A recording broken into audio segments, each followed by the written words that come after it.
Hello, I'm Kev Harris and welcome to round 4 of the 2024 Ultimate Karting Championship here at Three Sisters, where we find ourselves firmly at the business end of the season with just 2 rounds to go after this one here in Wigan. And it's been a roller coaster ride for some over the opening 3 rounds, and yet for others it seems to have been business as usual, consistently finding the hallowed UKC podium steps.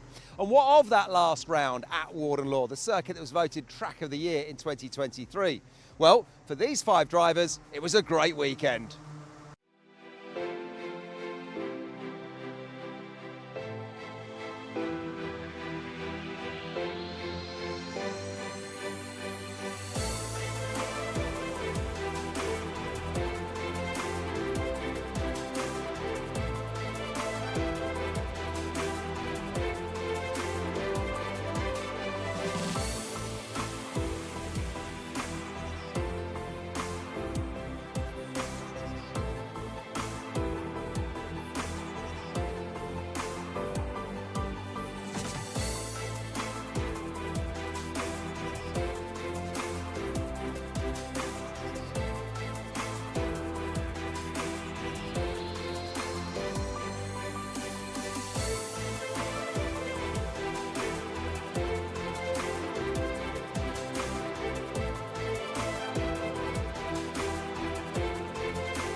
Well, congratulations to all of our winners from round 3 there. Will they be able to take the spoils again this time out? And in the case of senior Rotax driver Kai Hunter, will he be able to make it a hat-trick of wins in 2024?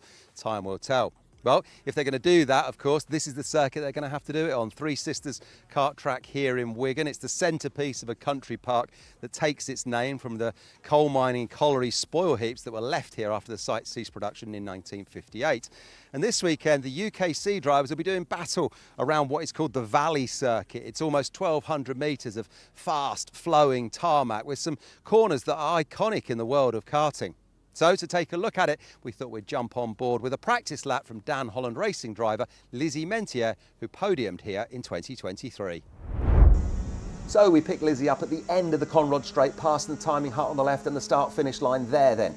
Now it's a heavy braking zone at the end of that high-speed straight section and a right-hander that and leads you up into the S's of a left and then another right. Up and over the valley section from which this layout takes its name. And then you're through the Joey Dunlop at the end of what is the pit straight, the old pits there on your left, and that is the dummy grid just behind there. Then we're onto the right-hander that brings you back into the infield before another left-hander.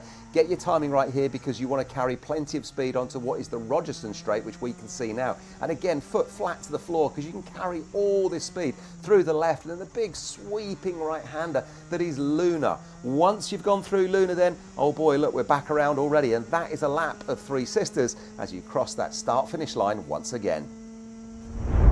Well, big thanks to Lizzie from Dan Holland Racing there for sharing one of her practice laps with us from earlier in the weekend. I'm sure she's going to be pushing hard to get back on the podium. Don't forget, last time out, she was on the 2nd step of the podium. Can she go one better this weekend? We'll find out. So that's the circuit and the ideal line to take. But now let's remind ourselves of the format of the weekend and the journey that all the drivers will have to go on if they want to make that podium come Sunday night. Let's take a look then at the road to the podium over race weekend in 2024. It all starts on Saturday morning with timed qualifying. All drivers take part here and this will determine your starting position for the heat races. Then all drivers take part in a minimum of 2 heat races where you'll gain championship points and determine your starting position for the superheat. The superheat follows for the top 68 drivers, and not only will you gain championship points here, but you'll also decide your start position for the super final based on the heats and the superheat. Then it's the top 34 drivers who will compete in the super final and gain those all-important championship points based on their finishing position. And if you're in the top 3, well, you'll be standing on the podium come Sunday night, picking up the trophy and the prizes. So there it is then, through time qualifying, the heat races, the superheat, the super final, and then hopefully the podium.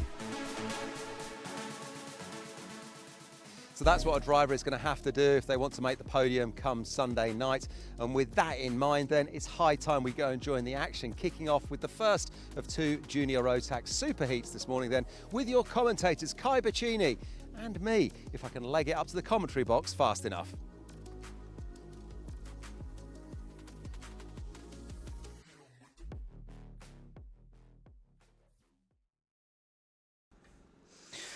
Welcome back to the Ultimate Karting Championship here at Three Sisters. It's going to be a great weekend. It already has been so far. So much action has already taken place on Saturday. We've had qualifying. We've already had heats out the way, but you join us in the thick of the action. Super heats and finals are still here to play. I'm going to be your main commentator today, Kai Bacchini, and joining me alongside, if he manages to get here, is going to be Kev Harris, and maybe he should be running for the UK in the Olympics, how fast he's ran up here. Kev, thank you so much for joining me today. Yeah, lovely. Thanks, Kai. I have indeed made it to the commentary box. Great to just get those opening links done out there on the far reaches of the circuit here at Three Sisters. And what a glorious day we've got for it. Absolutely scorching. Today we won't be needing the wet tyres. Yesterday we thought we might in the middle of the afternoon, but no, we didn't. Today very much slicks all the way then for some fast flowing racing around this classic track that I think in the 5 years that we've been running the UKC, we've been here probably 4 of those 5 years, I would imagine.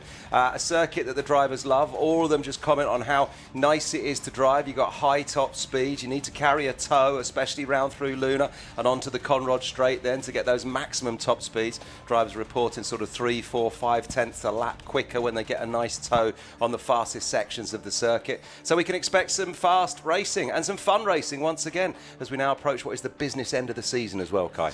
Well, I mean, yeah, just 2 more rounds to follow up. We've got GYG and Rara both in the north of England. We've got the northwest and the northeast to come. So some local rounds for me. Makes it a little bit easier for me. I'm not complaining. It's my neck of the woods. It's what I'm used to. And 2 very good circuits, including Three Sisters here to round off the back end of the season.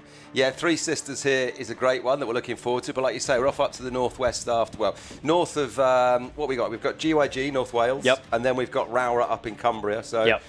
Nice and sort of local for you. Just a little scoot cross country. Yeah, not too bad for me. Super stuff. But yeah, a lot to look forward to then this morning. And we're kicking off, aren't we, with Junior Rotax. So Junior Rotax first, and we've got, what do we got? 2 of those. And then we have Senior Rotax, TKM, Honda, Micros and Minis. But the Junior Rotax, as always, Kai, counting down. I think we've got over 60 drivers entered this weekend. They're fighting out for just 34 super final spots. Well, yeah, there's never a small grid here for the Junior Rotax. We've actually got 2 of them this morning. Let's kick it off here with Junior Rotax Group A.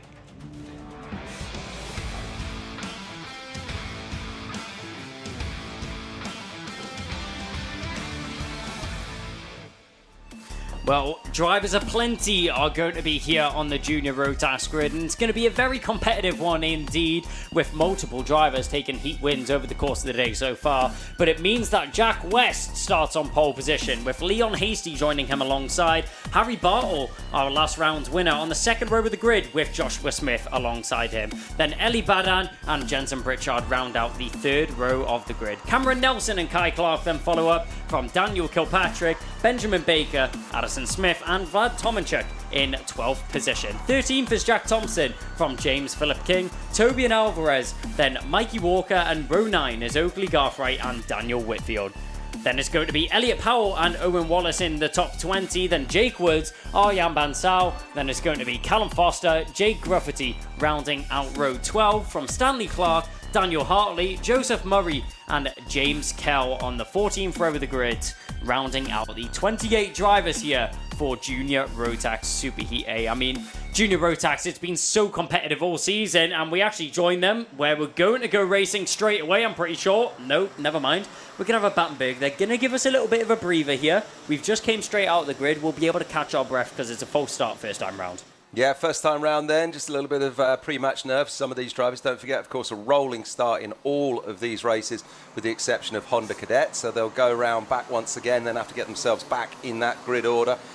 With Jack West leading the way on pole for this one, currently sitting 5th in the championship overall. Has done well this weekend, had a first in his heat race, the first of his heat races, and then a second in the second of his heat races. So we'll see what he can do off pole in this one. But yeah, just getting some heat in the tyres here then, Kai. And on a hot day like this, those tyres are going to be really sticky. We can expect some fast lap times for sure. We can just see Harry Bartle there, just tweaking his radiator and sawing the wheel left and right as we are getting set to go. Yep, getting ready to go. We don't need much heat with the soaring temperatures that we have here today. As we go onto the back straight here, are we going to go green second time round? Yes, we will. It's a great start from the inside line there. Jack West is going to take us down into the first bend, and he's going to very easily get there. Watch out for Bartle as he tries to filter through. He's going to have to slot into third position there. There's lots of squabbling in the mid-pack. Yellow flag's already out. One driver going flying off in the background, managing to try and recover that one though, as all the drivers now filing through. Not many overtaking zones, but they're going to take every opportunity that they can get. That was Jensen Pritchard trying to get himself on the inside line there, and you can see in the background that looks like that was Kilpatrick and Clark both going at it. Going at it from the off then, Kai, is what we've got here in the first of 2 junior Rotax super heats this morning then. A couple of the DHR drivers in the mix in the there, can't quite pick them out, but big grids, and we are going to be fighting for this as Jack West crossed the line. Leon Hasty and Harry Bartle are your top 3 then. That's who we've got eyes on now. This is the front of the race. Looking at that one then, Jack West, KR Sport driver, just with the craft driver behind him, and Harry Bartle behind him. This is going to be a great one, Kai, as they get themselves in that tow, going bumper to bumper. That's what it's all about, carrying the highest speeds. As we see him move up the inside, almost from Leon Hasty there, but just tucks back in behind Jack West. Yeah, you have to be patient around this circuit. It's not one of those where you can just throw a dive bomb on the inside and get yourself that overtake. It's not so simple around the Three Sisters circuit here. It's very technical in terms of having to make the overtakes because of how fast and flowing the circuit is. You have to plan it out and you have to work together with other drivers to make sure you don't lose too much momentum. But on the outside, that's going to be a brave one. He's going to go for it. Hasty, but he's actually going to lose out on a position. Bartle says, if you're going to go for this move, I'll switch to the inside line. Thank you very much. Bartle snatches up second position. Hasty's now going to get put on the back foot as he drops down into third. You can already see how much momentum he's lost as Joshua Smith is all over the back of him already. Yeah, brilliant stuff in the opening moments of this one, Kai, and that was Leon Hasty there, who was obviously just really keen to get something done early, but he's come off worse out of that one as Harry Bartle now sits in second. He finds himself settling into third. I feel he was like kind of perhaps a little bit, excited at the start of the race. We saw him try and make the move just a few corners before. Then he went for it, and it didn't quite pay off. As we see again, look, he's going 3 wide. They are all going 3 wide. Harry has to cover that one off, and he does. Leon Hasty is a man on a mission. He wants to get himself out in front, and he wants to get there early.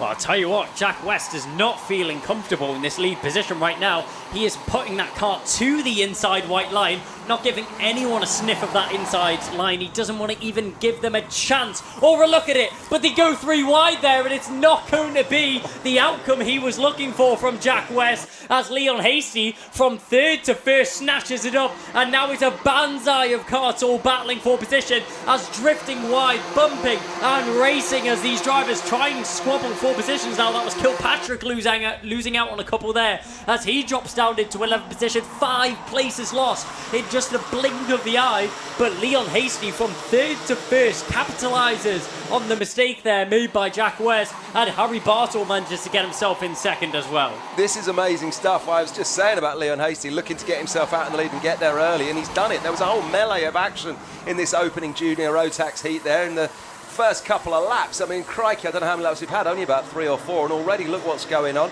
But now Leon Hasty then sitting comfortable. He's got himself where he wanted to be. Can he push on and take advantage of the position that he's in? Harry Bartle isn't going to let him go, though. But behind that, there's any one of about 3 or 4 drivers who really also will be pushing to get up to front as they actually start to stretch out a little bit there. And we can see the man who started on pole, Jack West, kart 92, now finding a little bit clearer. Another move goes up the inside. So one of the drivers going backwards there. Is that KMS driver or Ultimate? Oh, I forget. Someone going backwards there. Yeah, that was a move there from Mikey Walker on Jensen Pritchard. That was for 8th position.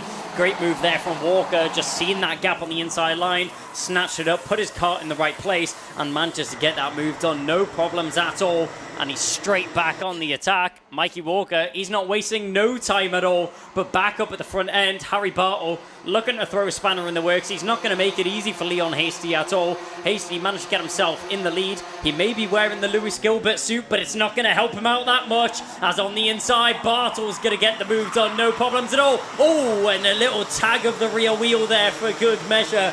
Leon Hasty nearly putting his competitor around as Jack West slips through on the inside line to get himself into second. Leon Hasty very, very close to causing an incident now.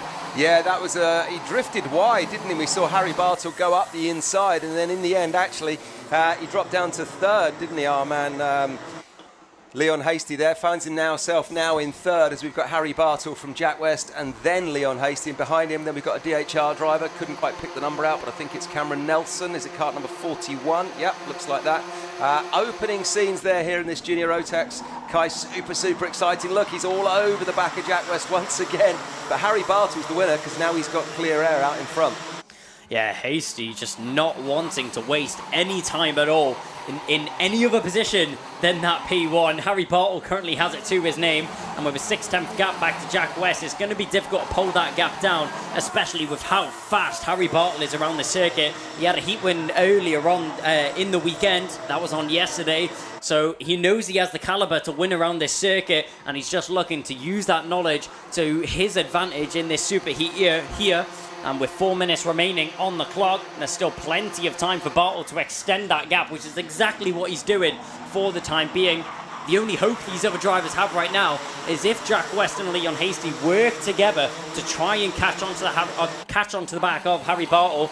As you mentioned earlier, we were talking to the drivers, and a tow around here is worth about 4 or 5 tenths a lap. It's huge advantage around this circuit, so West and Hasty really need to take advantage of that. Yeah, they really do. Like you say, Jack West and Leon Hasty should be working together to try and close that gap up to Harry Bartle. But look, they are locked in a battle themselves. We can see Leon Hasty all over the back of Jack West here, the 38 over the back of 92. Oh, Leon Hasty has a look up the inside as number 92 drifts slightly wide on that corner there then.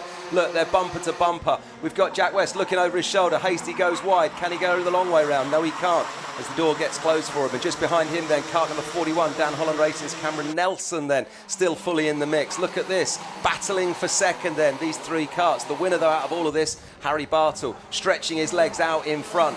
As we can see now, 1, 2, 3, 4 cross the line. And then behind them it's Joshua Smith, kart number 11 then. And it was a Project 1 racing kart that we're looking at there. Leon Hasty, you can see, getting a little bit frustrated, and one driver who's also going to be frustrated there, that looked like that was the 211 of James Philip King and the 148 of Joseph Murray. So those two may be involved in an incident, but Philip King off the track manages to get himself back on, but Joseph Murray unfortunately retiring from this race. But back to the point of what I was saying, but down the inside, never mind, I'm not going to get a word in edgeways, as Toby and Alvarez manages to get a move on Joshua Smith there. That was for 5th position. But Leon Hasty, you can see, getting a little bit frustrated there. He was tapping his helmet before, trying to communicate to Jack West, saying, come on, we need to work together. We don't need to be battling. We need to push forwards and work together to catch on to the back of Harry Bartle. Or this gap's just going to extend and extend, which is exactly what it's doing right now. Up to 8 tenths of a second is the gap to Harry Bartle in the lead. Yeah, Harry Bartle is winning here, isn't he? 8 tenths of a second is the gap out in front. He's got some comfortable air between him and the others. Yeah, look at that. We can see that man Leon Hasty wagging his finger as Jack West looks over his shoulder to say, get down the road. Don't worry about me. Push on, push on, push on. That's what they've got to do there. Harry Bartle then clear out in front from West, Hasty, Nelson, Alvarez and Smith. Then we got Walker, Baden, Smith and Kilpatrick. Dan Kilpatrick doing brilliantly in Junior Rotax, learning his craft this year, but finds himself in 10th, dropping some places from a few laps previous, but well done to him as always. Jack West, currently the fastest man on the circuit. He needs to try and take advantage of that pace that he has underneath that KR Sport car and try and catch on to the back of Harry Bartle. But with the time dwindling down, 1 minute and 20 seconds remaining on the clock, you can see so frustrated right now is Leon Hasty. Jack West keeps looking over his shoulder, keeps trying to defend. One driver not defending, but making an overtake. That's Mikey Walker getting that move done on what looks like that was Eli Badan. That was Joshua Smith. That's the number 11 there. So Walker making the move on his teammate up to 6th position right now was Mikey Walker, just carving his way through the field with no problems at all. Great work there from 332 to get himself up another position. But Hasty signalling before there to Jack West, just saying they need to work together, try and catch on to the back of Harry Bartle. But it looks like it's going to be a little too late there. 40 seconds remaining on the clock, nearly a second time gap. I can't see that falling down, can you, Kev? No, I don't think so, as we got eyes on number 40 there. That's Dan Kilpatrick, Dan Holland Racing, all over the back of 155. Eli Baden, close battle there. Then we've got the Jax Racing driver, which is 332. Mikey Walker, all over the back of Tobias Alvarez there. There's little battles going on all the way through the field in this one as they're fighting out for every place, because every place, every overtake counts. Don't forget, just 34 spots in a super final, and there are 2 super heats this morning, so these drivers know they have to be quick and they have to be up the front if they want to make the super final that's coming up after this, as we get eyes on our leader then, Harry Bartle. The O plate of Harry Bartle on his Tony kart, looking good in the sunshine there. Yeah, Harry Bartle, it's a race which you can't fault him for. He took advantage of the opportunistic moves that he was awarded, and Leon Hasty getting really, really frustrated out there on the circuit, but there's not much he can do and in these closing stages of the race. Final lap is now upon us, so Leon Hasty, the best he can try and do is second position. Jack West, though, we've seen that he has the defensive game to back it, so I would doubt that Leon Hasty is going to be able to make a move there, but we'll keep an eye on him right here. Rocking the Lewis Gilbert suit, maybe that will give him an extra couple of attempts. Gilbert, we know, is a very fast driver. Leon Hasty is also a very fast driver, so the combination of two, we'll have to see how that works over the course of this final day of racing. But around the final corner and down the home straight, we'll keep an eye on Harry Bartle. It's a checkered flag which will be flown for the O plate, and no worries at all there from Bartle. Got himself into the lead of the race and was not messing around at all. Departed from the rest of the pack. Jack West did a great defensive drive there to keep himself in second position. Hasty, not too happy with that defensive drive, though. He's going to have to settle for third position, but it still sets him up very well for the super final later on today. Yeah, it really does. A great opening race for us then in Junior Rotax. We've got another one of those to come. Full credit as well, Kai, there. I was watching the screen. If you're on the live stream, full shout out to our flagman today. Yep. Brilliant checkered flag action from him. If you're on the far side of the circuit, the picture's showing us that now. Great checkered flag, flying, waving. What would you say? Always love to see a good checkered flag fly. That was a very solid, strong. At least a 9 out of 10. Strong. Very strong flag fly there. And I mean, he's got to keep up that enthusiasm all the way across the day. I mean, if that's just the way for the super heats, I can't wait to see the super finals. I want double flags. I want double checkers. We're going to see dancing on the side of the track. We should. But yeah, I mean, it was a great race and a great flag fly, as me and Kev have just noticed. But that's going to be the end of Junior Rotax Super Heat A. But don't worry, more Junior Rotax is going to follow with Super Heat B.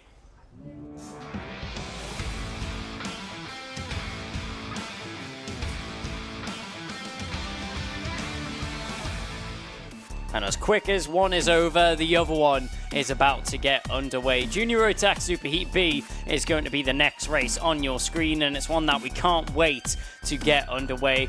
If it's anything to go by the last race, it's going to be an action-packed one with Jacob Ashcroft and Joshua Turnbull, a fast and feisty front row of the grid, with Lewis Goff and Cole Denham in behind, from Finley Buck and Joshua Whitcomb rounding out row 3 of the grid. Row 4 is going to consist of Jake Flewitt and Jared Fox-Whiteley. Then it's going to be Zane Quaker and Kai Veitch from Lizzie Mentia, it's going to be a podium sitter from last year, with Zach Turner alongside her in 12th.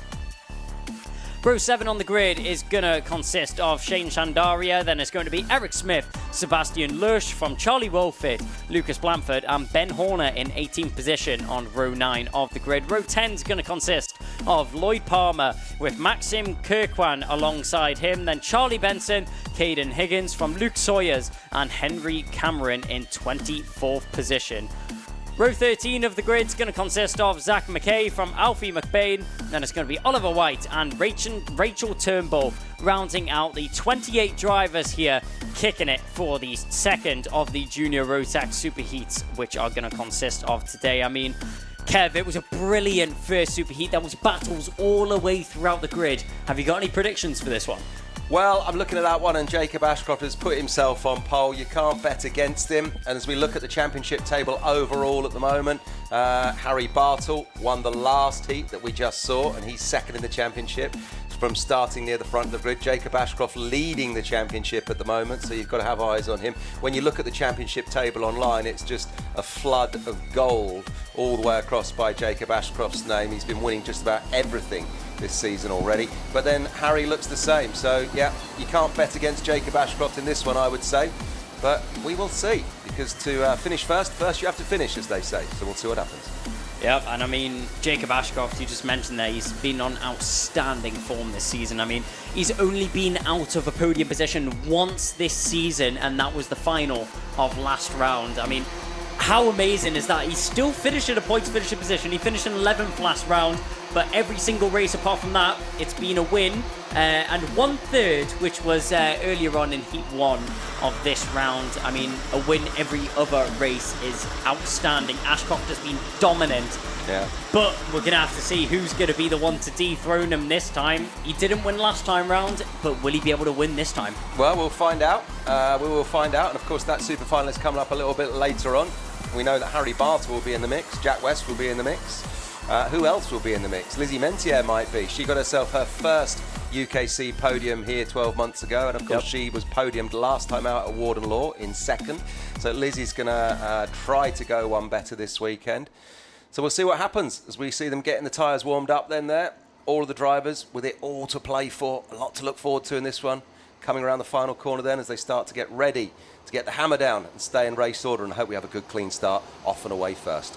Let's see if we get it first time round this time. We round the final bend as foot goes flat to the floor as we go down the home straight. Will we go racing first time round? Yes, we will. Great start on the inside line there from Ashcroft as he manages to jump his teammate alongside Joshua Turnbull. He's going to have to settle for third position, actually, as a couple of drivers going off the circuit, taking the scenic route on the grass there around the second and third bend. But everyone else keeping it on the track, but everybody keeping it in a straight line. Going down the straight there, you can see Turnbull having to go defensive. He doesn't want to give up any more positions than he has to. He's already dropped down into third. He started second, but it's a great start there from Lewis Goff as he manages to jump himself up into second position. He started in third in behind Jacob Ashcroft, and he's going to keep himself in that position right now. Tucked under the rear bumper of Jacob Ashcroft. You couldn't ask for a better position, but Lewis Goff, he's going to fight for that lead already, and he's managed to get it done on the home straight. How often do you see that? He must have got a brilliant run off the final corner, used the slingshot, used the slipstream around the outside. He manages to pull in before the corner. Textbook overtake and light work there for Lewis Goff. Yeah, well played to Lewis Goff from Sam Pollitt Racing there, just getting a hammer down early in this one, doing what Leon Hasty was doing in the last one, just trying to get himself up and away and off down the road as early as possible. This is really, really exciting as we now see the mid-pack here, Dan Holland Racing drivers split there by an Ultimate R driver. Who have we got? We've got the 09, the 2062 is eyes on there then, so we're looking at 62, that's Cole Denham, our man Cole Denham, all over the back of Finley Buck, I think, 09. Has a look up the inside, yes, gets it done. Well done to Cole Denham there, making the play. Now looking down the road then at Joshua Turnbull, the number 20. Exciting stuff in the opening stages of this one. Lewis Goff out in front, and he's put in the fastest lap as well. Yeah, but this race is all to play for. It's all about the long game in this race. This is the 800 metres, not the 100 metre sprint. But a couple of drivers getting the work done early, getting those moves in as soon as they can. One of them being Cole Denham, as he managed to make that move on Finley Buck very shortly ago, as he gets himself into fourth position. Will he be able to stay there for long, or will he be able to get himself further forwards? As you can see his teammate, the number 20 of Joshua Turnbull, very shortly up the road in front. As going defensive, his teammate of Denham tells him to push forwards. We need to work together to push forwards. We've seen this before, even in the earlier on race, which has just happened in the first of the Junior Rotax Superheats. Sorry about that. These two teammates are going to have to work together to push forwards, Joshua Turnbull and Cole Denham. But will Turnbull go defensive and sacrifice his teammate's race for his own? Well, who knows, but those Dan Holland Racing drivers are locked bumper to bumper at the moment, as we can see. Flashes of blue, yellow and white everywhere. He's got eyes on kart number 62, Cole Denham there. Don't forget Finley Buck is the 09 that's behind him from Ultimate R. There he is, Bucky, you can see it on the back of his race overalls. Look at him wagging his finger, Cole Denham, his teammate. That's Joshua Turnbull, kart number 20 just in front of him. Then it's the 222 of Jacob Ashcroft in front of him. And then Lewis Goff, number 74, is out in front. We haven't seen much of Lewis Goff yet because he's got clear air to what's going on behind him at the moment. Yeah, look at the gap there. Back to him. What are we on? A 0.77 gap at the moment. Just over 3/4 of a second. Phenomenal stuff. Well played to Lewis Goff from Sam Pollitt Racing. Well, Goff really taking advantage of the pace that he has early on in this race, and you can't blame him for it at all, as he's managed to nearly pull himself a second gap already to Jacob Ashcroft in second position. I was not expecting to see that so early on in this race. Down the home straight we go. keeping an eye on Finley Buck. You can just see up in front, that's Cole Denham. And once again, telling his teammate to push forwards. It looks like a game of charades, but no, it's going to be an overtake on the inside line as he manages to get that done. Maybe getting a little bit too impatient there as down the inside. That was Joshua Turnbull managing to make that move as we keep an eye on the drivers as they come down the home straight once again. Great move there from Turnbull to get that one in on Ashcroft. Ashcroft falling back behind two of his teammates as Cole Denham managed to sneak through as well. It was a moment of kind of, I think, a fraction of a second of kind of loss of concentration from Jacob Ashcroft at the end of the Conrod Straight. He flicked a little bit wide and he opened the door for two of his teammates to scoot up the inside there.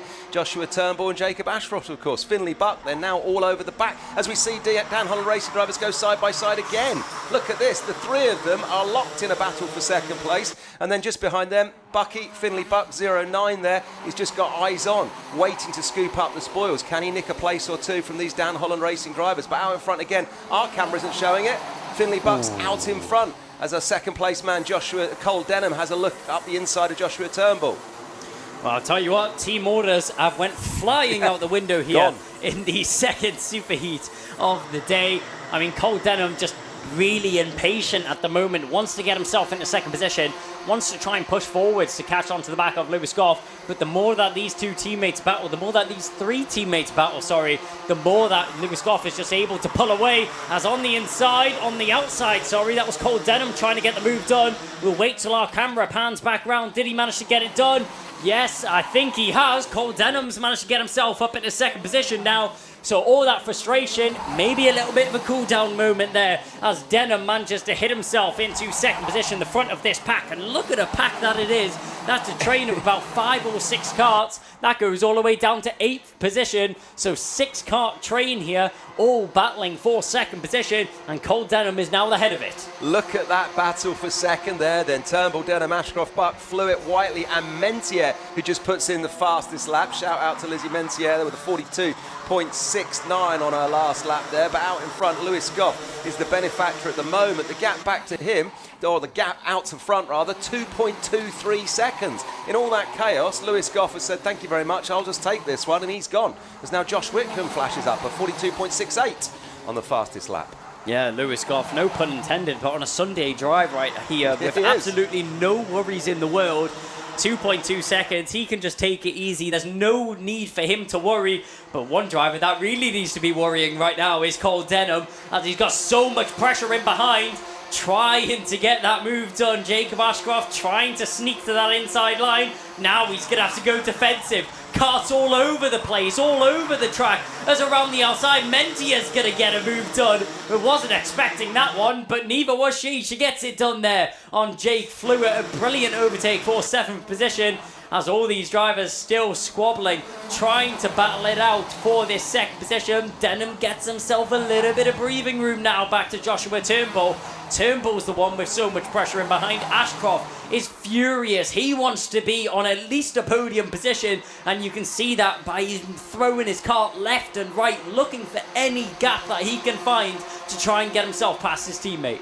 Yeah, he's doing everything he can, but we've got 7 drivers here, all battling out for second. As we see Finley Buck just coming off the line there, all over the back of Jacob Ashcroft. Behind him, of course, we've got Jared Fox-Whiteley. Then it's Lizzie Mentier, who we saw just make up a place or two. Then we've got Jake Flewitt, Lucas Blanford in the mix then. Cart number 59 sitting in 9th. And what about Josh Whitcomb back in 10th? All of these drivers then, 2, 4, 6, 7 of them locked in a battle for second place, because out in front, 2.99 seconds off and away down the road. Nearly 3-second gap out to first, out to Lewis Goff from Sam Pollitt Racing.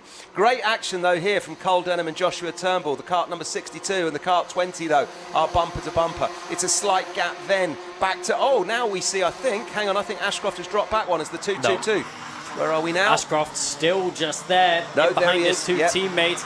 But I mean, it doesn't look like he's going to be able to stay there for long, as Finley Buck is all over the rear bumper of that 222 there. He wants to get that move done as soon as possible as they all congest, going down onto what used to be the home straight to the inside line, going defensive. Cole Denham, he's not going to go throw anything up in the works. He's going to cover it off. as soon as possible. As the DHR drivers out in front, they all look over their shoulder, all look on that rear wheel as they can all see each other following in suit. This is a great freight train and there's no stopping them at all.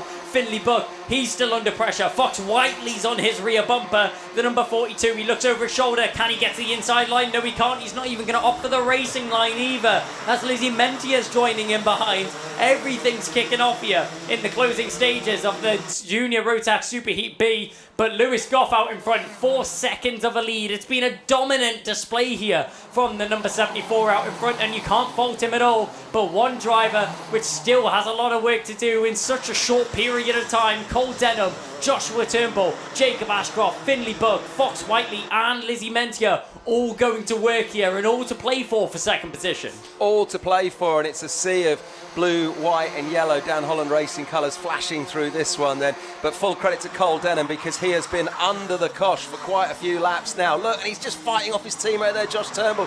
He's flicking his head left and right, looking over his shoulder, thinking what's going on behind me. Well, I'll tell you, Cole, there's a lot going on behind you. So well done to you, young man, for holding it off this long. But the benefactor then is that man out in front who's now got nearly a 5-second gap out to the front. 4.74 seconds then off and away down the road is Mr. Lewis Goff from Sam Pollitt Racing, who's, I would think, going to take this one very, very easily indeed. But who's going to come home in second, Guy? Can you call it with 5 seconds left?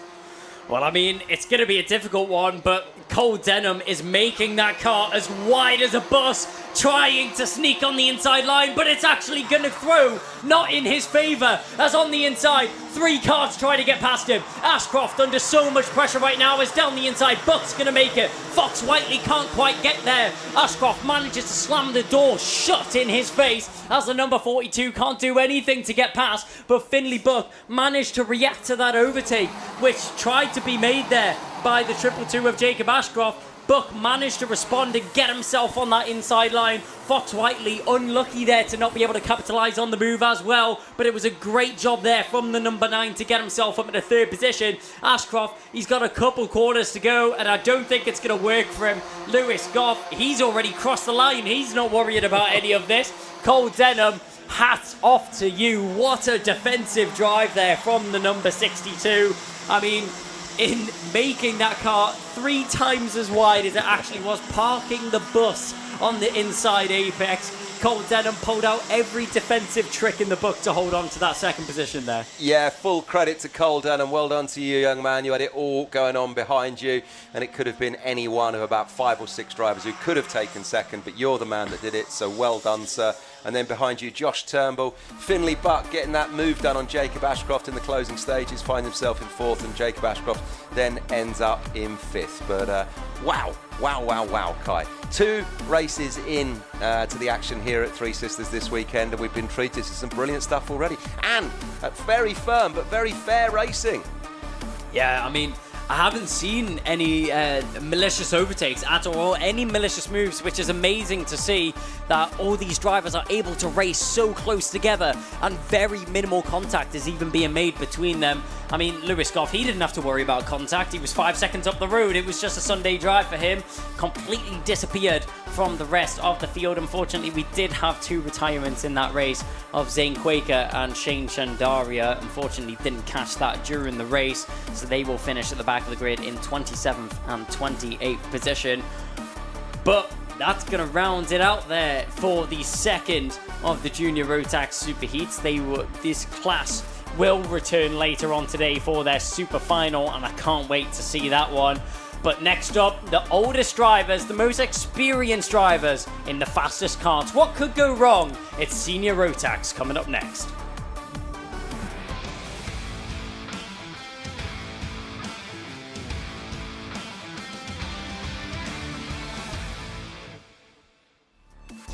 So with the juniors out the way, let's go to their superiors in their class. It's going to be Senior Rotax Superheat making their way onto the circuit. And it's going to be one to keep an eye out for. Macaulay Bishop on top form as usual, with Gabe Fairbrother throwing a spanner in the works. Great to see him up at the front end, with Archie Buttle and Ewan Charman in behind. Alexander Cole coming off the back of an NKCO plate victory. He is with Reese Bailey alongside him.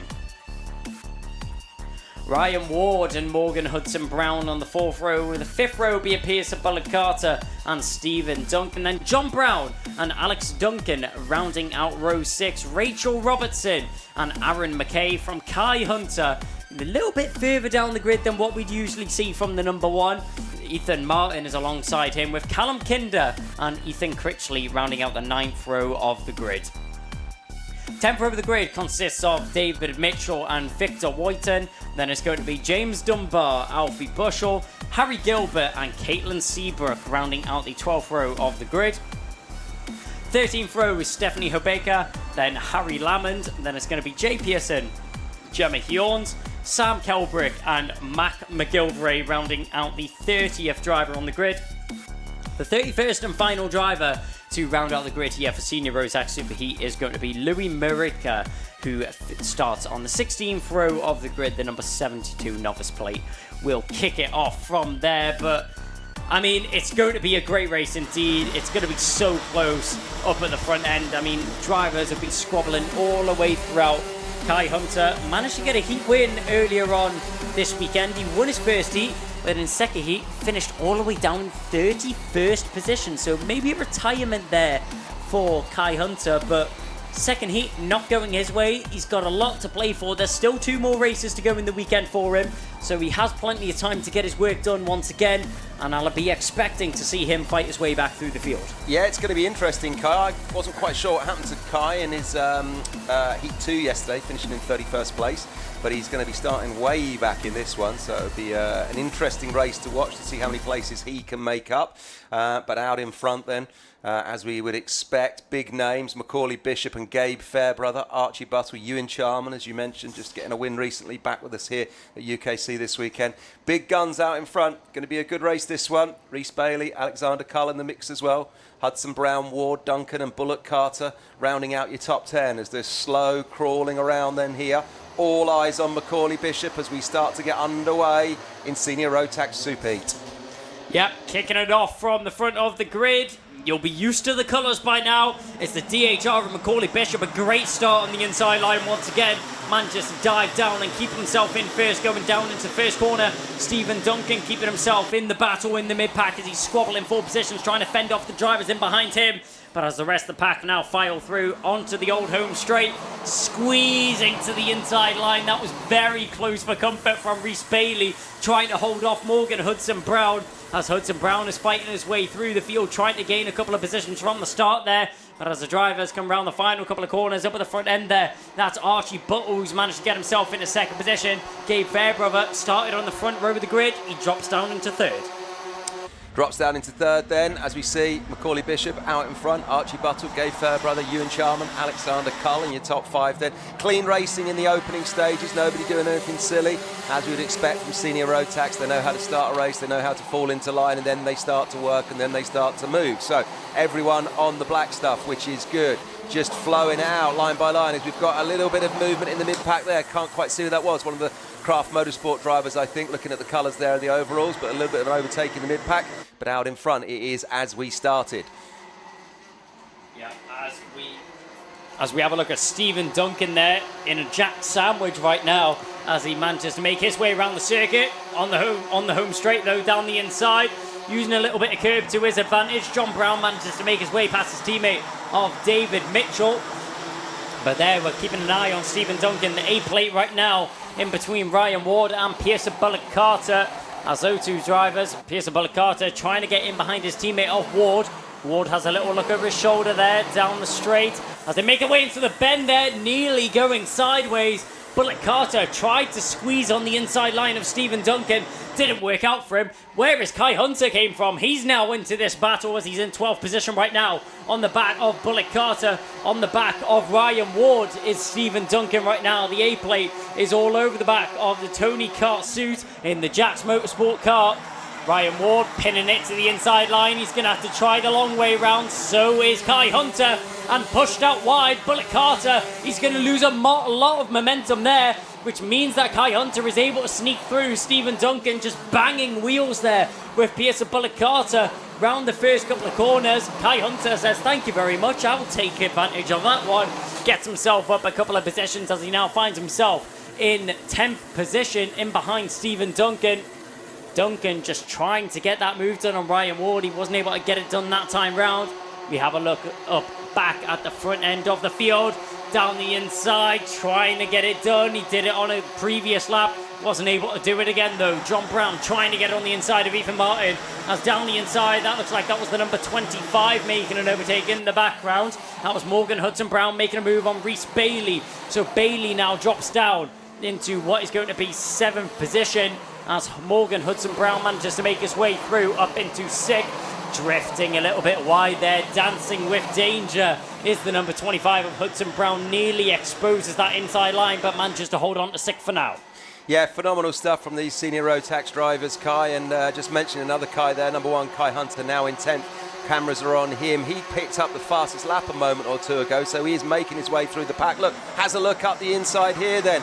Can he get past the Jax Motorsport driver? Yes, he can. Well done to him there. Kai Hunter taking another place up the inside there. Now got his eyes on one of the Craft Motorsport drivers just away down the road in front of him. So we've got the likes of Ward, Bailey, Hudson, Brown and Fairbrother all in the mix in this section here. Really exciting racing then. Fast and furious as we would expect with 6 minutes on the clock to go in this one. Out in front though, Macaulay Bishop with a gap of 0.79 back to 2nd place. Archie Buttle picking up the mid-pack action with Kai Hunter once again all over the back there then of who we got. Who's he chasing there? We've got Ryan Ward, the number 39, but then we've got Reese Bailey there, 41. Look, Kai Hunter up the inside again. That's Great where move. he made a move last time, and he's done it again. He is taking names and taking places every lap, Kai. Loves that first corner, does Kai Hunter. It's a great overtaking spot. All the drivers have been taking advantage of it over the course of the weekend, and Kai Hunter exploiting that move at this point in the race as he used it so many times to get himself up the order. Now up into 7th, Kai Hunter. This is a brilliant recovery drive from him as he's just carving his way through the order, making it easier for himself for the super final later on today. He's already on the back of a new car. Who's that in front? It's Morgan Hudson-Brown. Number 25 has a little look over his shoulder, puts his hand off his steering wheel. So would I. Where has Kai Hunter came from? Well, he's now on the inside and he's now in front of you. Kai Hunter, this pace is unreal, which he's putting down on the circuit right now. Gets himself up in a 6th position, new fastest lap, and also gets himself a fastest first sector whilst making an overtake. How often do you see that? Kai Hunter, if one driver's able to do it, it's going to be him. The number 1 seed from last year, he's looking to do the double. No driver has managed to do that in history in the Ultimate Karting Championship. Kai Hunter looking to be the first. In the 7th position, in the 6th position right now. He's going to start chasing down the top 5. What a race this has been from him. Yeah, phenomenal. He's making his way through the pack. As we look at the pictures on screen then, we had Stephen Duncan there, the A plate. He was chasing down Ryan Ward, number 39. That battle then probably for about 8th or 9th, I think, as we look at it right now. 8th, 9th, 10th. Stephen Duncan on the graphics on screen currently showing as 10th. Really, really exciting stuff then in the sunshine here at Three Sisters. There we go, picking it up once again. There's Stephen Duncan there in the black race overalls with the A plate. He's chasing down then Ryan Ward, 39. Of course, the driver there from Strawberry Racing in the Tony kart. There it is, or Jax Motorsport rather, I do apologise. There we go, there's number 39. And just behind him, Stephen Duncan there. Close racing, and then ahead of them, number 41, that's Reese Bailey that we're just seeing the back of as that pairing looking to get all over the back of Mr. Bailey there. Close racing in the mid-pack here then. That's the battle for 8th as it stands right now. Ahead of them is Morgan Hudson-Brown, who seemed to sort of like wag the finger at Kai Hunter to kind of let him past, I think, almost when Kai went by him. But Kai's now in 6th. Next man down the road from Kai then is Gabe Fairbrother, the Ultimate R driver, the 111. As we see a yellow flag being flown there. Must be something going on that part of the circuit. Not quite sure what, but they make their way safely through that. Number 41, the picture on screen there is Reese Bailey. There he goes there from Craft Motorsport as we pick up the action with Stephen Duncan, the A plate. An intriguing battle here between the three of these, Kai, as Kai Hunter then comes up the inside, takes another place. Wow. That's saying cheerio to Gabe Fairbrother. He's off and away and gone. As Kai Hunter now starts to look at the next man down the road, which will be number 14, Ewan Cull. Or rather Alexander Cull, just ahead of him, Ewan Charman is number 42. I'm putting with 2 drivers together there, Kai. Well, I mean, 2 drivers are faster than one, you know, That's been exactly what we're saying around this circuit. But Kai Hunter, he doesn't need two drivers at all. He's the only driver setting lap times in the 41, and he's already on the back of Alexander Cole. He's faster than every other driver by at least 0.3 of a second a lap, and he's taken advantage of that pace. Is it going to be the first corner? Of course it is. It's Kai Hunter. Where else would he make an overtake around this circuit as he gets himself up in a 4th position now? And I'm sure very shortly he's going to be up into 3rd as he's all over the back of Ewan Charman already, as he's got onto the back of this battle. Number 42 in the Birrell out in front. How long is he going to be able to hold off Kai Hunter for? My bet is until the first corner, as we see them going around the final couple of corners now. We'll see them when they hit the home straight. The number 42 of Ewan Charman there going a little bit wide. Hunter all over the rear bumper of Charman right now as they go down the home straight once again. Will it be into the first corner? Well, of course it will be. It's Kai Hunter. What else would you expect? Down the inside he goes once again. We should just name it the Kai Hunter corner at this point. He's done it every lap. He has done it every lap, Kai. Kai sat next to me and Kai out on track, both doing a great job this weekend. But Kai Hunter has taken a place every time he's come to the end of that Conrod Straight. Every lap. He's now sitting in 3rd then with Archie Butler and Macaulay Bishop just ahead of him. This is a brilliant drive from the young man, or rather not the young man, the man who won the championship last year. His class is showing. Where did he start on the grid in this one? I think he started about 12th, didn't he, or 13th? And he's now up to 3rd. Brilliant driving from him. Yeah, started down in 15th, did Kai Hunter. I mean, already up into a podium position, and it doesn't look like he's going to stop here either, with only 6 attempts to catch onto the back of Archie Buttle. He does only have a minute remaining on the clock, so it's going to have his work cut out for him, but I'm sure he will be up for the challenge, will Kai Hunter. We're keeping an eye here on what is Ryan Ward as he's trying to fend off Reese Bailey and the pack following in behind. Bailey has a little look to the left. Ward covers that inside line, just sticks his car in the middle of the circuit, covering off the inside line and the outside as well, to not give up a switchback. A tap on the helmet there from Hudson Brown to work together as going defensive on the inside line once again. That was actually a move on the inside there, which we missed. That was Reese Bailey making the move on Stephen Duncan, as it's all kicking off here in the background. All these drivers going left and right. Stephen Duncan trying to get that position back on Reese Bailey. He's not able to do so right now. As you can see, Morgan Hudson Brown, he's made that move on Gabe Fairbrother as well. As it's all kicking off in this pack here, they're all squabbling for what is going to be an 8th position. Yeah, and in the mix of that as well, I saw the 03 of Pearson Bullock Carter getting an overtake done as he now just drifts wide. And I think he may have just lost a place there as well. It's happening so fast and moving so quickly, it is really hard to track the mid-pack of this action here then. And of course we're talking about what is the battle for about 7th place at the moment, there or thereabouts. So Morgan Hudson Brown just going past Gabe Fairbrother. Now look at this though, Kai Hunter all over the back of Archie Buttle then. He's going to try and get up to 2nd place. Look at this, what a brilliant drive from this man here then. Hunter Motorsport, here we are, look, the number 1 plate then chasing down the 22 of Archie Buttle. Of course, Macaulay Bishop is not in shock because he's 2 seconds off and away down the road, or 1.95 seconds. But this is great. There he is, that man on the final lap. Macaulay Bishop, we've hardly mentioned him because we've hardly seen him, Kai. Well, I mean, it's just been a great drive there from Bishop. He didn't have the first corner to his advantage this time, which means that Archie Buttle was able to fend off Kai Hunter to the line. Macaulay Bishop, amazing pace all the way throughout the race. Slow and steady wins the race. Well, not slow in the case of Macaulay Bishop, but very much bided his time out in front. Departed from the rest of the pack. Didn't want to get involved in any battles as he manages to take home a great victory to set himself up nicely for the super final later on today. Macaulay Bishop will take that victory under his belt, with Archie Buttle managing to fend off Kai Hunter to the line in 2nd and 3rd position. Hunter takes away 3rd.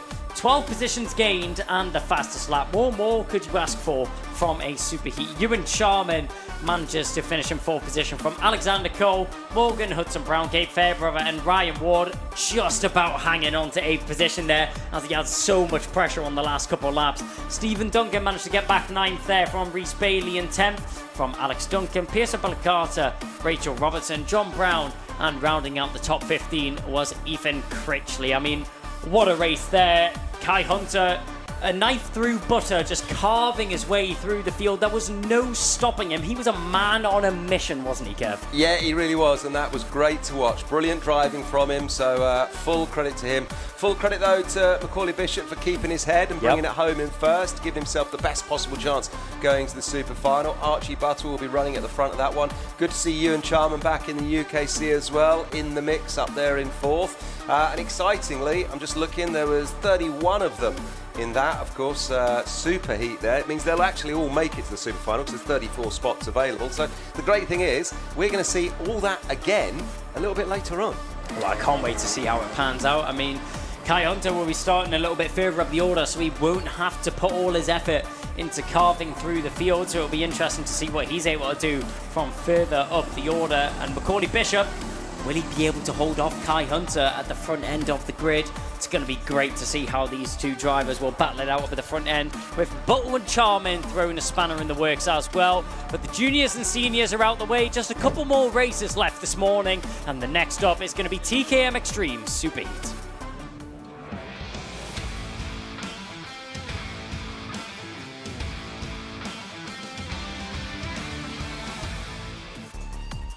TKM Extreme, the oldest class of karts which are competing here in the Ultimate Karting Championship. New for this season, and one that I really do hope stays, as it provides brilliant action round after round. And what a grid that we have here with us this weekend. Once again, always amazing to see these drivers come out in fours, as it may be one of the smaller grids, but there's always great action from them out on the circuit. Our fourth race, which we're going to have go out onto the circuit. Just to follow in behind is going to be Honda, Micromax and Mini Inters, which will finish us out before the lunch break at approximately 12:25, as we're looking pretty on schedule at the moment. Chris Whitten will start us away from pole position though, and Jehan Kalichern alongside him from Leo Robinson, Jack Stewart, and last round's victor, Kian Bennett, will start on the third row of the grid in fifth position from Spencer Lane in sixth. Fourth row of the grid consists of Adam Sparrow, Jessica Fitch-Hall and Harrison Morrow. Only 9 drivers, but 9 drivers which are all so closely knit that you wouldn't even notice that it's a small grid, as there's so much action which will go down in this race. There has been over the course of the weekend so far. I mean, a couple different victors which we've already had. Chris Whitten taking advantage of his early pace in the weekend with 2 heat wins. The only driver in any class to do that so far. I mean, great racing from him to be able to take away 2 heat victories. Let's see if he's able to keep up that form in the super heats, or will somebody be able to overthrow him? Well, if that person to overthrow him is going to be anyone, my money's on Jehan Kalichern, who's got himself a second and a second in both of the heats that we've seen this weekend, so eyes will be on him. But what about Leo Robinson? He got himself a third in Heat 2 there, so it could be him. Adam Sparrow, well, he got a third in Heat 1, so another name worth a look there, of course. And Kian Bennett, well, he's not been quite on form like we saw at the last round at round 3. Got himself a 4th in Heat 1 and an 8th in Heat 2. After, of course, in that last round, let's not forget Kian Bennett won everything. First through the heats, the Super Heat and the Super Final. Here we go, though, Kai. Just check in there, radiators. One arm on the wheel, one arm, or rather not the radiator, just tweaking engines, because there's no radiator on a TKM, is there? Well, there's still plenty of time for anyone to switch up the order as we go down the home straight. Green flag has flown, which means that start of action. On the inside, the first driver from the outside line to be able to hold on to second position. Jehan Kalichern keeps himself in second as he fends off Leo Robinson down to the first corner. Chris Whitten out in front though, a great start from him, already pulls himself a little bit of breathing room over the rest of the pack. Down the inside, there's the number 11, that's Spencer Lane picking up a position as they go down the old home straight and round the final couple of bends that they make their way to now. Jehan Kalichern has a little bit of work to do if he wants to catch on to the back of Chris Whitten, but remember, it's still early stages in the race. It's only been the first lap, not the first lap which he would have hoped for from Kian Bennett, as he's dropped all the way down into 8th position, losing 3 places on that first lap. Yeah, losing 3 places on the first lap, but out in front and not worrying about any of that is number 33, Chris Whitten. And then just behind him, Jehan Kalichern with the E plate. on his kart there then, and then we've got Leo Robinson in third, so they're slotting in nicely, getting themselves comfortable for this one. Just the 2, 4, 6, 8, 9 drivers competing this weekend here in TKM. And I was chatting to one of the drivers earlier, and he said to me that I think TKM don't normally race here at Three Sisters, so unfamiliar to some of them. We normally see a few more TKM drivers, but some of them choosing not to come this weekend, but I'm sure they'll all be back in force for GYG and Rowra. But 9 drivers fighting out this weekend nonetheless. Chris Whitten ducking his head down. Ooh. Ian Calichurn, have a look up the inside. Chris, get your head up, because he's coming up the inside. And he gets the move done. Look at that, Chris Whitten loses 2 places in one corner. The Kai Hunter overtake corner.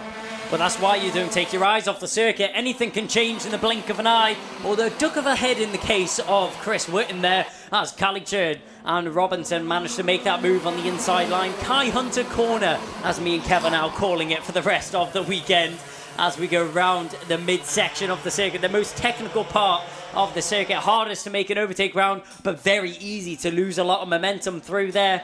Johan Calichurn, the E-plate out in front right now. Leo Robinson, we know he's not one to hang around, and I'm sure he will be very quickly trying to challenge for that first position. Can it be up at the first bend? The drivers are going to work together going into the first corner. A couple of adjustments there on the motors as they go up into the first bend, as the front 3 seemingly working together down that home straight, all just pushing, trying to pull away from the drivers in behind. Spencer Lane, it's a good job if they try and pull away from him, because he's currently the fastest driver on the circuit. Yeah, this battle out front then is playing out nicely for us to watch, and just playing out nicely as well for the E-plate of Ian Calichurn, who now can focus on the clear road that's ahead of him and trying to extend a lead, but he's not managing to do that at the moment, with of course Robinson and Whitten just tucked in nicely behind them. And then, in fact, to be fair, it's the top 5 drivers who you could almost throw a blanket over. There's not really much to split between all of them there.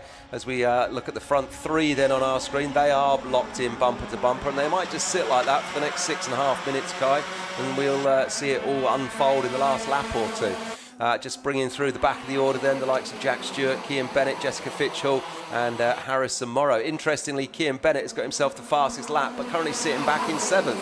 So he's going quickly, but he can't capitalise on that position. He needs to start making some overtakes to get up near the front.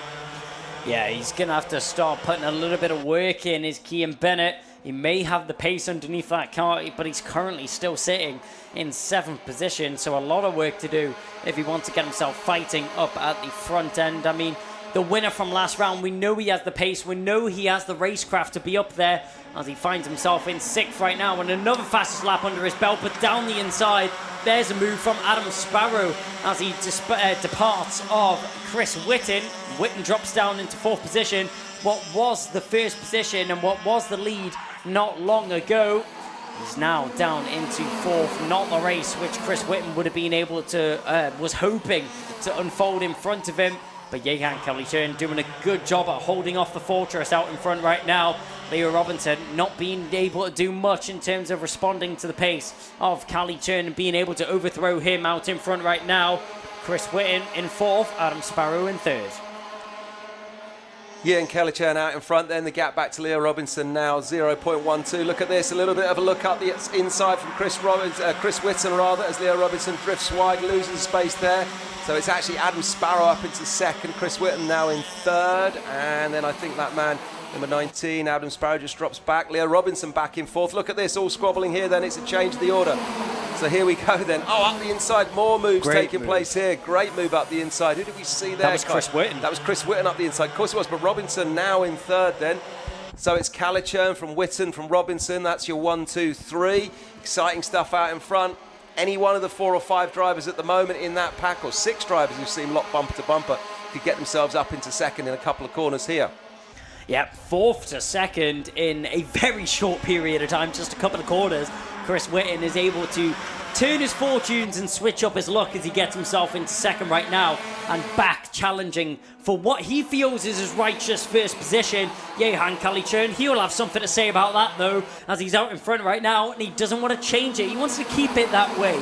Chris Whitten though, all over the rear bumper of the E-plate right now. Leo Robinson just sat in behind, waiting for something to unfold, waiting for a mistake to be made and capitalise on any opportunity which arises in front of him. As the drivers are going through the final bend right now and onto the home straight we go. Will he duck his head this time? Chris Whitten, maybe he's a little bit too afraid of an overtake being made. If he does, no, he keeps his head straight this time as he's all over the rear bumper of Kalichun. You cannot lose your focus for a moment here or everything will start to go wrong. But Chris Whitten, everything's going right now. He's still got 3 minutes and 40 seconds to get himself into the lead. Yeah, he has 3 minutes and 40 seconds then on the clock, and we can see Chris Whitten all over the back of the bumper there of Ian Kalichun. Leo Robinson sitting in third. There's a little group of them out in front, isn't there? It's 6 drivers. There's Kian Bennett now sitting on that fastest lap, still a 44.64. Currently running in 6th at the moment is Kian Bennett there. Action out front though, look at this, no changes. It is, of course, the E-plate, the 33, then the 36, then the 19, the 11 and the 5 that are your top 6 at the moment. Kalichun, Whitten and Robinson lock bumper to bumper then as they make their way through the corners of this one. Looking like that's how it's going to stay at the moment. Nobody looking like they want to make a move. Just behind them, of course, we've got Stewart, Fitchhall and Morrow. Jack Stewart, Jessica Fitchhall and Harrison Morrow making up the 9 drivers in this TKM race that's proving quite intriguing but very cagey at the same time. Nobody looking to do anything drastic just yet. Still a long way to run. 2.5 minutes there or thereabouts, 2 minutes 40 seconds on the clock. Look, very close though, Kai. Look, you could throw a blanket over the first 3 easily, but you can't bet against Ian Kalichun unless he makes a mistake in the closing stages, I would say. No, all the drivers up at the front end currently tied together, but down the inside, he's going to go for it now, and he's going to get it done. Light work there from Chris Whitten, but it's not going to work out for him. As down the inside, Leo Robinson, that's a great move to be able to get 2 in 1. What more could you ask for? He manages to follow through Chris Whitten to make his way past Yehan Kalichun, and then as soon as Whitten moved off that inside line, it was down the inside. Leo Robinson says, bye-bye, I'll take both of your positions, and gets himself into the lead of the race right now. A great move there from the 36 to capitalise on that opportunity that he had. But following in behind, Chris Whitten, all that work, it was for nothing as he's now in 2nd position still, and he will be looking to get that move done once again on Leo Robinson. Let's hope this time he doesn't give it up to Adam Sparrow. Yeah, absolutely. And I must. Oh, look at this as we see a move going around the outside. Somebody trying to go the long way around. That's Adam Sparrow just getting himself past Chris Whitten. Look, the 19 passes the 33. 33 looks up the inside. Chris Whitten having a go, trying to get it back straight away, but can't. So out in front, Leo Robinson from Adam Sparrow, from Chris Whitten. Chris has a look left and right all over the track. Sparrow closing the door, making his car as wide as he can. And behind them, of course, we've got Spencer Lane and then Ian Kalichun, who was leading in this one. And I must apologise to him because I said it looks like he's going to stay there unless something drastic happens, and it did, and he now finds himself down in 5th. Kian Bennett though back in 6th rather, still clocking the fastest lap, so well done to him. But out front then now, Leo Robinson. Look, having a look up the inside though. This is Adam Sparrow from Chris Whitten. Having a look, no, not getting it done. So Leo Robinson stays out in front. From Sparrow, from Whitten, from Lane then. That's your top 4. Kalichun stuck in 5th at the moment with just, well, inside the last 60 seconds of this one, Kai. Yeah, closing stages of the race right now. Leo Robinson currently has the upper hand as he finds himself in the lead of this race so far. Adam Sparrow, though, looking to try and throw an upset. He's trying to get himself into the lead of this race. Very shortly ago, he was only in 3rd. Now he's in 2nd. Chris Whitten has dropped down into 3rd as the time is now ticking down. The clock will very shortly strike 0, but we will get 2 more laps in this race. Looking over his shoulder, Leo Robinson, all he can see is the front bumper of Adam Sparrow. Chris Whitten currently in 3rd right now with Spencer Lane tucked in behind. He looks the wrong way, does Leo Robinson, as trying to arrive on the inside. Adam Sparrow, he had a look, not able to get that one done this time. Leo Robinson, nervous as anything, and you can't blame him. Sweating hot chilies right now is Leo Robinson out in front as he looks over both of his shoulders down the home straight, and he has another check over his shoulder. He doesn't want to risk anything. He doesn't want to give up that inside line to Adam Sparrow. It may only be the superheat, but it's still very important victory and a very important race to these drivers. Leo Robinson, he's done all this work to get himself into the lead of the race. He doesn't want to give it up now. He's going to have to go defensive, but on the inside line, Whitten's going to try and get there. Sparrow, very good job there to fend him off, but on the switch switchback on the inside line. Witten tries it. He's not able to get it done again, though. But this is music to the ears of Leo Robinson. All this battling going on in behind means he's just able to pull away and extend his gap to the driver in second position of Adam Sparrow right now. Brilliant stuff in TKM here then, Kai. Look at this. Chris Whitten's not giving up yet. He's all over the back of Adam Sparrow, left and right. He's trying to find a way through, but I don't think he's going to find it as we make our way through the final few corners. It might end up like this as Leo Robinson rounds out the corner. Number 19 then is Sparrow, but up the inside, number 11, Ian Kalicher, and we cross the line. That's how it stays. So Robinson from Sparrow, Whitten, Lane and Kalicher are your top 5. Kian Bennett in 6th then. Still getting himself a fastest lap there. And then Jessica Fitchhall, Jack Stewart and Harrison Morrow. Great racing in TKM, Kai. Any one of them could have taken it. Yeah, so close to the flag there from the drivers. I mean, Leo Robinson out in front. Great job from him to manage to fend off the drivers in behind. Adam Sparrow in second. Chris Whitten comes home in third. He tried everything he could do to get himself up into second. Wasn't quite enough though. Spencer Lane comes home in fourth, and what was looking to be a victory in the books for Jehan Kalichern was very shortly overthrown as he finishes down in 5th position. Kian Bennett in 6th from Jessica Fitchhall in 7th, and Jack Stewart in 8th. Harrison Morrow comes home in 9th position. So that's going to round it out there for the TKM Extreme Superheat. The drivers will very shortly have a little bit of a break, have a little bit of a breather, some time to make some changes on the cars and get themselves refreshed, as I'm sure it will have been very hot in their cars. It's been hot in the commentary box here. Never mind what it will be like to have a suit and a helmet on blasting around the circuit at 70 miles an hour in this heat. Looking at peaks of around 23 degrees later on today. Air temperature of around 19 degrees right now. Definitely feels a little bit warmer than that though. So TKM Extreme, drivers will have a debrief with their mechanics. But that's going to be it from TKM Extreme there. And we're going to get into the last 3 races of the day. It's going to be kicked off first by Honda Cadet.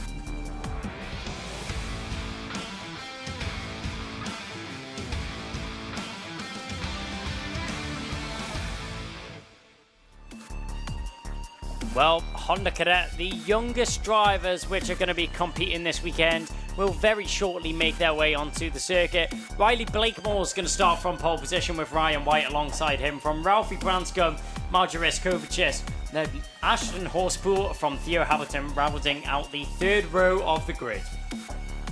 Archie Cannon and Jackson Heath are on the 4th row from Jack Fulbrook-Harmer, then Ricky Jr. McIntosh, Esme Rosie and Morgan Cooney on the 12th position. That's going to finish out the 6th row of the grid. The 7th row is then going to consist of Toby Turner, Shea Hilton, Harry Pennington, Jayan Parakash, and the 9th row of the grid. The final driver on the grid is going to be Adam Batt in 17th. And if you're new to the Honda Cadet class, all these drivers will not be taking a rolling start, which you'll be used to seeing here in the Ultimate Karting Championship. It's actually a standing start here for the Honda Cadets. How about you tell us a little bit about that, Kev? Yeah, so it's the only class, of course, that has the standing start there. We'll see them line up. And interestingly as well, 17 races in this one. I think it's the biggest Honda Cadet grid that we've seen this year, this season so far. So 17 races. So thanks to everyone who's come along and joined us for this round here at Three Sisters. It's going to be quite exciting. Getting a good start is absolutely key in Honda Cadet. They've got to keep their eyes on the start timing gantry there. When the lights go green for them, that is when they have to go. And if you get a poor start, if you don't time it right, it's very tricky to get these Honda Cadets up and running quickly, and you can drop back. We've seen it before with the likes of Ralphie Branscombe. I think in the last round didn't have the best of starts. Still went on though to get himself where he wanted to be at the top step of the podium, so well done to him. But yeah, getting a good start, really, really important. For the first time today then, we're going to see them line up from the standing start, Kai. All eyes on the start gantry, waiting for the signal to go. Well, it's all about reaction times here at the start of the Honda Cadet race. And these drivers, they may be young, but they are very used to this formation. At this point, all eyes will be focused on the starting gantry here from the Honda Cadets as they sit patiently on the grid, waiting for the lights to go on. You'll very shortly hear the revs rise from these Honda Cadets, and they will now go racing. It's a great start from the outside line there, as Ryan White using his experience to try and fend off and fight into the first corner. He's not able to do so though, as Riley Blakemore, no worries at all as he manages to get himself into the first corner first and into the lead of the race. Look at Ralphie Branscombe. He's already managed to get himself up in a third position as the bright pink helmet is now circulating in third. Yeah, a really good start there from kart number 68, Riley Blakemore, joining us for the first time this season in the UKC. Or rather, I lied. No, he was with us, wasn't he, at round 2. But he's had a great weekend so far. He got himself first place in Heat 1 and a second place in Heat 2. Great to see Ryan White winning Heat 2 yesterday as well. So, of course, last year's champion. He is currently up to, where is he now? Ryan White, I think he's sitting in second at the moment. So lots to play for in this one then.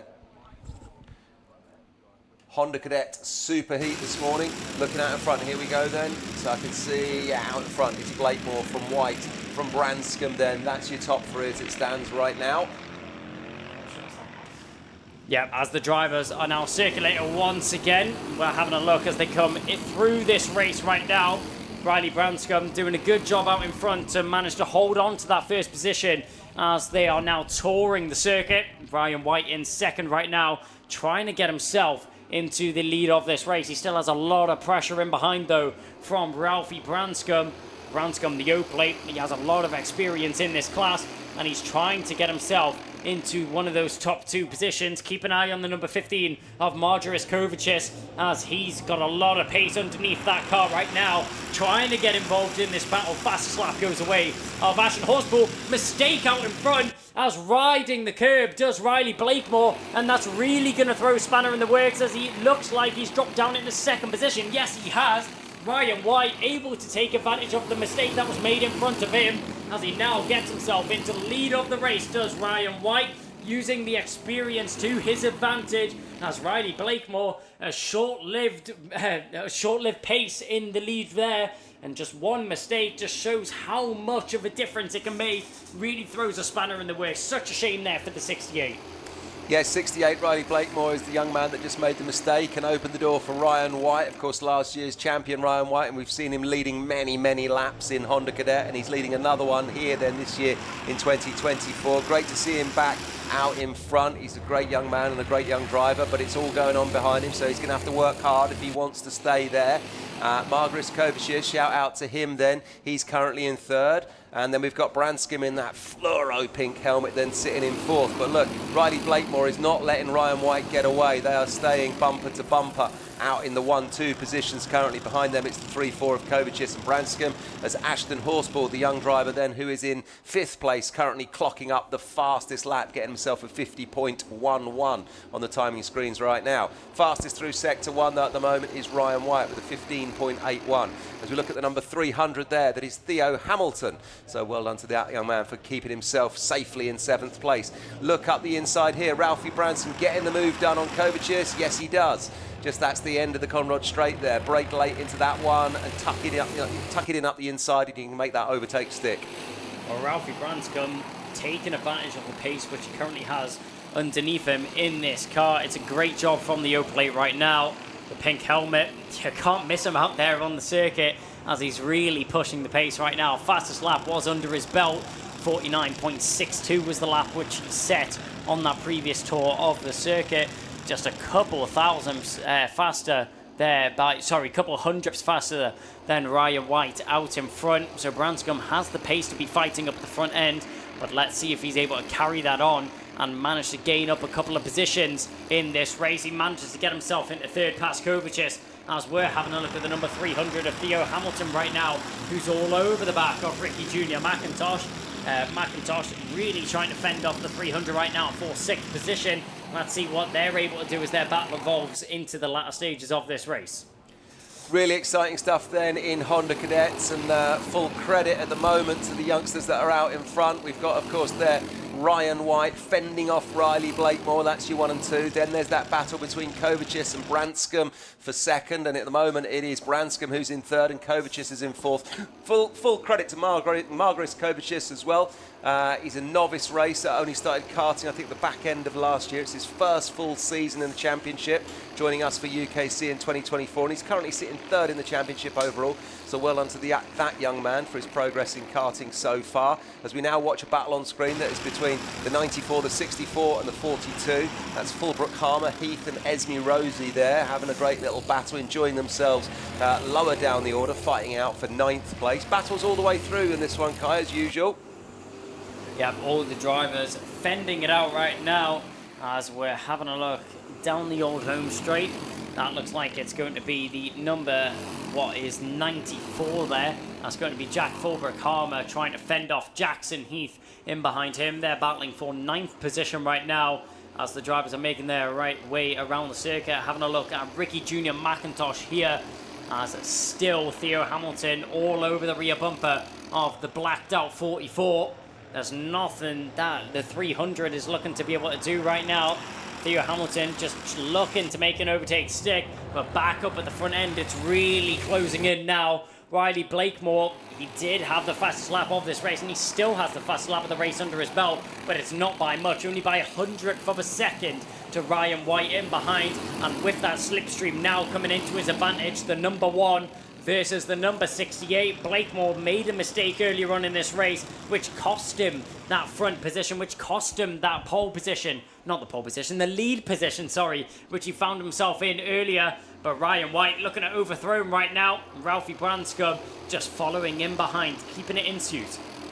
Yeah, they are, and I'm just watching Branscombe and Kovacic there, looking at the back of Ryan White. If I was Ryan White, I'd be a little bit nervous now as Branscombe has a look up the inside at the end of the Conrod Straight and gets it done. So Branscombe now up to second, then White down to third. Kovacic still in fourth as Blakemore, kart number 68, just extends a little bit of a gap out to the front. 0.24 on the timing screens then is the gap from Blakemore back to what is now Branscombe, not Ryan White. As Ryan White has a look up the inside, does he take his place back? Yes, he does. He said, I'm not standing for that. I want that place back. I was the man in second and I'm going back there. So now Branscombe finds himself in third. This is a great battle, Kai. Young drivers, but really entertaining us and really learning their craft. Yeah, outstanding racecraft. Haven't seen that overtake many times over the course of the weekend so far as Ryan White diving down the inside of the midsection to make his way past Ralphie Branscombe. Just carried that momentum out of the previous corner and got a great run down the straight. Managed to get that car very nicely positioned on the inside line there. Not able to respond just yet is Ralphie Branscombe as the fluoro pink helmet as they go through the back section of the circuit. Onto the straight now. Ralphie Branscombe seems to have lost a little bit of time to the back of Ryan White so far. But Ryan White just keeping it in contention for the lead right now. As Riley Blakemore, he looks quite comfortable out in front. He doesn't look very worried right now, does the number 68. He has the fastest lap under his belt. And he's looking very strong in terms of pace, keeping it nice and smooth. Haven't seen him look over his shoulder much. No, he does look comfortable out there, that's for sure. But he has got a bit of action behind him, but he's maintaining that gap. It was 0.24 before, but now Ryan White's actually closed it to 0.2. So Ryan White is just keeping him within his sights. He's definitely got his eyes on first place. We've still got plenty of time to get some overtakes done in this one. As look, Ryan White just letting him know he's there, flicking it a little bit wide. But then, of course, behind him, we've still got Ralphie Branscombe. Look at this. Blakemore runs really wide at the end of the paddock bend there. And then, look, this is where Ryan White got the overtake done just before. So Blakemore, he's got to concentrate. He's really got to concentrate because Ryan White is all over the back of him. We're going to see some action in this one, Kai, before it's done, I'm sure. Look, as well. And, of course, Branscombe can see it all happening just ahead of him. So he's thinking, right, hang on, there's something going on. I'm going to get in the mix here. And Kovacic is just watching it all. We've seen it before when it all changes in Honda Cadet. Fourth place driver can just sweep it up if he wants to. Yeah, Ryan White now applying pressure on the inside white line. As Riley Blakemore, he sees that happen, covers off on the inside line. Great defensive maneuver there from Blakemore to keep himself in the lead of the race so far. Check over the shoulder there. Ryan White, middle of the circuit is Riley Blakemore right now. He doesn't want to give up the inside, doesn't want to give up the outside either. This is great defensive driving, textbook defense here from Riley Blakemore, and it's really working effectively on Ryan White, who's not able to position his car in an attacking maneuver just yet.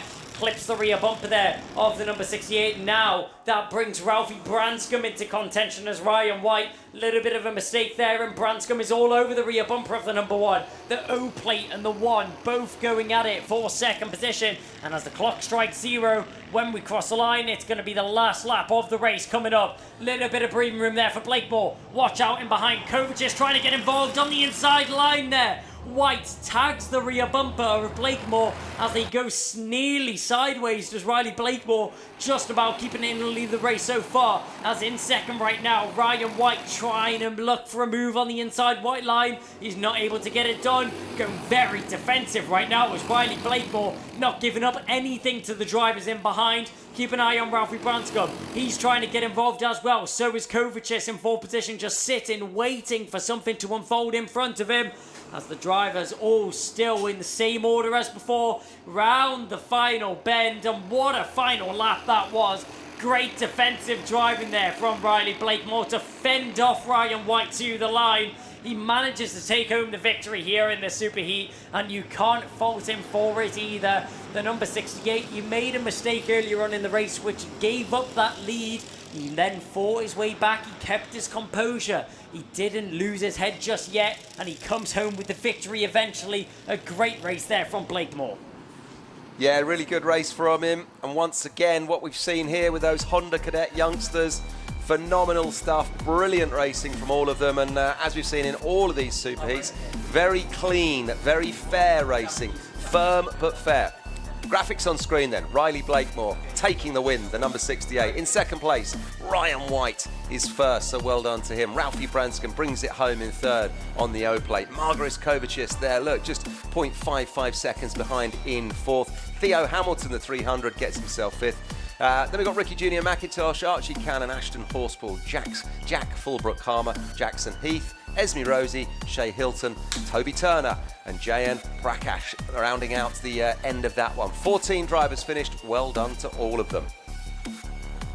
Yep, all the drivers finishing there on the grid. Great driving from all of them as well.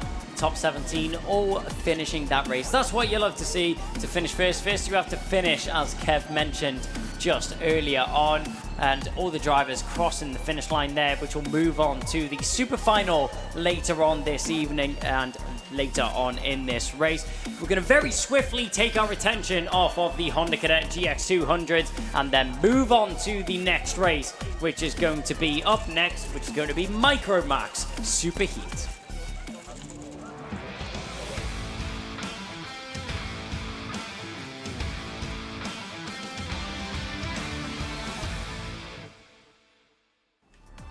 So Micromax Superheat are going to be the next carts out there on the circuit, as they will very shortly be coming out to play. Austin Oman will be starting from pole position with Jos Huschka in second position. Maximilian Eberhardt will start on the second row of the grid with Ansel Murray, Max Jolly and Ian Sinch-Pahal on the third row of the grid.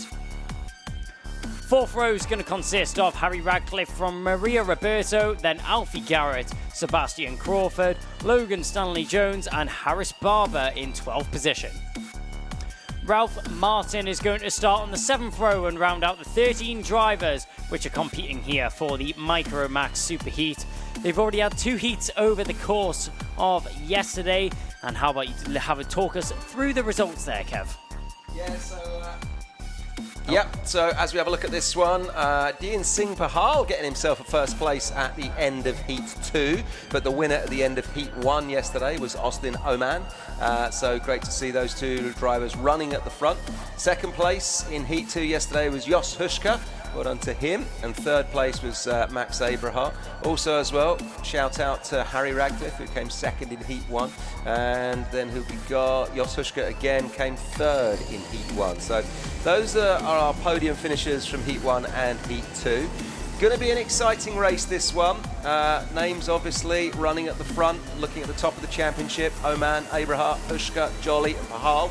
Your top 5 as it stands right now in the Micromax overall standings for 2024. And they're all fully in the mix as we line up for the start of this one. And the front rows of the grid, has all of them in it. So we'll see what happens when this one gets underway. But again, young drivers who I'm sure are going to entertain us and have a great day out here at Three Sisters, learning their craft as they go. Just getting themselves out, off and away around the circuit before they get themselves in race order, side by side, row by row. After the Honda Cadets, we go back to the rolling start, of course, with Micromax. Well, I expect nothing less. Micromax always put on a brilliant show here for us at the Ultimate Karting Championship. Austin Oman, I mean, he's been such a force to reckon with over the course of the season so far. He's been so high up the order in all of the races, leading the championship coming into this round by 30 points back to Maximilian Eberhardt. So a little bit of breathing room, a little bit of a gap, which Austin Oman has to fall back on if he has to. I'm sure he'll be looking to extend that lead if necessary, and in his favour as well, as the number 11 will round the final couple of corners. Great to see the camaraderie there between the drivers around the final corner. Little bit of a salute there to say, come on, let's have a good race there between the two drivers on the front row. It's going to be Oman and Hushka, which take it away from the front row of the grid. We go down the home straight. Do we go racing first time round? Yes, we do. A great start there from the inside line. Not so much from the outside, as Jos Hushka's going to have to go when one driver going round and back up. That car is going to be very much beach there on the gravel. That's Harry Radcliffe. Not the start he would have been hoping for at all, but Austin Oman, a great start from him, that outside line. Jos Hushka, he's going to have to fall back into third, not what he would have been hoping for.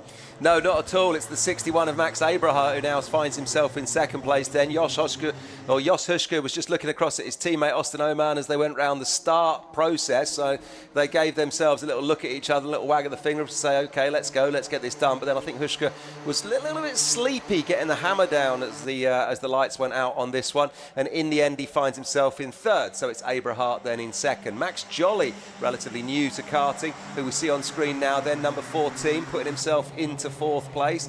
In fact, I lie, he's gone straight into third. That was fourth to third. So Max Jolly with the early overtake, now sitting in third there. Look at he is on that Carlos Sainz chassis there from Hunter Motorsport. Well done to him. Sam Pollitt Racing's number 55. Jos Hushka then just behind him there, now finds himself in fourth. Look, tries to take the place back straight away and does. So well done to him. Back up to third then. Max Jolly's going to think, hang on, what happened there? I was there, that was my place. He's now going to have to do it all over again. Yep, great move there from Hushka to get that position back and get himself into fighting contention back past the number 14 of Max Jolly. So Hushka regains that third position. Keep an eye on Ansel Murray as he's following in behind. 96 on the helmet, 99 on the cars. Interesting one there. Wasn't expecting to see that, but down the inside, wasn't expecting to see this so early either. Maximilian Eberhardt on the inside, first and second in the championship. But Maximilian Eberhardt maybe second in the championship, but he's first on the road right now. Austin Oman will drop down into second momentarily. I wouldn't be surprised if we see these two drivers battling it out throughout the whole of this race and switching positions between the two of them. Austin Oman doing a great job in second right now to fend off Jos Hushka. Hushka really pushing the rear bumper of the 11 right now. As he looks over his shoulder, he sees he has a little bit of breathing room back to Max Jolly in fourth position in behind him. They round the final corner and down the home straight. Will anybody make a move into the first corner there? As we expected in this one, Kai, then it's all of the front runners from the championship as Oman looks up the inside of Eberhardt and he's taking Hushka with him. Wow, how about that? Two Sam Pollitt racers overtaking the RCE in one move. The Sam Pollitt Racing machine then doing the business as Oman wags his finger now, just sending him down the road. Hushka locks onto the rear bumper of him there. But Eberhardt, of course, he is now just going to be looking at those two and thinking, okay, I'm not going to let you go. I've made a little error, but I'm not letting you go, and I'm hanging on. And then behind him, of course, we've got the number 99 of Ansel Murray and then Max Jolly. And what I was going to say before all of that, Kai, was it's great to see the front runners in the championship are also the front runners in the race, as we would expect. Yeah, it's been great racing up at the front end. Austin Oman switching positions back again with Jos Hushka. Hushka actually losing out on two positions. It was up at the front end. It was Maximilian Eberhardt losing out on two positions, but he's looking to get one of them back already. Down the inside, will he be able to get it done? No, he can't. Great defense there from Jos Huška, but he slams the door shut in his face as Jos Huška is not giving Maximilian Eberhardt the light of day on the inside line. Tries it again, cheeky there from Eberhardt. He's not wasting any time at all in third position. He wants to get straight back into that second position, which he feels is rightfully his. But great job there from Huška to manage to keep himself in second right now. Austin Oman, I'm sure he'll be sat there in first position saying, you guys get on with it. You guys start battling. I just want to drive away. I don't want any worries or any involvement in your battling, which is going on out in front. He's got his eyes locked firmly on the road ahead of him. And, of course, don't forget that man, the number 11 kart, Sam Pollitt Racing, Austin Oman, won last time out of the last round. But look at this, up the inside. Wow, what's gone on? From what? From fourth to first for Max Eberhardt, kart 61, getting it done. Wow, wow, wow. There we are, just giving credit to the drivers that are out in front, and suddenly it's all changed. It's number 11. Oman gets it back. Oh, boy, this is good. Well, I can tell you, Austin Oman doesn't like being in any other position other than P1. Austin Oman straight back on that inside line, gets the move done on Maximilian Eberhardt once again. Eberhardt trying to fight up at the front end, trying to keep in contention. Maybe he's going to have to wait until a little bit later when there's less time on the clock to get himself in the lead of the race. Keep an eye on Dian Sinch-Pahal, though. He finds himself in third right now as he managed to get past Jos Huška. He also has the fastest lap under his belt. So let's keep an eye on Dian Sinch-Pahal to see what he's able to do. One driver which is going to do something. Two drivers which are going to do something. On the inside line, Eberhardt and Singh-Pahal are going to get that move done on Austin Oman out in front. Dian Sinch-Pahal, great job from him. He doesn't have the fastest lap anymore, but he finds himself in second position. Dian Sinch-Pahal, hats off to you, fighting his way through the order and not giving up at all. No, well done to him. And of course, don't forget, we saw him on the podium at the last round at Warden Law in second place. So he started to find form in the second half of this UKC season. So well done, young man. That's the kart number 23. Of course, the RCE driver. Out in front of him, though, is his teammate. That's Max Eberhardt there, the 61. And behind them, it's the number 11 of Austin Oman, our winner from last time, of course, Sam Pollitt Racing driver. So it is all going on. And then it's the number 99 on kart, 96 on helmet. That is Ansel Murray, who's currently in fourth place then. Jos Huška and Max Jolly just rounding out. Oh, as Huška clips the curb and finds himself backwards on the road. It all went wrong for him in the flash of an eye there, Kai. Well, it would have been a heart-in-the-mouth moment there for Ralph Martin, who very, very nearly ran straight into the beached cart of Jos Huška. Very close for comfort there between those drivers. Luckily, doesn't collect anyone after going round there on the curb. That's so unlucky there from Jos Huška. Just clipped the curb, didn't he? Yeah, just beached that rear wheel on the curb and rotates the car. Nothing he could have done about that one. And I'm sure you'll learn from that mistake and definitely won't do that again. But out in front, Maximilian Eberhardt, it's not going to be for long, and it's going to be a new leader in this race. Dian Sinch-Pahal hits the front.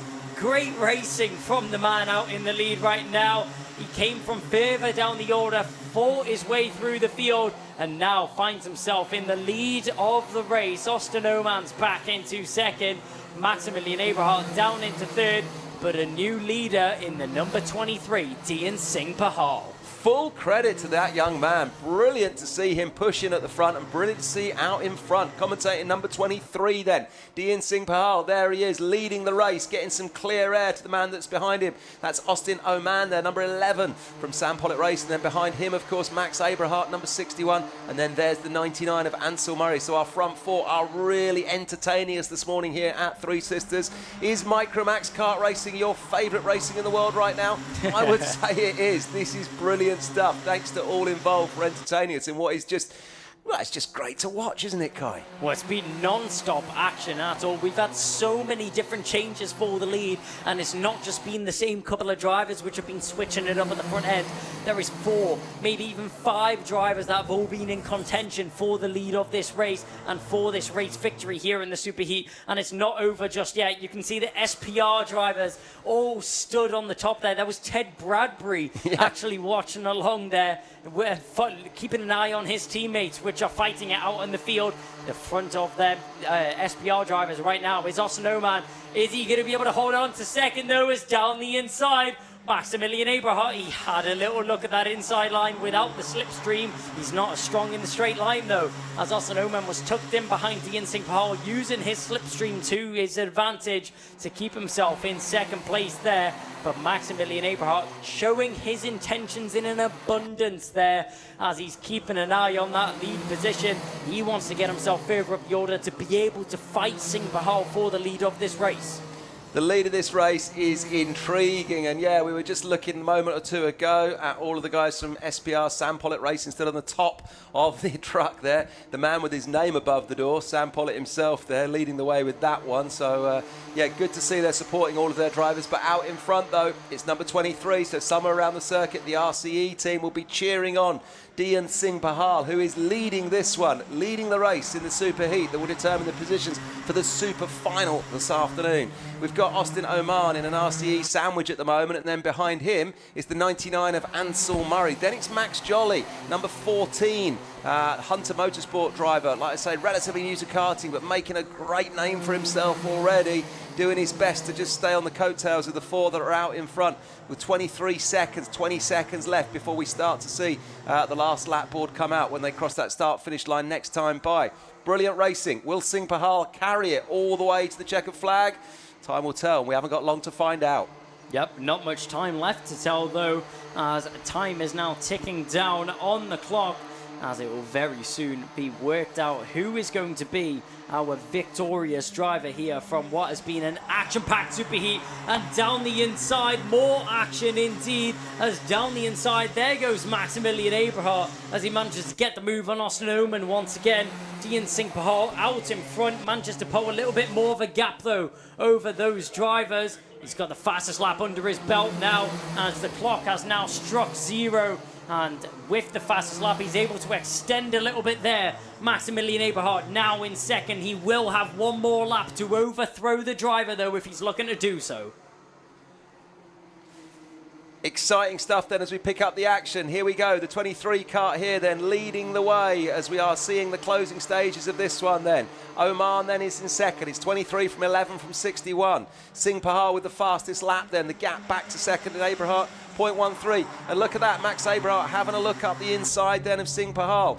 They are going wheel to wheel. Oman finds himself in third on the final lap, Kai. Yeah, it's very close up at the front end, squeezed over the curb. Very lucky to keep it in a straight line there is Maximilian Eberhardt as he looks left, looks right, darting to the inside line. There goes Oman. He's going to go on the attack now as he's going to look for second position. They go side by side through the midsection. Great racing here between the two of them as they are going wheel to wheel, quite literally on the inside line. Maximilian Eberhardt, he's going to have to go defensive on the long way round. It's going to switch to the inside line. Austin Oman, is he going to get there? Yes, he is. Trying to follow through. Ansel Murray, there's going to go be a photo finish between these two. Who's going to get it? It's going to be Eberhardt by just going to be 0.03 of a second, which separates the two drivers to the line. Dean Singh Pahal, after all that racing which has happened, manages to win by 0.7 of a second. But oh my word, Austin Oman and Maximilian Eberhardt are quite literally two of the closest drivers on the circuit. I don't know how they kept it off the grass and how there was no contact between the two of them, as it was so close between them. There was millimeters, it was marginal racing between Oman and Eberhardt as they were making their way around the circuit. But Austin Oman inevitably just comes out on top after managing to turn the outside line into the inside line on that final bend. Gets himself into that second position. Maximilian Eberhardt, hats off to him though for fighting it all the way to the line. Nearly lost it again to Ansel Murray though as the number 99. Thought he'd give him a run for his money to the line. Does Ansel Murray. Max Jolly finishes in 5th from Logan Stanley Jones in 6th. Then it's Ralph Martin, Maria Roberto, Alfie Garrett, Sebastian Crawford, Jos Huschka and Harry Radcliffe. The only retirement from the race. Wow, Kai, absolutely wow. Yeah. Closing stages of that one were fantastic. Brilliant racing. Well done to all of those youngsters there.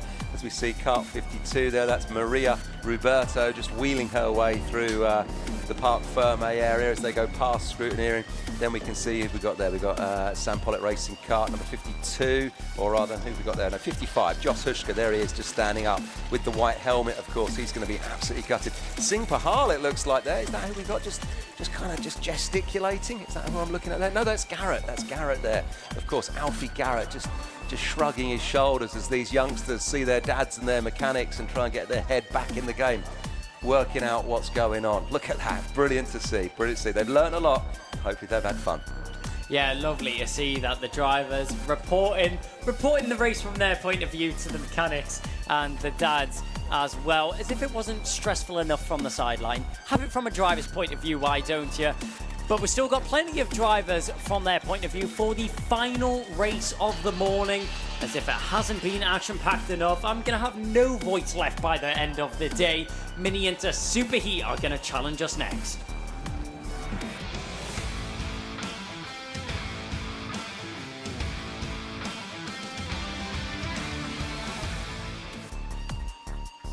Mini Inter are going to be the next class to go out onto the circuit and put on display their trials and tribulations. Hansing Khan is going to start from pole position with Miles Burton alongside him, from Emerson McAndrew Urin, Alex Goodson, Louis Radcliffe and Joshua Griffin alongside him in sixth.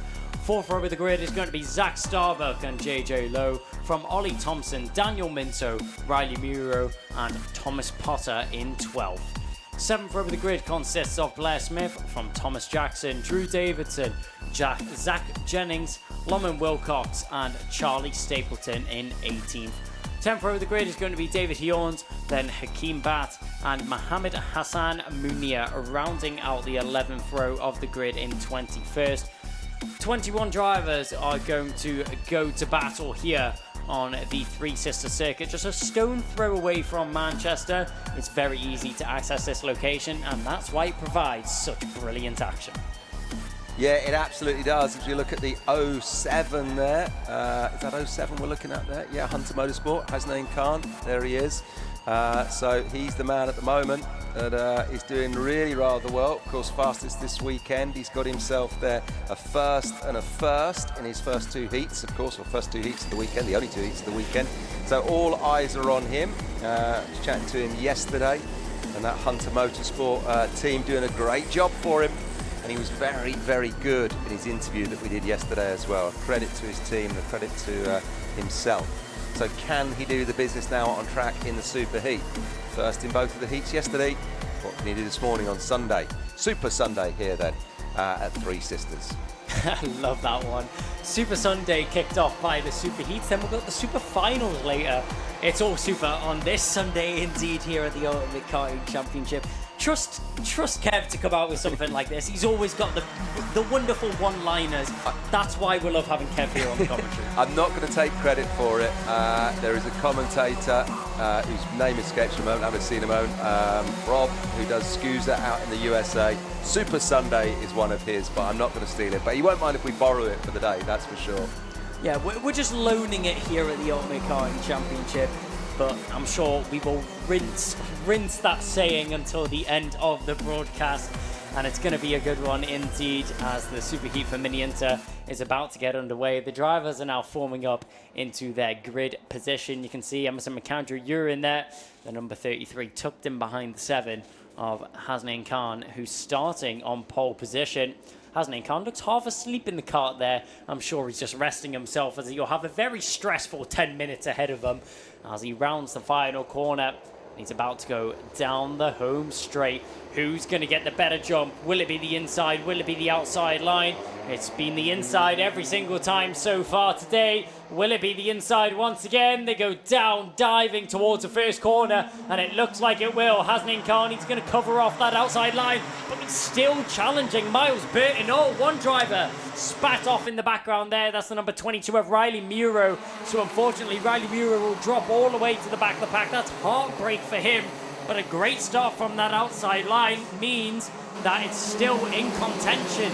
Is Miles Burton. He initially got the best jump across the line, but he's going to have to settle for second position for the time being, as he's going to have to challenge Hasnain Khan out in front.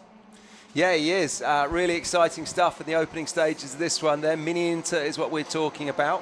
Got a really clean race suit, as has Lane Khan. By the end of this one, though, I'm sure he's going to have worked hard in it, whether it will stay flashing and white as it is right now. Miles Burton's going to really put the pressure on him, though, as we can see here, number 43. And then behind him, Emerson McAndrew-Uren, of course, their Down Holland racing driver, at this point in time, leading the championship. With 418 points, the Riley Muro's 375. Anyway, Khan, Burton, McAndrew, and then Alex Goodson in fourth and Louis Radcliffe in fifth as we are into the opening stages of what will be an intriguing super heat here then. Final one before we have the lunch break and then the super finals this afternoon. And I'll be leaving you, Kai, at that point to call it on your own, because I'll just nip off to the winners' enclosure at scrutineering. Hopefully grab a word with the youngsters that come home in the 1, 2, 3. As we look at number 5 there, who we got? Josh Griffin all over the back of what looks like Louis Radcliffe, is it? Bit of action going on here in the mid-pack. Soaring the wheel left and right between the 82, the 5 and the 28 here, or the 26. Yeah, great move there by Radcliffe on the inside as he managed to get the move done on Alex Goodson for 4th position through the midsection of the circuit. You don't see that very often, but a brilliant move nonetheless there from Radcliffe, gaining himself another position, getting himself out of the grasps of Joshua Griffin, who currently has the fastest lap under his belt. He's representing Team UK in the past. Let's see if he can put that pace to the pedal as well. But up the front end of the order, Hasnain Khan from Miles Burton, and as you mentioned before, Kev, the championship leader of Emerson McAndrew-Uren. He's not a stranger to the Ultimate Karting Championship, and definitely not a stranger to the front end of the field as he tries on the inside. Tap the rear bumper there of Miles Burton. They both got a little bit sideways there, both losing quite a bit of momentum there, meaning that Hasnain Khan is able to extend his gap and get a lot more breathing room, a bit of a cushion to fall back on. Back to Miles Burton in second, but down the inside, Emerson McAndrew-Uren, after losing a bit of momentum, he's now going to lose a position as Louis Radcliffe now gets himself up in the 3rd position, looking to pedal on forwards. Yeah, good move from Louis Radcliffe there. McAndrew just drifted wide, and he said thanks very much, and I'll just slip up the inside there as we look at number 26, which is Alex Goodson, who's got the number 5 of Josh Griffin all over his rear bumper. Keep your eyes on Griffin, because he is going to try and make a move on Goodson, I'm sure. Just tucking in at the moment, deciding not to do it yet. When will he do it? We can see the Union Jack there just on his left leg of the race overalls. Team UK there, overalls looking really good in the sunshine here at Three Sisters. We've got a driver who just completely misses the corner. Who was that? That was Alex Goodson. That was Alex Goodson. Wow, number 26 just completely missed the corner, shooting off over the grass and then rejoining the action. We'll see what happens where he ends up when they go next time by the timing beam across the start-finish line. But now then, out in front then, it is, or rather we're looking here then at 82 of Louis Radcliffe, and then just behind him we've got the 43 then, which is Miles Burton. So this is the action out in front with 33 there then, Emerson McAndrew trying to get that place back from Burton, just staying on his rear bumper. We're seeing all the overtakes done at the end of the Conrod Straight, and then also just as they come along past the pit lane and at the end of what is sort of paddock bend there seems to be the 2 main spots for overtaking so far this weekend. Yeah, a rare mistake there from what was the number 26 of Alex Goodson. You don't see that very often from a driver of his caliber, but he does a very good job to recoup himself and get himself back onto the circuit, losing minimal time possible. He'll get himself back in the racing order, but down the inside, there's going to be the move from the number 5 of Joshua Griffin to get himself up into 4th position. Emerson McAndrew-Uren will now drop down into 5th, and he's going to have a little bit more work to do if he wants to find himself back in a podium position. We're having a look at the battle a little bit further down the field. That looks like that's the number 56 of Blair Smith, JJ Lowe and Ollie Thompson all going at it as they make their way through the first corner. Yeah, exciting stuff with these Mini Inter drivers here. It's Louis Radcliffe with the fastest lap at the moment by the looks of it. Yes, indeed, a 45.97 from him. But yeah, exciting stuff. They're fighting for their positions in the Super Finals that will kick off after the short lunch break, which is coming up. This is the last of the Super Heats this morning then at Three Sisters. And once again, we're being treated to some very fair but very robust racing in the Ultimate Karting Championship. The UKC, of course, running now for 5 years, 5 seasons, and we're seeing just some brilliant racecraft from many of the drivers that are involved, and that's what we've been treated to this morning. Picking up the action here then with the 82, as we can see, which is Louis Radcliffe with Miles Burton all over the back of him there. That's the 43, then Josh Griffin. Look, that little train, That's the battle for third as it stays right now. Out in front, though, the 07, the Carlos Sainz chassis from Hunter Motorsport in the flashing white overalls of Hasnain Khan, looking comfortable. As then we see Louis Radcliffe in second, then the battle for second. There it is. Really, really exciting stuff, Kai. I'm enjoying this one with 4 minutes still to run before we see the last lap board come out. Yep, still just under half of this race remaining and plenty of action to still unfold on this circuit as we're keeping an eye there on the number 82 of Louis Radcliffe as he's just trying to fend off that second position. He has a lot of pressure behind. One driver that has even more pressure is the number 5 of Joshua Griffin. He's going to have to go defensive. Sorry, is Miles Burton as Griffin's on the inside, not able to get it done that time round. He got himself on that inside line, just wasn't able to carry enough momentum to get himself past the number 43 of Miles Burton there. Louis Radcliffe now able to extend a bit of breathing room into the midsection, dives to the inside. Last of the late breakers there was Joshua Griffin as he now finds himself in a podium position of this superheat and gets himself into third, does Joshua Griffin. Yeah, well played to Josh Griffin there. He was lining up an overtake from a few corners back, and it's of course Miles Burton who's come off worse out of that one as we pick up the action on screen there with a nice shot of number 33 of Emerson McAndrew Uren, who now finds himself in fifth, staying in fifth. Fastest lap also to Josh Griffin, so he's obviously got the hammer down. His eyes now firmly fixed on Louis Radcliffe. That's the number 82 who is in second place at the moment. And then the gap further ahead and off and away down the road to the man in first. He's over half a second. Hasnain Khan is leading, 07 in the lead then at the moment. As we pick up the action mid-pack, look, 2, 4, 6 drivers scrapping out here, then passing the paddock bend or the paddock straight, going into the paddock bend. Who have we got in this one? Moving so fast I can't quite see him, but at the back of that group it's number 22. I did just see that. That's Riley Muro. So he's at the back of that chase group there with the zip cart leading. It's the number 188 of Zach Starbuck. So great to see him in the mix of this one. Yeah, the top 10 only separated by 6.3 seconds. But Joshua Griffin, fastest man out there on the circuit right now. He's currently in third position. We've been keeping an eye on him carving his way through the field as he's now arrived onto the back of second place sitter of Louis Radcliffe. They go down the old home straight. A little bit wide there from one driver in the background. He did it a couple laps ago and he'll do it again.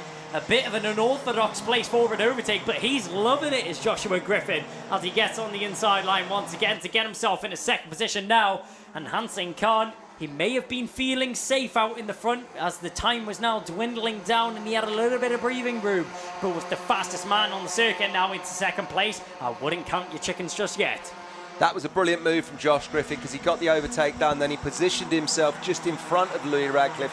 So Radcliffe really couldn't, make a counter move into the next corner. So well played to Josh Griffin, getting the overtake done, then positioning the car, and then just kind of holding his line. And he must have been gripping that steering wheel so firmly and thinking, I've made that overtake stick, and you're not coming back at me. So now Radcliffe then is looking at the back of Josh Griffin. He's got that place to make up, the Sam Pollitt Racing driver. As we're picking up the action here with this lead group, then Zach Starbuck, the 188 of Zipcart, leading the likes of JJ Lowe, Blair Smith, Drew Davidson and Ollie Thompson. And they're all fighting it out for what is 9th place at the moment. Look at the battle for 9th, Kai. This is phenomenal. Yeah, I mean, battles all the way through the field right now as we're keeping an eye on the 48.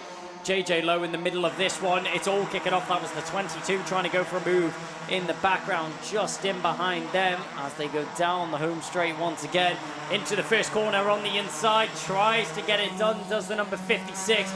Blair Smith tried to make that move on JJ Lowe. JJ Lowe was having none of it. None of it, but well done to Blair Smith of Lenny Messenger Motorsport, LMM, treating their drivers well and teaching them how to do it. There's a young man who's really coming through the ranks and he's loving his day out as we've got another driver behind Blair running wide and losing places. I didn't quite see who that was, Kai, I'm not sure, but he's really, really exciting in this mid-pack action. Yeah, one driver got a little bit of a tap in behind there from the 22 of Riley Muro. I think it may have been Ollie Thompson, unfortunately. Yeah. Looks like the number 18 just drifting wide after a little bit of a tap there on the rear bumper from Riley Muro. Ollie Thompson, drifting down in behind the 22. Drew Davidson now down in 14th. 13th is now the place of Ollie Thompson. As we go down the back straight into the rib cruncher section, down the hill we go. We're keeping an eye on this battle. Never mind what's going on at the front end because it's all kicking off in the mid-pack. who needs the front drivers when we've got all of these lot? As JJ Lowe once again still in the middle of this sandwich. Zach Starbuck out in front of this pack, currently in 9th position, doing a great job at fending off all these drivers in behind him. But the Thule Motorsport car of the number 48, JJ Lowe, just looking for an opportunity which arises. Final lap is now upon us though, and Hussein Khan looking to take home another victory unless Joshua Griffin is able to pull out a masterclass of a final lap. Well, he's going to have to do well, but Josh Griffin has done a fantastic race, putting himself up to second. I think it's going to stay Hasnain Khan from Josh Griffin, but then what's going to happen behind? Because the battle is on between Louis Radcliffe and Emerson McAndrew-Earn. It's going to be the battle for third. Here we are, look, the 82 with the 33 all over the rear bumper. Sam Pollitt Racing fending off Dan Holland Racing. Look at this, what a great race this is for the youngsters. This is the battle for third then. What can Emerson do, if anything at all, in the closing stages? Rounding the corner, no. It ends up there with Radcliffe just holding off Emerson McAndrew-Earn, and that was the battle for third. And out in front, Kai, Hasnain Khan and Josh Griffin. Another brilliant race this morning. Yeah, no races have disappointed so far. It's been action-packed all morning, and this is just a taster of what we have later on. Hasnain Khan will come home with the victory, though. He took it from pole position, and he'll take home the victory as well in the superheat. Sets him up nicely for later on this afternoon. Joshua Griffin comes home in second position from Louis Radcliffe, Emerson McAndrew-Earn, Daniel Minto, Miles Burton, Alex Goodson, Thomas Potter, JJ Lowe, Riley Muro, Zach Starbuck in 11th position. Blair Smith in 12th from Ollie Thompson, Drew Davidson from David Yorns, Lamin Willett, then it's going to be Zach Jennings, Charlie Stapleton, Hakeem Batt, Mohammed Hassan Munir and Thomas Jackson, the only retirement from the race in 21st position. So 20 out of the 21 cars finishing out there on the circuit. They will all come in for scrutineering and they will all come into the pit lane as they will now have a nice little breather until later on this afternoon. Obviously these will be the last drivers to have their final later on at around what looks like around 3:30 for these drivers to have their final, but the finals obviously kicking off a little bit earlier than that, but that's going to round out proceedings for the morning. Kev, thank you so much for joining me for the commentary. It's been a pleasure having you alongside. Kai, it's been an absolute blast this morning. We've been treated some great racing from all of these UKC drivers. Firm but fair racing, and finishing that last one there, full credit to Hasnain Khan. That is now a hat-trick of first places for him. Done both of his heats and his super heats in first place. Been an absolute blast, Kai. Thanks ever so much. I will be then in the winners' enclosure next, seeing who wins in the super finals, just across the way from where Keith, our chief scrutineer, is stood right now, as we can see on the big screen. But thanks ever so much for having me on board this morning, Kai. Of course, it's been a pleasure. Yep, Kev, you can't get away quite that easily. We'll obviously be seeing Kev doing the post-race interviews later on this afternoon. But that's going to round out proceedings for the morning and the superheats. But later on, you have to tune in for this one. It's going to kick off just after the lunch break with the first Junior Rotax final starting at around 1:25.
Well, these young kart racers have a busy season, and one young man who knows that all too well is stood next to me now, Hasnain Khan in Mini Inter, kart number 7. Hasnain, the first time we've seen you in UKC was at the last round, because you've been racing here, there and everywhere this year, haven't you? We've been racing in Europe and we've been doing some of the British. And now we're going to finish the rest of the UKC Championship. Fantastic. And so we last saw you then, or we first saw you in 2024 at Warden Law last time out, and it was quite an eventful weekend for you. You went well in the heats, didn't you? A second and a third. Yeah. So we were finished second and third. We qualified second overall, and in the super heat we finished second, but we got an in-race penalty which dropped us to 6th. And then we started, I think, third in the final, but then we dropped back to like some battling. So yeah, it was a good weekend. It was a really good weekend, just outside the podium, finished 5th overall come the end of the weekend. So you obviously know you've got the pace. How are you feeling coming to this one here at Three Sisters then?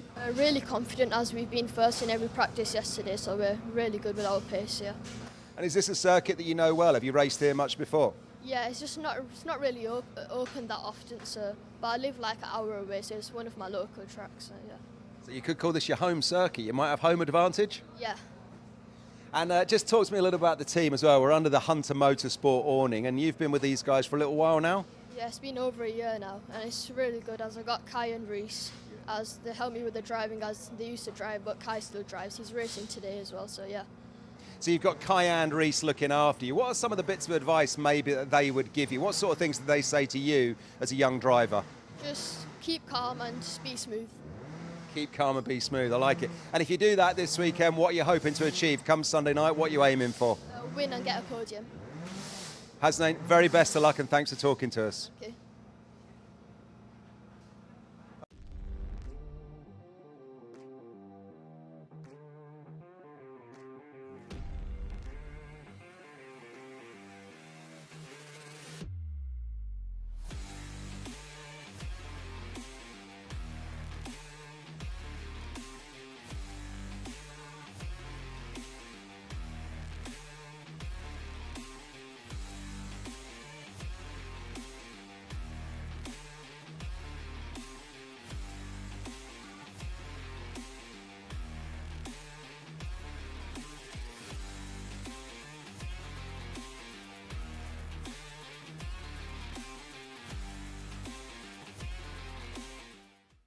Well, Sam Pollitt Racing always produces some great young drivers, and one of them is stood next to me now in Micromax, currently sitting 4th in the championship overall, and you made the podium last time at Warden Law. Josh Hushka, 3rd last time out. You had a good round when we last saw you, didn't you?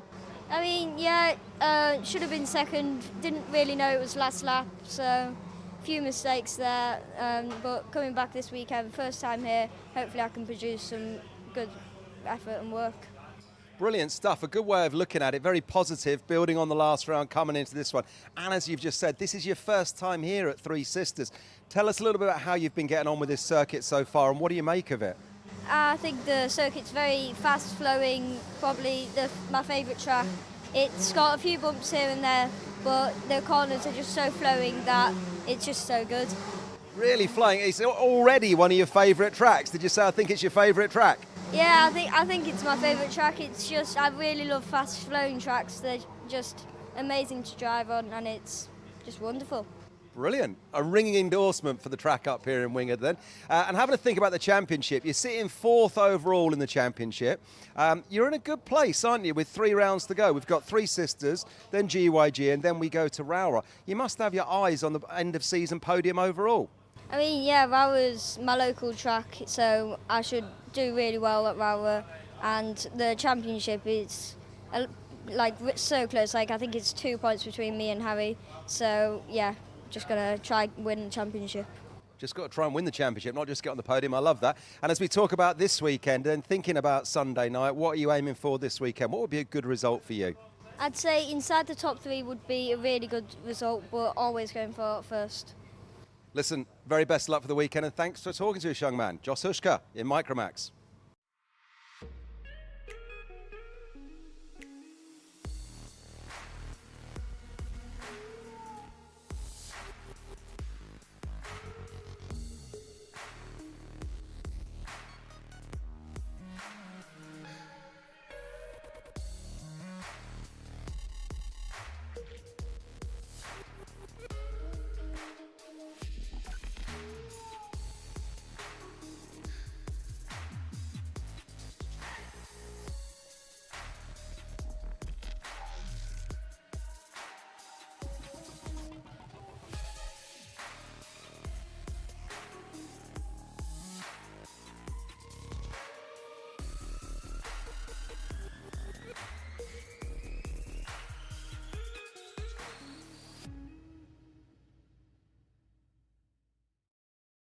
Well, one of the most hotly contested classes is junior Rotax. Often the grids in this one are in excess of 70 drivers. But one man that did really well last time out, qualifying on pole, Zane Quecker. Zane, you had a great round, didn't you, last time when we were at Warden Law? Yeah, managed to get the best of it on that track.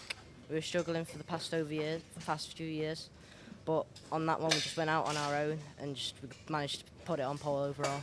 Yeah, really well done, and I understand that some of that success is to do with the awning that you're now under. You've been part of the Ultimate R team for the last 4 months, and it's going well, is it? Yeah, it's going good. They've helped me out with the setup and everything, so that's made me gone quicker overall.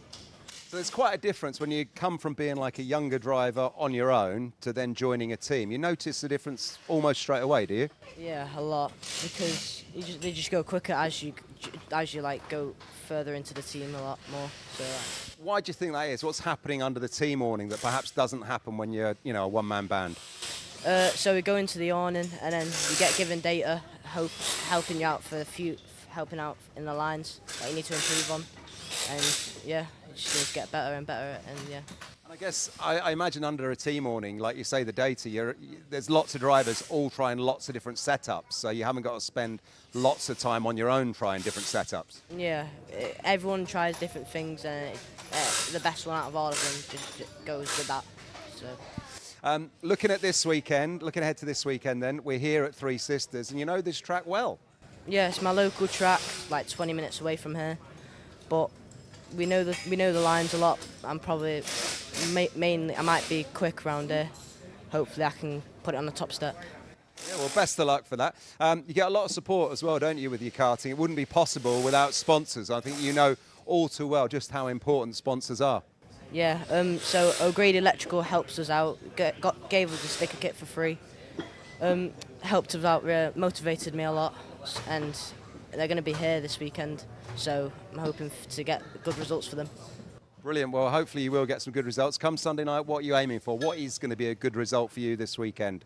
I'm hoping on Sunday a top 10. Top 10. Top 10. Listen, Zane, very best of luck. Thanks for talking to us and go well. Yeah, thank you.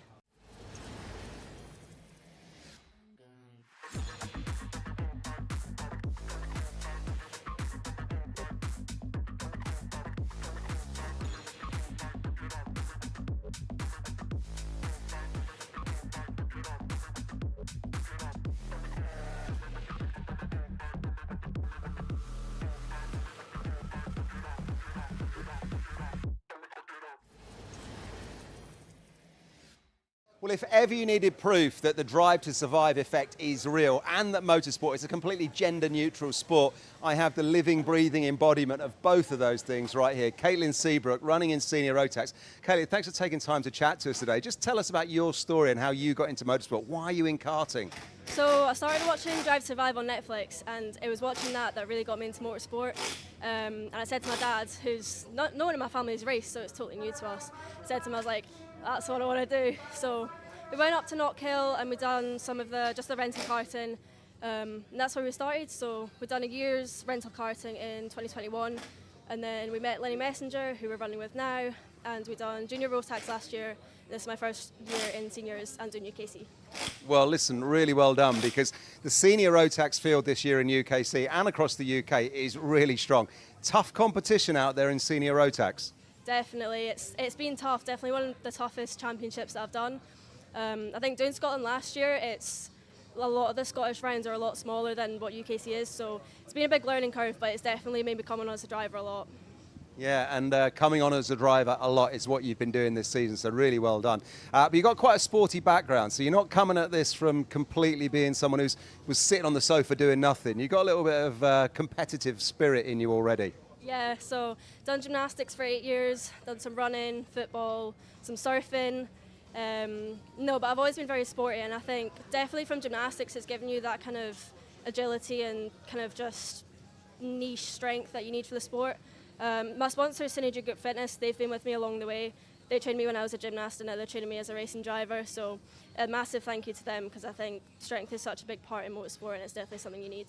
Yeah, it really is. People don't realise that when you're out in those heats and those super finals, they're 14 minutes long, some of those races. You come in absolutely broken, don't you? There's a lot going on when you're in the car. But also as well, you've been learning, your dad's been learning as well, hasn't he? Because he's had to get on the spanners and understand how to make one of these things tick. Yeah, so he's never been a mechanic, so when we started, we were both totally new to it. We had quite a lot of mishaps, lots of broken threads and stuff, but he's not messed up recently, so it's going the right way. You're under a good awning though. Lenny Messenger's looking after you, isn't he? Yeah, it's been really good to Lenny Mestre, and he lives 15 minutes away from us, so it's really handy just to take the car over to him and get everything checked, and he's been a big help in our journey. Listen, really well done. What is going to be a good result for you come the end of the weekend? What are you aiming for this weekend? I'd really like a top 10. So I was 11th in the practice before, so that's given me hope for a top 10. I've not finished a final here just because it's just been unlucky and unfortunate, but I think finishing would be a good start, but top 10 would really top it off. Caitlin, best luck for the weekend and thanks for talking to us. Thank you.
Well, in Honda Cadet, one young man who's making a name for himself, who was a novice not that long ago, is stood next to me now, Margaret Kovacic.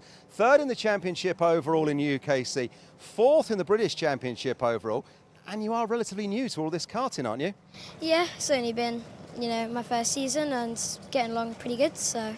I'd say you're getting on really well, young man. Talk to me about the last round with us at the UKC. We were at Warden Law and the heats were going well. You finished, I think, second, and a second in the super heat, but what happened in the final? Didn't really go our way, bit of a bump and then just messed with the car a bit and then obviously dropped down a few positions and then, flipped it. Just flipped it, he says casually. Actually, because people who don't understand karting wouldn't think these things go over, but sometimes they do go fully over. Yeah. And what happened? What's it like when that happens, when you're a racer and you know that's going to happen? When you're upside down, you're just wondering what's going on. Is my kart okay? Is my kit okay? More importantly, were you okay? Yeah, I was fine. Good stuff. Now listen, here we are then at Three Sisters. It's round 4 of our championship. You're in a good position, third in the championship overall. How is it going so far this weekend? I'd say this weekend is going pretty well. I've improved my PB sometimes. We're just testing new things out, new setups and all that. And you got your dad on the spanners as usual. How's he getting on? I'd say he's getting on pretty well. Brilliant. What's the key to doing well around Three Sisters, do you think? What have you learned already from the couple of practice sessions that you've had? I think the main thing about Three Sisters is trying to keep your speed up, just trying to be as quick as you can because it's a really top speed track here. All the corners are really fast paced, so you just got to go as quick as you can really. Yeah. Brilliant. And you need to get a toe. A lot of the other drivers are saying on that long back straight, you need to tuck in behind somebody. Yeah, when you tuck in behind somebody, we've been talking and you can gain like 3 to 5 tenths. It's absolutely crazy around here. Listen, Margaret, it's been great talking to you. Very best of luck for the weekend. Just quickly tell me, come Sunday night when we're doing the podiums and I announce the winners, what do you hope will be? What's going to be a good result for you this weekend? Hopefully a win, but top 3 would be very nice for the championship. Very best of luck. Go well this weekend and thanks for talking to us. Thank you.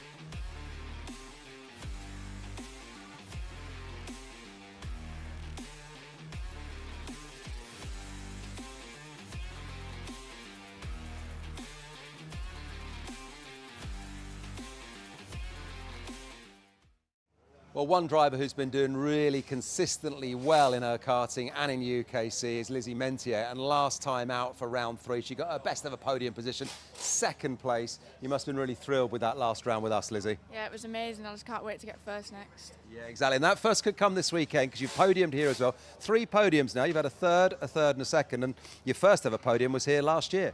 Yeah, it was tough. We managed to slip on the podium though, so hoping I can do the same this year. And Junior Rotax is a really tough class. Doesn't matter who you are or where you've come from, you have to fight for every win, every position, don't you? Yeah, it's one of the toughest grids I've raced, so. And alongside your UKC results, things are going well for you within motorsport generally. Tell us about the logo that's on your T-shirt right now. It's the Alpine Race Her programme. It's basically the Alpine have a programme for girls on the other side of the Formula One. And they've been looking for girls for the past year and a bit now that they can see potential in to get as far as possible. And they support me and back me all the way in when I'm trying to get to F1. And they're just pushing me, and the amount of support they're putting is unreal. It's great to be in, and I love every bit of it. And it's also getting my name out there for obviously people knowing me more. Yeah, and it is a full sort of like circle of support that you're getting. Everything from diet, psychological help, fitness, on-track support, financial support. It ticks every box, doesn't it? Yeah, it ticks everything, and I'm just hoping I can have the potential to get to the top. In terms of your progress through motorsport, what's the plan going forwards? In Junior Rotax now, stick with it through Senior Rotax? Senior next year with a bit of testing, I think, in other things, and then the year after, I think it's going to cars. Fantastic. So you're fully excited about all of this, and this is the target for you now going forward? Yeah, I just can't wait to get through. Well, listen, Lizzie, thanks for talking to us, and very best of luck for this weekend. What are you aiming for this weekend? I mean, I said there you could go top step of the podium. You've had a 3rd, you've had a 2nd. Could it be this weekend, top step? I'm hoping so. I mean, I'm trying my best to get there. Well, listen, very best of luck for the weekend, and thanks for talking to us. Yeah, thank you.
So let's take a look at the classes that will be running in 2024, and we start with Honda Cadet. Now these drivers are just 8 to 13 years of age, and they're running that Honda GX200 engine on a 900 or 950mm chassis. Vega supply the rubber that will keep them on the tarmac, and they have a choice of the Cadet Slick or the WM1 for when it's wet. Next up, it's Micromax, also younger drivers here, aged 8 to 12 years, but now running that 125cc Micromax Evo engine on a 950mm chassis. Vega supplying the rubber once again, and it's the Cadet Slicks or the WM1 wets. Then we move up to Mini Inter, and now the drivers are 10 to 13 years of age, running a 125cc Minimax Evo engine on a 950mm chassis. But Mojo now supply the rubber, C2 in the dry and CW in the wet. Junior Rotax are next, and now things start to get a little bit serious. 12 to 16-year-olds here running that 125cc Junior Max Evo engine. Mojo supplying the rubber, D2 and W5, and we're expecting a huge number of entries in this class, and it's going to be really competitive. Following on from Junior Rotax, and we have Senior Rotax, open to drivers over the age of 15, running that full 125cc Senior Max Evo engine with Mojo supplying the rubber. Win a championship in Senior Rotax and you're well on your way, climbing the ladder of professional motorsport. And new to UKC for 2024 are TKM Extreme, open to drivers over the age of 15, and they'll be running that tag TKM BT82 Extreme engine. 115ccs at their disposal, and they'll be laying down the power onto the tarmac through Maxxis rubber.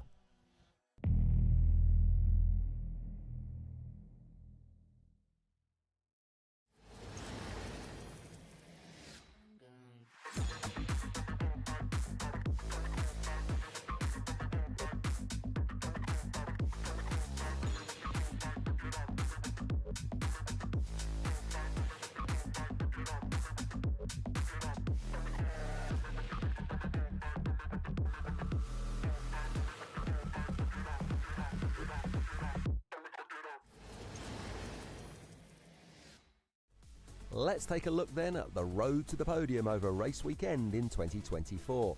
It all starts on Saturday morning with timed qualifying. All drivers take part here, and this will determine your starting position for the heat races. Then all drivers take part in a minimum of 2 heat races, where you'll gain championship points and determine your starting position for the superheat. The superheat follows for the top 68 drivers, and not only will you gain championship points here, but you'll also decide your start position for the super final based on the heats and the superheat. Then it's the top 34 drivers who will compete in the super final and gain those all-important championship points based on their finishing position. And if you're in the top 3, well, you'll be standing on the podium come Sunday night, picking up the trophy and the prizes. So there it is then, through time qualifying, the heat races, the super heat, the super final, and then hopefully the podium.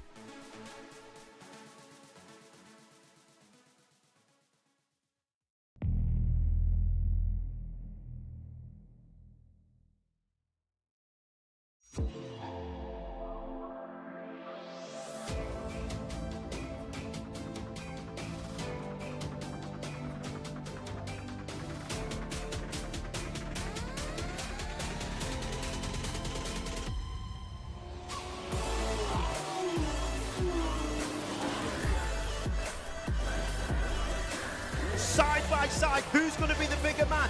Oh, big off! Straight in the gravel trap, both cars out. Is it going to work for Sean? He slides up the inside, it's getting very close, he's not made it. Have you ever seen a championship decided like that?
Hello and welcome to Three Sisters Race Circuit for the live action this afternoon that will be bringing us the super finals for round 4 of the Ultimate Karting Championship. I'm Kev Harris and I'm really pleased to say that we are bathed in sunshine here just on the outskirts of Wigan this weekend for what has already been a phenomenal weekend's racing. This morning's super heats were just first class. Myself and Kai Hunter calling the action in commentary on those, and Kai will be kicking things off with the live commentary this afternoon. In a moment or two then with Junior Rotax. We then have Senior Rotax, we have TKM, we've got Hondas, we've got Micros and we've got Mini Inter. And we are set for some fantastic racing. It has been firm, but it has been very fair. And there's battles right throughout the fields, right throughout all of the classes. Kicking off in a moment then with Junior Rotax. And it's going to be intriguing, isn't it? At the top of the championship table at the moment, the adversaries that are Jacob Ashcroft and Harry Barter will be fighting it out. But then don't forget others like Lizzie Mentier, Lewis Goff, Cameron Nelson and many, many more who are going to all be fighting out, trying to get themselves on the top step of the podium.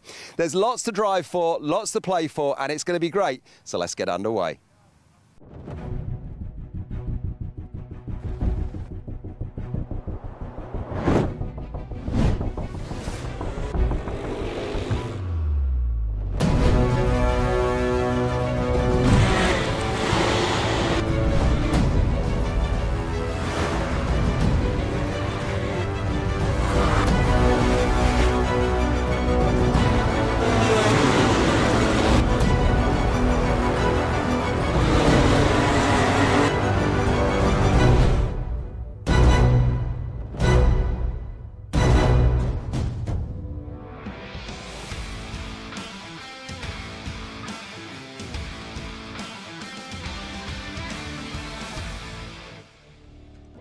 As if the morning's action wasn't enough, welcome to the finals here at Three Sisters for round 4 of the Ultimate Karting Championship.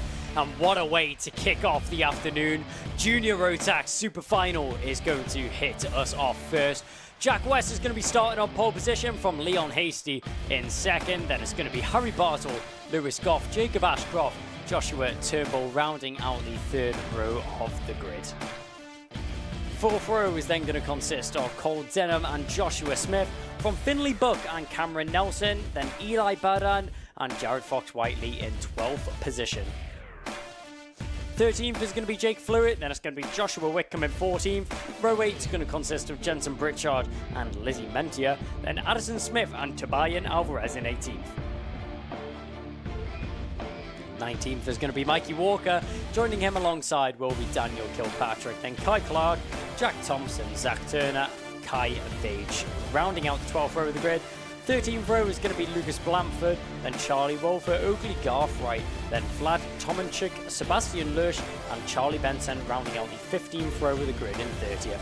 The last 2 rows of drivers is going to be Maxim Kirwan, Jake Woods, Zane Quaker, and Arya Bansal, rounding out the 34 drivers which have qualified for the Super Final this afternoon here in the Junior Rotax class. Just a big hats off there to all of the drivers that have competed this weekend, and especially all of the 34 drivers that have made it here to the Super Finals.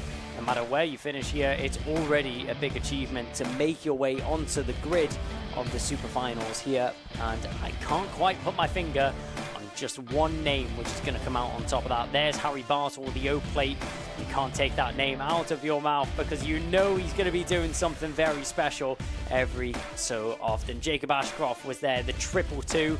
He had his trials and tribulations. He definitely had his work cut out for him in his super heat earlier on, but he fought against the conditions and fought against the other drivers to get himself in a high-end position. As we go down the order, Finley Buck there. As we keep looking down, Cameron Nelson in the DHR car. Plenty of different colours, plenty of different liveries. You love to see the diversity of colours of the different cars, all of the different teams that are competing this weekend. It's great to see all the drivers lining up, representing their teams and representing themselves with their custom painted lids. Love that one there from JB. Beautiful, beautiful helmet there.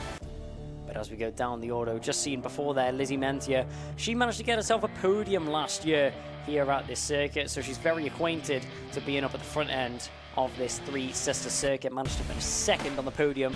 Also got driver of the weekend that weekend after putting on a brilliant performance all the way throughout the weekend. Obviously coming away with a great result as well. Good down the order, the Hunter Motorsport car there, the 275. We walk down the order. Very, very big grid here, just meaning there's more action for us and more for the drivers to do out there on the circuit. It's not going to be easy for drivers like Charlie Wolfett, which are starting a little bit further down the order. They're going to have a lot of work to do if they want to carve their way through the field and get themselves some positions. Tomaschek there, sitting on the grid. All the drivers here looking very focused and prepared, ready for the start of action to get underway. If you're watching along at home, make sure to put in the YouTube chat which drivers you are supporting and who you're cheering on this weekend, who you want to see do well in these races. A little bit of rubber on the bodywork, never hurt anyone there out there on the grid. It's great to see all the drivers out in Force Junior Rotax, probably one of the most competitive classes that we have here this weekend, alongside the Senior Rotax as well. They always put on a show. It's always brilliant action from this class, Junior Rotax. Probably the highlight of the weekend for some of the people watching along. And wow, do we have a big crowd there sat on the South Bank. You can even see in the background Louis Westover, a quite awarded driver himself, working for the DHR team this weekend. He'll be watching along on the bank and they're cheering on his teammates. But as all the mechanics now clear off the grid, that can mean only one thing, that we are getting ever so closer for the racing and action to get underway. The drivers will start their engines and will start their formation laps, as already started to weave down the straight, trying to get as much heat in these tyres as possible. As sitting on the grid there, although it may be high air temperature of around 19 degrees, the drivers, all their tyres will have been sat cooling down on the surface. So a lot of work for them to do here on the formation lap to warm up their tyres and get their tyres up to temperature. As they make their way around the circuit now towards the home straight once again. They'll cross the line for the first time and they will have one more lap to warm up their tyres. One driver going straight on as if he's going into the pit lane. Not quite sure who that was in the background. As we tour the circuit for the final time. Hopefully we go green first time round. We have a formation lap. If we have a Battenberg, sorry. If we have a false start, obviously we would have one more formation lap, which gives the drivers a little bit more time to get themselves prepared for the race start. But we are looking very, very prepared up at the front end here, as Jack West has very quickly got the drivers into formation. He's formed up very early, which from my perspective makes it seem like we are going to go racing this first time round. No intentions of a false start, but is it intentions of a victory? Jack West is going to lead us away from pole position down towards the first bend. Let's see what happens here on the inside. Bartle's going to get there. What a start there from third position as Bartle goes flying up the inside. Jack West went to the middle of the circuit to cover off Leon Hasty and sliding through on the inside line. You don't see that very often. Harry Bartle into the lead from third position, as on the inside going defensive now is Jack West. Watch out for Hasty. Hasty's trying to get himself up into second position already, as we're keeping an eye on Jacob Ashcroft as well in behind. He's got Joshua Turnbull and Cole Denham in behind him.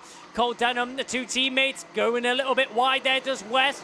Trying to slide through on the inside line. He's not going to quite get there, does Leon Hasty. As a very, very action-packed first lap there. Harry Bartle, what a start from him. From third to first on the opening corner, down the inside. There goes the 62 of Denham as he makes his way down the inside, gets past Hasty. Hasty all the way down into fourth now. One driver going spitting up dust as he goes flying across the grass. Signals from the mechanics as they go down the back straight into the midsection of the circuit now. It's all going to calm down a little bit before it all kicks off again once we get to the first corner. There goes Cole Denham. We're keeping an eye on him. Leon Hasty tucked in behind that DHR cart. All the drivers just keeping their order for the time being, Keep an eye on the number 11 there, Joshua Smith.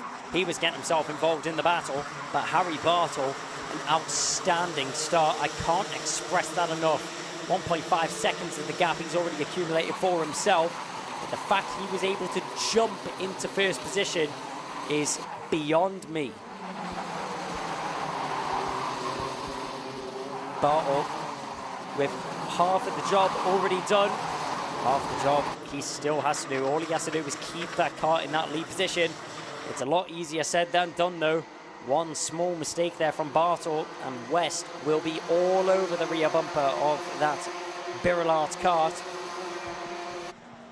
Bartle crosses the line, momentarily gets the fast lap, but that's snatched away there by Leon Hasty. Well, it was Leon Hasty. Now it's dropped down to Lizzie Mentia, who's down in 17th position. One driver going off in the background. Couldn't quite catch who that was from our picture. A little bit further down in the order, one driver going flying off in the grass, what looks like to have been turn 2.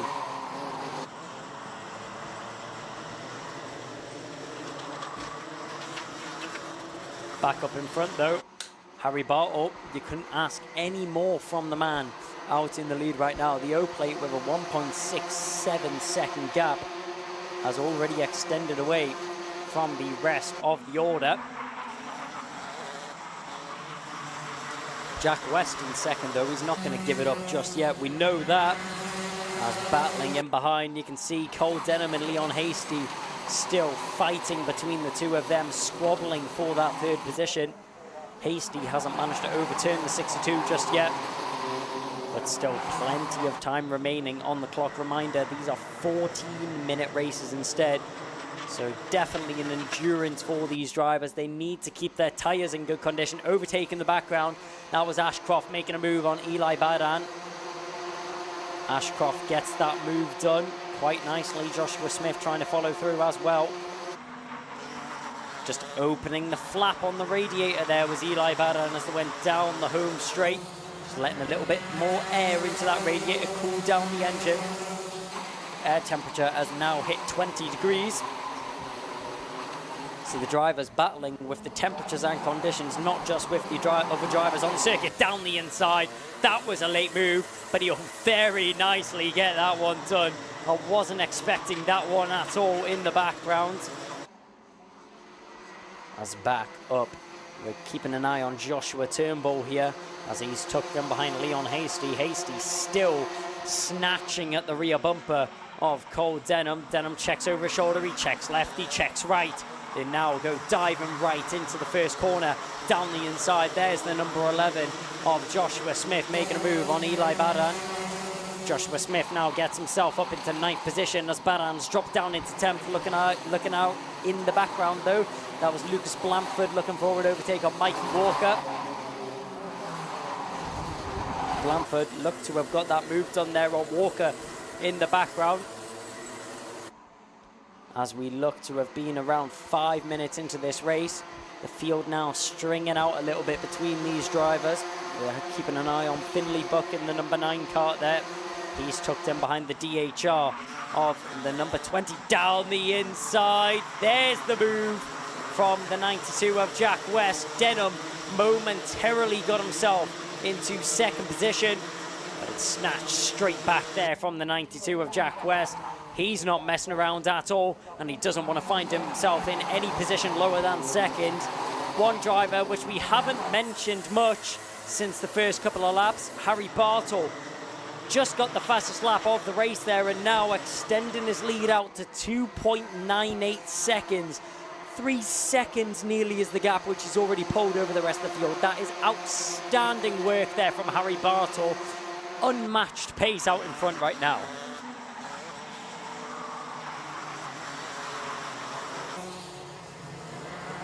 Harry Bartle is the fastest driver out there on the circuit by 0.4 of a second on that previous tour of the circuit. The only driver to be setting lap times in the 42 so far. As we go through the midsection, keep an eye on Leon Hasty as he's still trying to attack the rear bumper of Cole Denham. A long look over the shoulder there from Cole Denham. as he's just making sure that Hasty isn't within attacking distance as they made their way into the final corner. Onto the home straight, pointing out in front. Alvarez just letting Alvarez just letting Fluid know that they need to work together to catch on to the back of Eli Baran to be in competition for a top 10 position. Down the hill and onto the back straight once again. Very wide there from the 54, and what looks like to be a loose rear bumper. I'm sure that will be very quickly picked up and maybe even translated into a mechanical flag, unfortunately for Jack Fluid. Jake Fluid there with a loose rear bumper hanging off the car, just about keeping it under control.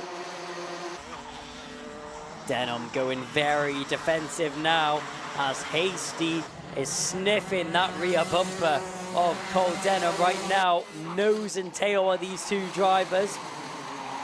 Down the hill we go. What a battle this is going on here.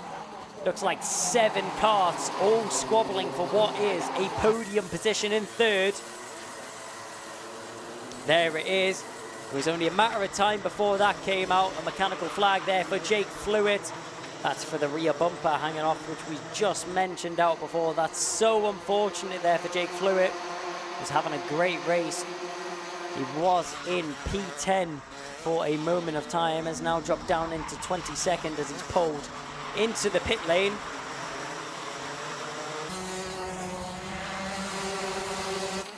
As the drivers now make their way down the hill once again. Having a look there at the 41 of Cameron Nelson, followed in behind by Jacob Ashcroft, the two teammates. Trying to hold on to it, actually. I thought that was an attempt of a move around the outside. No, it wasn't. That was Leon Hasty getting himself into second position. Cole Denham was trying to hold it around the outside, giving it everything he's got to hold on to that second position, but down the inside, had a little look at the inside line there, did Finley Buck, trying to make his way past Joshua Turnbull. He's still having a look at that inside line, not able to do anything about that one. There's a warning here for Cole Denham as he's picked up a warning flag, not quite sure what that's for. But Cole Denham just lost out on a position to Leon Hasty. And to rub salt into the wound, he's also awarded a warning flag from the steward. Clearly something that they feel has happened. Didn't quite catch it on the cameras here, though. 4 minutes and 30 seconds is now what's remaining on the clock here. Harry Bartle out in front has departed. He is in a league of his own right now. His race is completely different timeline to everybody else here. Jack West, the closest driver, 5 seconds nearly in behind Harry Bartle. And a second warning flag going out of Cole Denham. Now Cole Denham is in serious trouble. He's under big pressure, not from the cars around him, but also the stewards sitting up there on the gantry. But Cole Denham really has to be careful if he doesn't want to get himself in penalty trouble. We're having a look at Lizzie Mentia here as she was applying a lot of pressure on the rear bumper of Lucas Blanford. Going defensive is Hasty on the inside, trying to get that move done. Jacob Ashcroft just fending off Joshua Smith right now as they both attack the rear bumper of Finley Buck. Down the hill, there's the number 44 making his way through the picture. That's Zane Quaker. Through the midsection we go. You can see the DHR colours of Lizzie Mentia there. Mentia all over the rear bumper of the car in front. That is Lucas Blanford and Eli Barron. Eli Barron posted up in front of Mentia right now, pinned to that inside white line. He's not giving up anything as Leon Hasty. He's not risking anything at all. He's worked so hard to get his car in this position in the first place, and he doesn't want any of that work to be undone, especially in such closing stages of this race as well. Harry Bartle out in front, still the fastest lap to his name. Doesn't need to be pushing that car any further than it has to go. with only 2 minutes and 30 seconds remaining on the clock. Bartel, he's done 99% of the work. All he has to do now is just bring it home, and it will be another victory to put under his belt in the Ultimate Karting Championship for Harry Bartel. But one driver that doesn't have it so easy. Clip on the front bumper there, very close to being an incident between those two drivers, as Leon Hasty and Cole Denham still going at it between them. Keep an eye on Joshua Turnbull, he's there to pick up any scraps which happens between this battle. Actually, a little bit of breathing room is formed between Leon Hasty and Cole Denham. Denham, after that little scare there at the first corner, has dropped back off the rear bumper of the number 38. Check over the shoulder from both of them. Hasty sees Denham, Denham sees Turnbull. As they come down the home straight once again, head to the steering wheel. Hasty giving it everything he's got now. Just 1 minute and 30 seconds remaining on the clock. And it is the dying stages in this race. Check over the shoulder once again. Nerves, he can't let them get the better of him. He's got so much pressure on his shoulders. As he checks once again, Cole Denham trying to force a mistake out of Leon Hasty in front as he's pushing that car to the limit. That DHR and the number 38 in front of him. As they come round the final bend onto the home straight once again, I'm sure he will be counting down the seconds right now as Leon Hasty checks his shoulder again, checks left, checks right, goes to the outside, does Cole Denham, isn't able to get the dummy which he wanted to sell on the inside. This isn't a corner shop, this is the Three Sisters race circuit. Down the hill they go, onto the back straight once again. Leon Hasty checks his shoulder, so does Denham. He sees he's got a bit of breathing room back to Turnbull, and that'll be a sign of recognition in his head that he's able to attack the car in front without any worries of what's going on in behind. Every single little bit of straight that he gets, Leon Hasty is checking over his shoulders. He's leaving no stones unturned and not leaving anything up to chance at all. Over his shoulder goes Joshua Turnbull to the inside line. Defensive goes Hasty. Normal racing line is the optimism for Cole Denham. Checks his shoulder once again. Down the hill we go. This will be the penultimate time we see this happen. He checks once again. Cole Denham will be sitting in his car, licking his lips, knowing that Leon Hasty is on the edge. He knows that he is nervous. He's just waiting for the opportunity to pounce at that kart and try and make that second position. Nose and tail, these karts are glued together right now, and this battle is going to be outstanding going on to the final lap. It's been so close, all leading up to this point, but who's going to come out for second position? Mechanical flag goes out for Charlie Benson, but all eyes are on this battle. Leon Hasty, Cole Denham, Joshua Turnbull all locked together as they go down onto the back straight. Tiny bit of breathing room is given in the favour of Leon Hasty. Doesn't opt to check over his shoulder this time, but the man on a mission. He did it from the first corner, a lights to flag finish. Harry Bartel, take a bow. He's done it once again in the Ultimate Karting Championship. Across the line goes Harry Bartel to take another victory to put under his belt. But to the line, who's going to get it? We've missed the overtake. Cole Denham, he's got past Leon Hasty. Hasty couldn't withstand the pressure. And while all our attention was focused on Harry Bartel crossing the line, Jack West comes home in second, but Cole Denham got the move done on Leon Hasty. I am so sad that we missed that overtake. All of that battling and all that pressure has led up to that moment, and we missed it. Cole Denham gets the move on Leon Hasty eventually for third position, but Joshua Turnbull comes home in fifth. Finley Buckle come home in sixth from Jacob Ashcroft in seventh. Toby and Alvarez, then it's going to be Cameron Nelson and Lizzie Mentia rounding out the top 10. Oh my word, what a final to kick it off. Harry Bartel with one of the greatest moves I've ever seen at the start of a race, manages to get himself up into the lead, and it was easy runnings from there. Harry Bartel departed from the rest of the field and checked out of his hotel, and he checked out of this race as well to get himself a great race win. Jack West comes home second. Cole Denham will finish in third.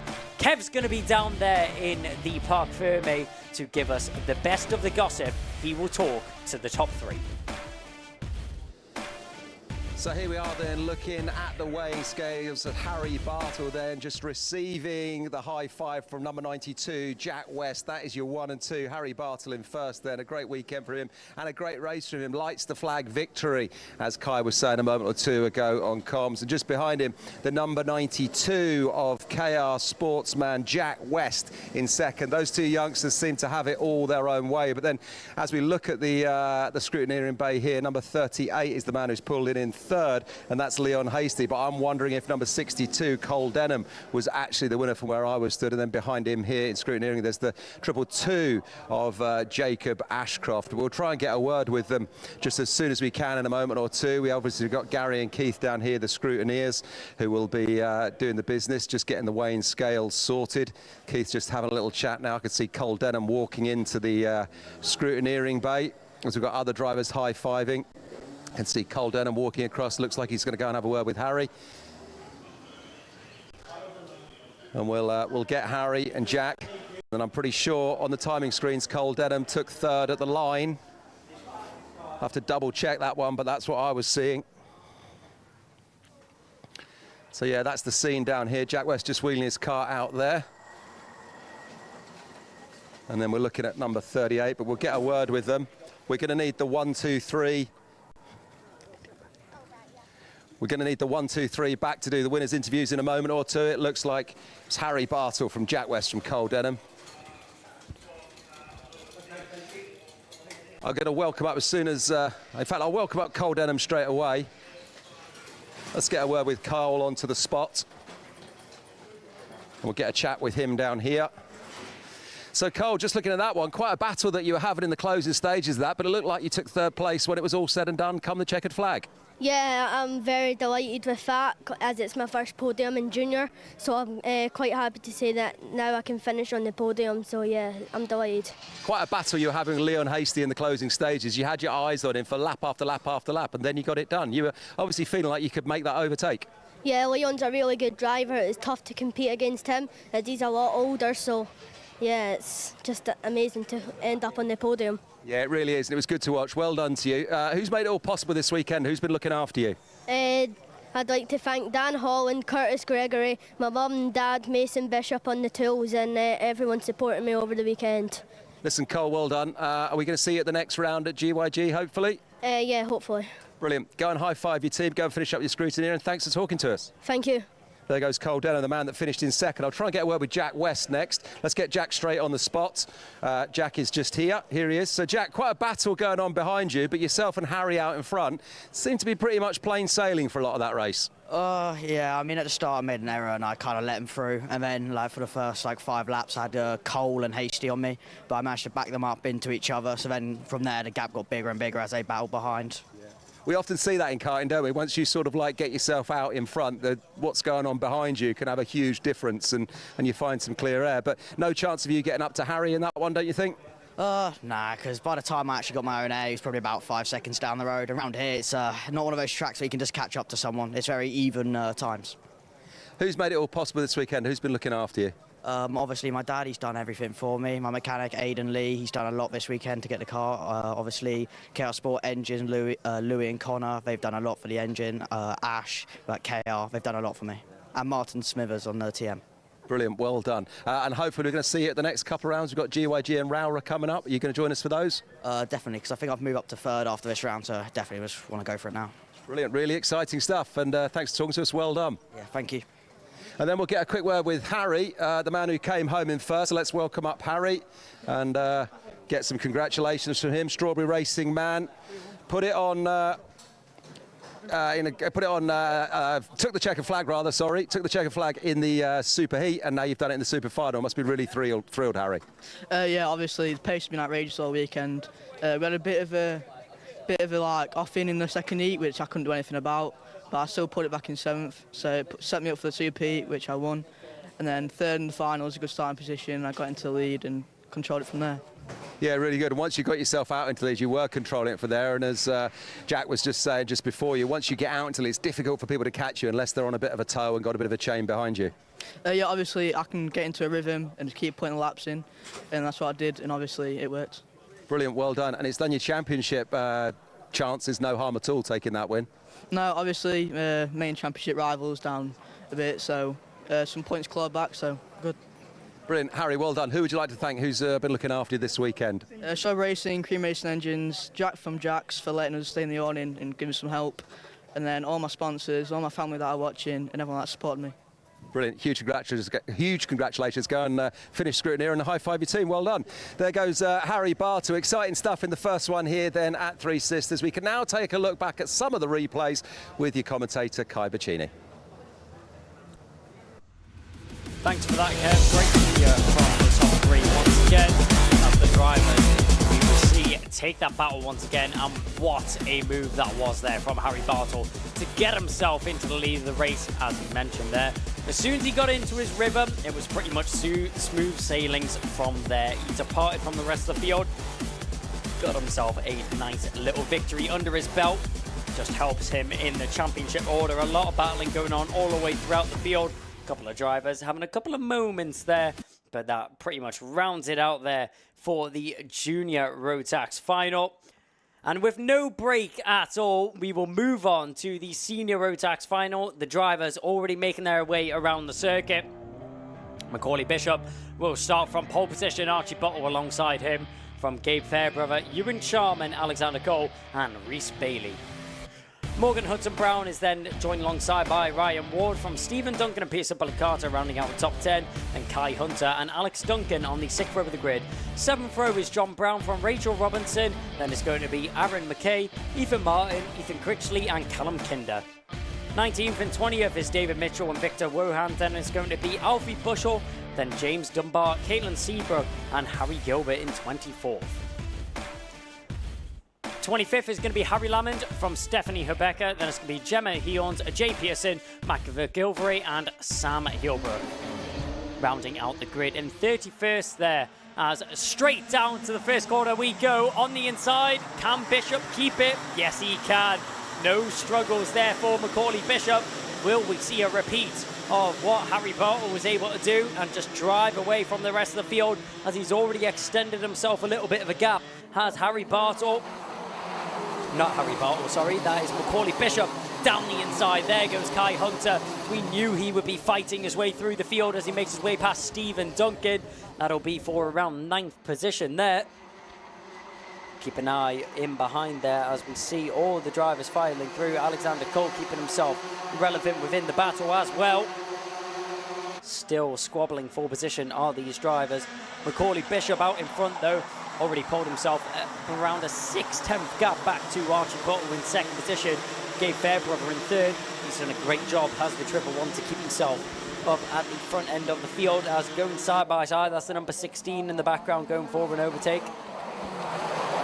Number 16 of Gemma Heons making an overtake in the background. There goes Kai Hunter making another beautiful move in the mid-pack as he makes his way now up into 5th position, I think. Tucked in behind Ewan Sharman, it looks like. The number 42 just in front of him. As we go down the home straight now.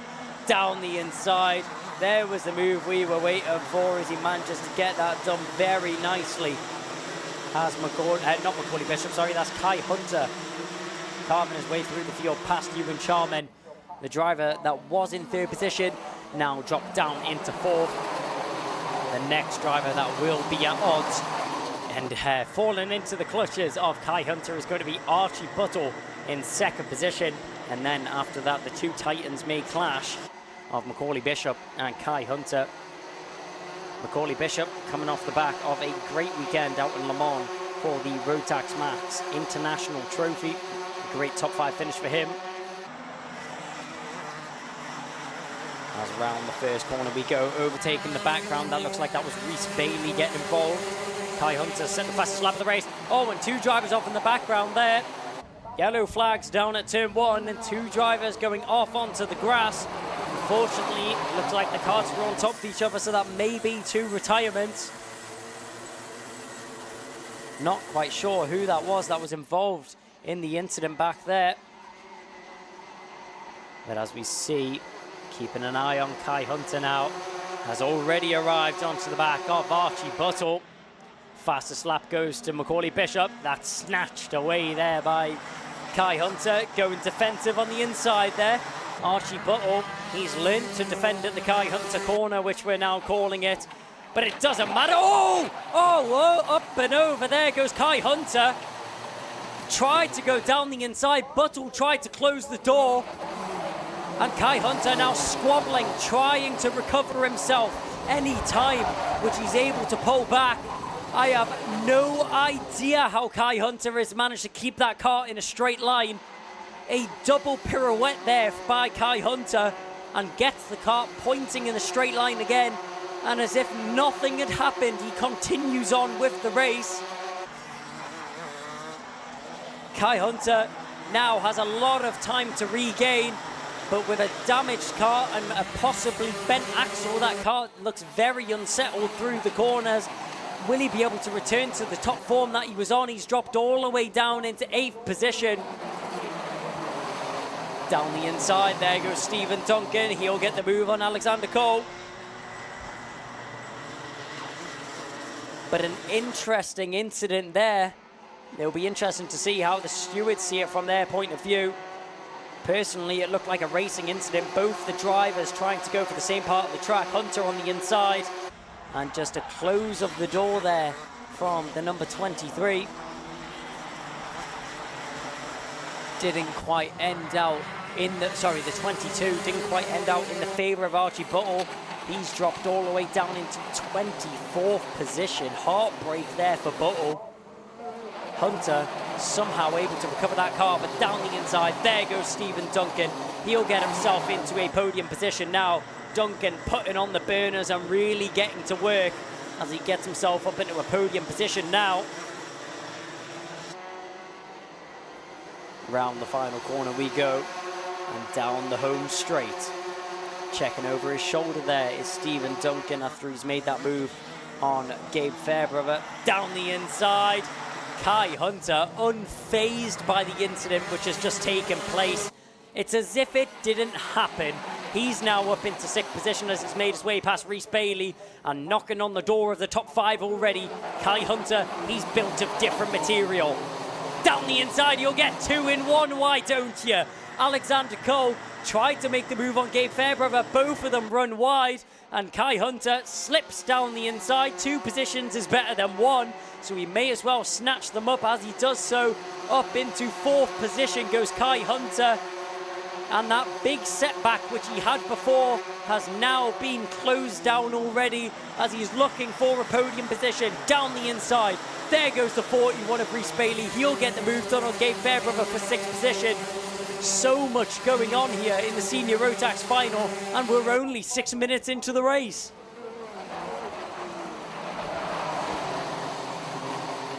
Alex Cole just trying to fend off Rhys Bailey right now after he's made that move on Gabe Fairbrother. Bailey on a barnstormer of a race. Great pace underneath that 41 machine. The 41 and the 14 now going at it. Cole's going to have a lot of work cut out for him if he wants to hold on to what is 5th position right now. Be a good haul of points to go towards his championship bid, but he's not able to defend there from Bailey. He's going to try the switchback, but the door wasn't quite open. He'll try the other way. He'll try now on the inside. Alexander Cole trying every possible way to get himself back past Rhys Bailey as they go 4 wide onto the back straight. Rhys Bailey, put sideways there by what looked like his teammate, the number 95 of John Brown. Those 2 drivers come together as there's so much going on, it's hard to keep track. Pierce of Balicata, he's now the one having to defend on the inside. John Brown makes his way past the 111 of Gabe Fairbrother, and Alexander Cole manages to recuperate and get himself back up into what was 7th position. Making the best of a bad situation, did Alexander Cole right there. Fairbrother hopping over the curbs and losing a lot of time as drivers swarm him out of the chicane. Onto the back straight we go. Keep an eye on Pearson Bullock Carter as he now has Rhys Bailey tucked in behind him. Alexander Cole, sorry, that's not Rhys Bailey anymore, that's John Brown, that's my mistake. A mechanical flag goes out to Archie Buttle. So Archie Buttle, the driver who had the incident earlier on with Kai Hunter, is now awarded a mechanical flag and will unfortunately have to pull into the pit lane to retire from this race.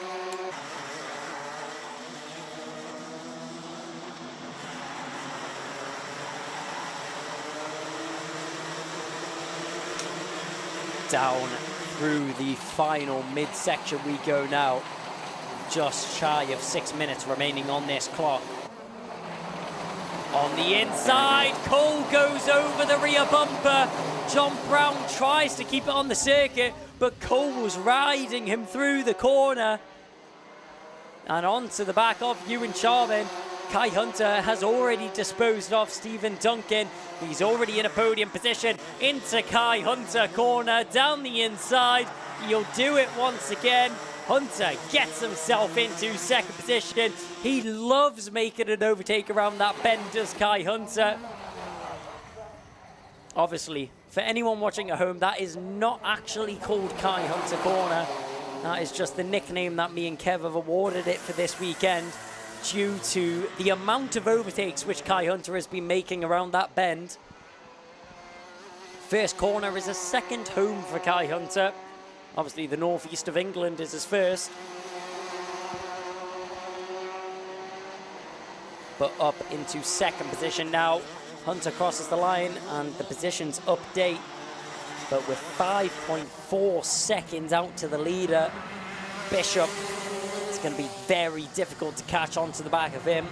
Kai Hunter, he likes a challenge though, and I'm sure he'll give it his best shot to try and catch onto him. I'm unsure if he's going to manage to be able to do so in this situation though, as the odds are not currently looking in his favour for Kai Hunter, but a battle going on in the background. There's the number 25 trying to get up a position, as all squabbling it out. We're having a look at the 39 there of Ryan Ward. Number 39 of Ryan Ward currently finds himself in 6th position. That was Morgan Hudson Brown all over the rear bumper of him. Well, what was the rear bumper and is now the front bumper, as Morgan Hudson Brown has made that move stick into the first corner and made his way past Ryan Ward. But there's the triple one, arriving onto the back of this battle. Ryan Ward, he's already lost one position and he may lose another, as Gabe Fairbrother has arrived onto the back of this battle and wants to get himself involved. Keep an eye on Ewan Charman here. He has a lot of pressure from Stephen Duncan in behind, and Duncan is showing no mercy at all, showing every intention of getting himself into that third position, that final step of the podium. As they go back onto the back straight now, into the midsection we go. Ewan Charman with a lot of work to do if he wants to hold off the A plate here.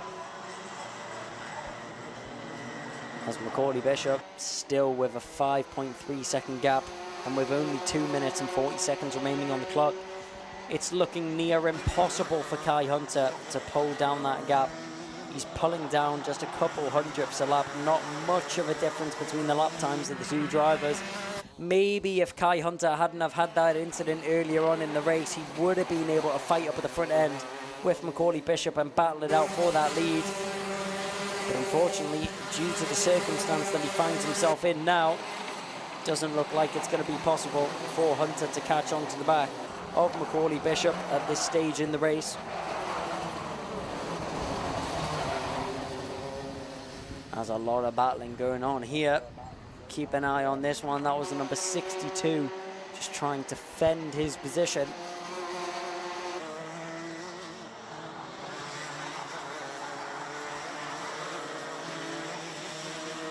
Keep an eye on Ewan Charman, as he's still got Stephen Duncan all over his rear bumper.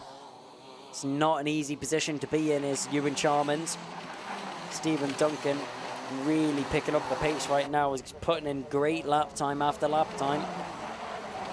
No easing off the pace here from Stephen Duncan, especially when a podium is at stake, as that is inevitably the position that they are battling for right now.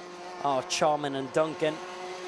Duncan yet to make a bid for the lead, maybe waiting for a better opportunity to arise. To the outside he goes. It's going to be a difficult one to do. Well covered there by Charman on the inside line. Nothing Duncan could have done to get that move done on the inside. Just keeping his car in the right position right now is Ewan Charman, as Stephen Duncan looks left and right. Getting a little bit frustrated, getting a little bit impatient, trying to find his way through to third position. But it's not going to be such a simple job, especially with a caliber driver like Ewan Charman. 30 seconds left on the clock. 4.8 seconds is the lead that Macaulay Bishop has. The race win is pretty much sorted. Charman on the inside line, gets a little bit sideways, a small mistake from him. Stephen Duncan will be loving this. Charman under a world of pressure right now, to the inside line, tries to sell the dummy as if he was going to the outside line. Duncan weaving left and right, waiting for a gap to emerge, waiting for an opportunity to make his way past Ewan Charman. Charman, no stranger to these situations. Down the home straight, final lap. Bishop has pretty much got the victory under his belt. Side by side, down the home straight we go. Into the first bend, around the outside. What a move. Stephen Duncan gets himself up into third. Ewan Charman, can he undo the overtake now? He's got a few corners left.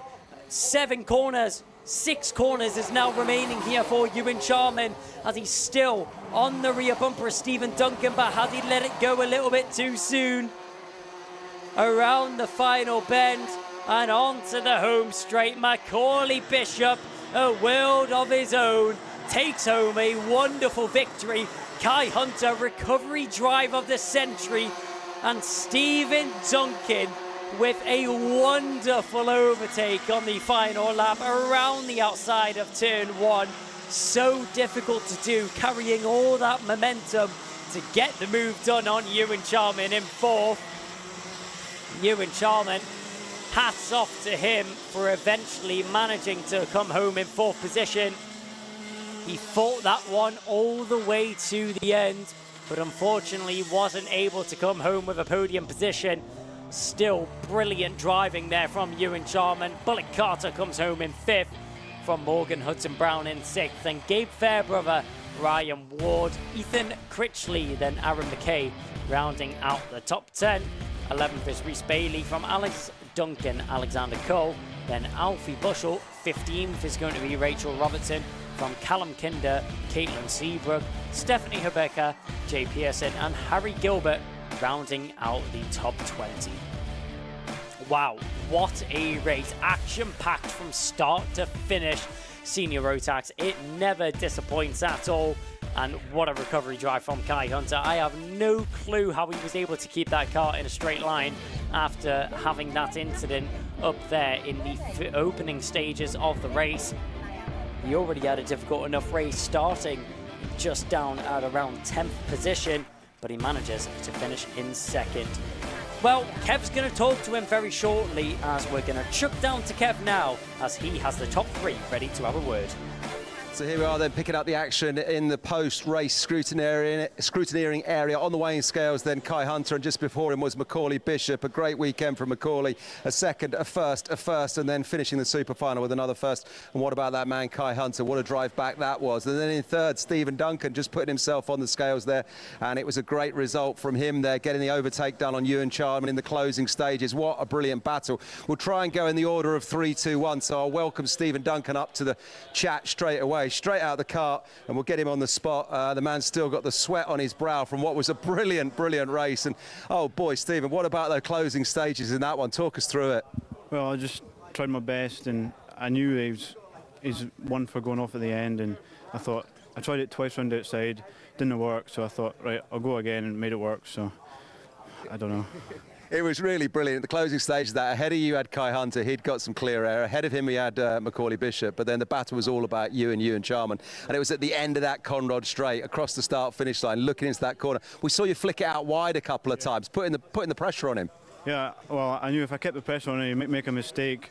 And if I counteract on that mistake, then I'll get third. So I boosted in the championship. So brilliant, Stephen. Great weekend. Who's made it all possible? Who's been looking after you? My dad, Kraft for some of the setup, and yeah, just thank you for everyone. Great stuff. And are we going to see you at GYG and Rowrut? Yep, you are. Brilliant. It's game on in Senior Rotax for you. Well done, sir. Go and high-five the team. I'll just try and get out Kai Hunter and see if he's there. Just having a chat at the moment. We'll wait a moment or two, but perhaps if Macaulay's ready, our first place man, I'll see what's going on. It's a bit chaotic down here in Scrutineer at the moment. We've got Gary, the steward, Chief Scrutineer, working with Keith and the team. I'll see if I can get Kai up for a chat. Yeah, I can. Kai's ready for us now. Oh boy, where do we start with this weekend with you, Kai? I mean, the super. Well, first of all, take us back to Heat 2. That wasn't a great result for you, so you had to fight back in the Super Heat this morning. Yeah, Super Heat went quite well after yesterday's mechanical issue. I blame the engine man me for that. So I think the comeback in the Super Heat was good from 15th to 3rd. Probably could have had second if I was a bit more patient, didn't overheat the tyres as much, and then that last one there, the final, had an unreal start, then went in down the hill, and the two people together in a small space created a crash. So I was already committed, so I couldn't back out of it at that point. I was absolutely unreal fast, so I think if I got into second at that point, I probably could have caught Macaulay, but obviously he drove a flawless race himself, so yeah, you can't do anything more than you've got on the plate, so yeah, it is what it is.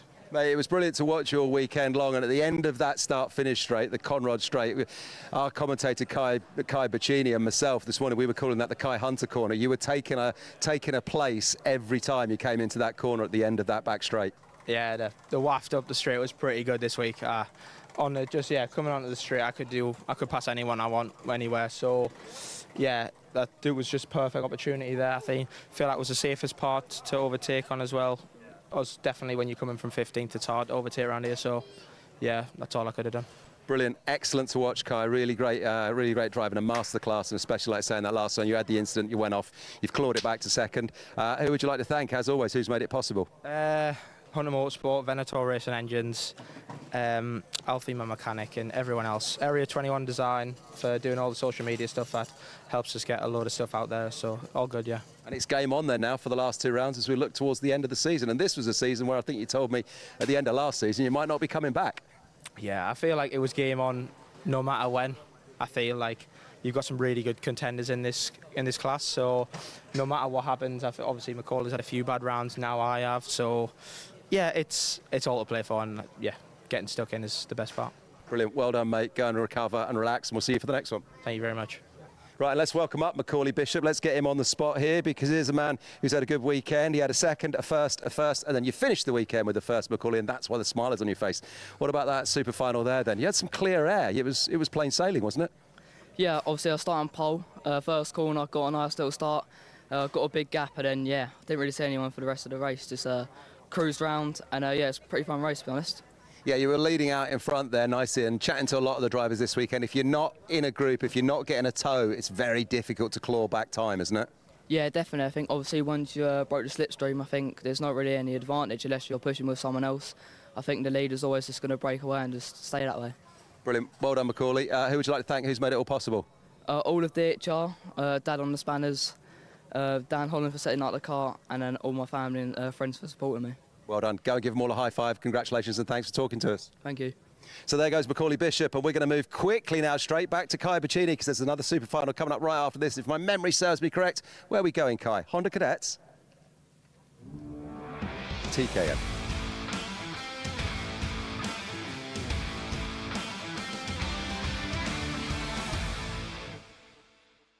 Jumped the gun a little bit there, Kev. I mean, TKM we've got first before the Honda Cadets. I mean, Kev clearly very excited for the Honda Cadets, but we do have TKM Extreme coming up first, and it will be a great one indeed. Chris Whitten starting from pole position with Leo Robinson alongside him. Johan Kalichern and Adam Sparrow on the second row of the grid from Spencer Lane and Jack Stewart. Kian Bennett and Jessica Fitch-Hall, Harrison Morrow will round out the 9 drivers here for the TKM Extreme on the 5th row of the grid. So one of the smaller grids here for TKM Extreme. Yeah, they still pack a punch. 9 drivers all battling it out for that top spot of the podium. And there's so many of them that are righteous and raring to get going and get ready for this one. TKM Extreme, a new class to the Ultimate Karting Championship this season, and it has been very, very close and competitive so far. We've had multiple winners, and one driver, our winner from last round, Kian Bennett, starting down in 7th position. Not the position he would have been hoping to start in, but he will still be fighting forward as far as possible.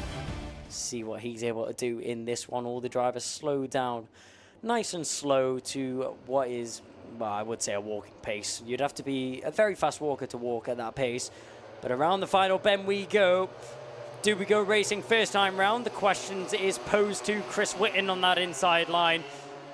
Accelerate down the home straight, we do. Leo Robinson alongside. Do we go racing? Yes, we will. To the first corner. Can Robinson get around the outside? We've seen it done before, but no, he can't this time. He'll have to try and settle for second position. He's going to squabble, but no. He drops down into what is going to be 4th, as on the inside. Never mind, that's 5th. The start that Robinson definitely wouldn't have been hoping for, but Chris Whitten, a start of dreams, as he's broken away from the rest of the field already. In behind him, Adam Sparrow's managed to jump himself up into second position. A tap on the helmet there, back to Johan Kalichern. That's just Adam Sparrow saying, come on, let's work together, push forwards. We need to try and catch on to the back of Chris Whitten, because as we've seen in the last 2 races, if you let the leader break away, it's very easy for them to then just walk away with the race. With these 3 drivers here, Adam Sparrow, Johan Kalichern and Spencer Lane, clearly thinking the long game and being smart about this situation, working together for the time being to try and catch as much time onto the back of Chris Whitten, not letting him break away as early as he would have been hoping.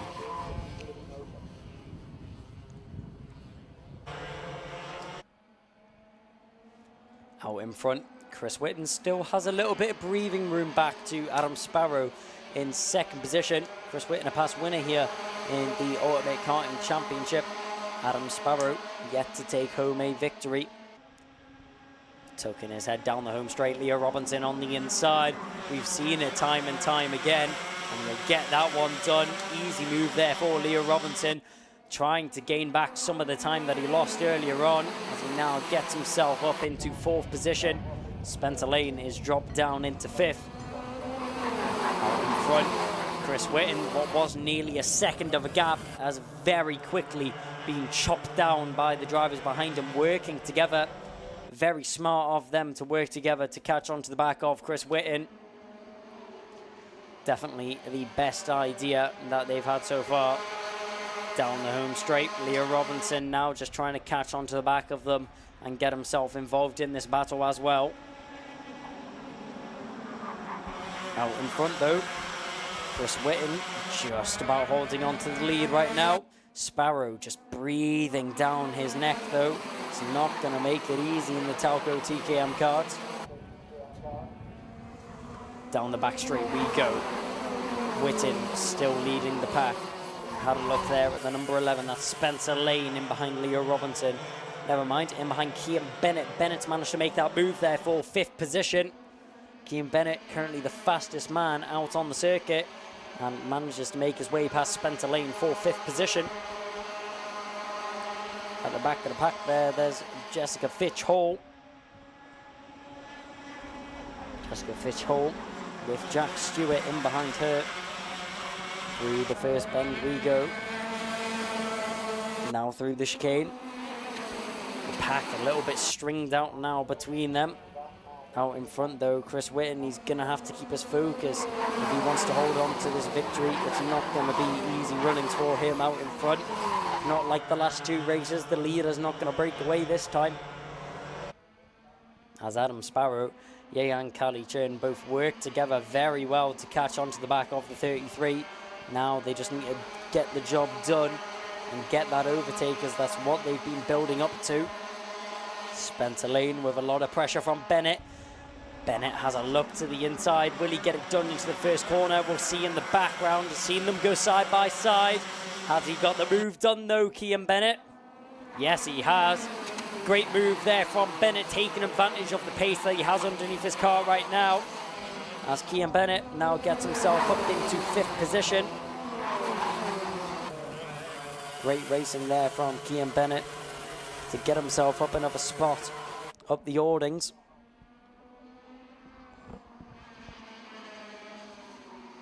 As we're keeping an eye on this pack out in front. Nothing changing just yet.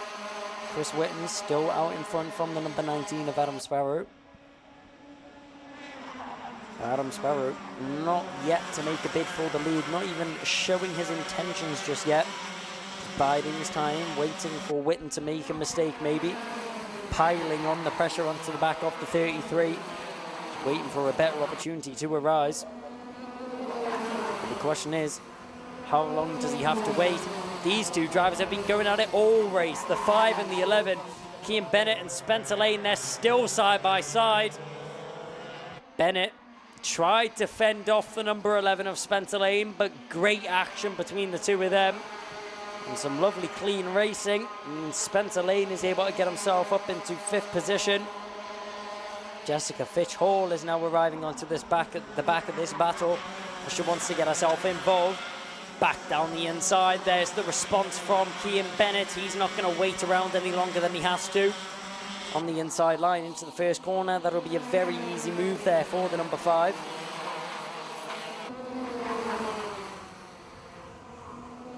Down the back straight we go into the mid-section of the circuit. We'll have to see what is able to happen here with Kian Bennett under a lot of pressure still from Spencer Lane and Jessica Fitch all in behind, but out in front, Chris Whitten with absolutely no gap back to Adam Sparrow anymore. 0.08 of a second is what separates Chris Whitten and Adam Sparrow. Less than 100th. These 4 cars are glued nose to tail. Nothing separates these 4. Chris Whitten out in front though with Adam Sparrow in behind. Now I do wonder if Adam Sparrow is going to try and work together with Chris Whitten to try and break away from Yehan Kali-Churn and Leo Robinson in behind. But then again, if Yehan Kali-Churn and Leo Robinson both work together to keep on the back of those 2 drivers, then nothing is going to change between these 4. You can see a little bit of a gap starting to form there between Kali-Churn and Adam Sparrow. Down the inside, Robinson's going to be the first one to make a move.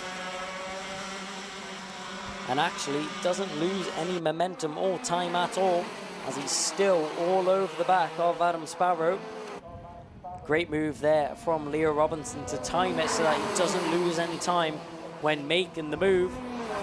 And is able to take full advantage of the overtake as well, gaining himself a position to get onto that final step of the podium. 6 minutes and 35 seconds remaining on the clock right now, as time is still ticking down.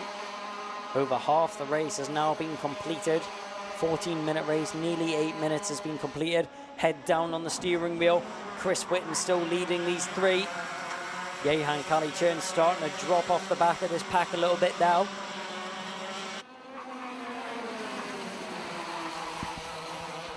If these 3 work together, they could break away from Kali-Churn, and there's nothing that the E-plate would be able to do about it.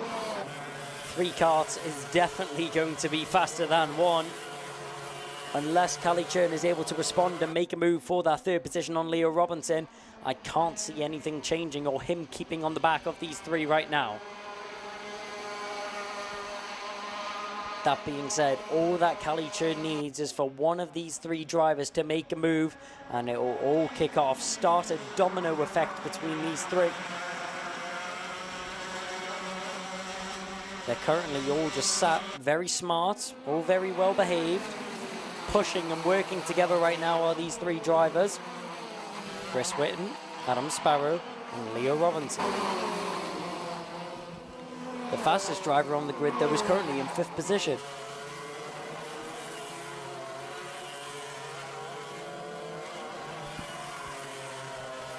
Five minutes has now been ticked down to on the gantry timer.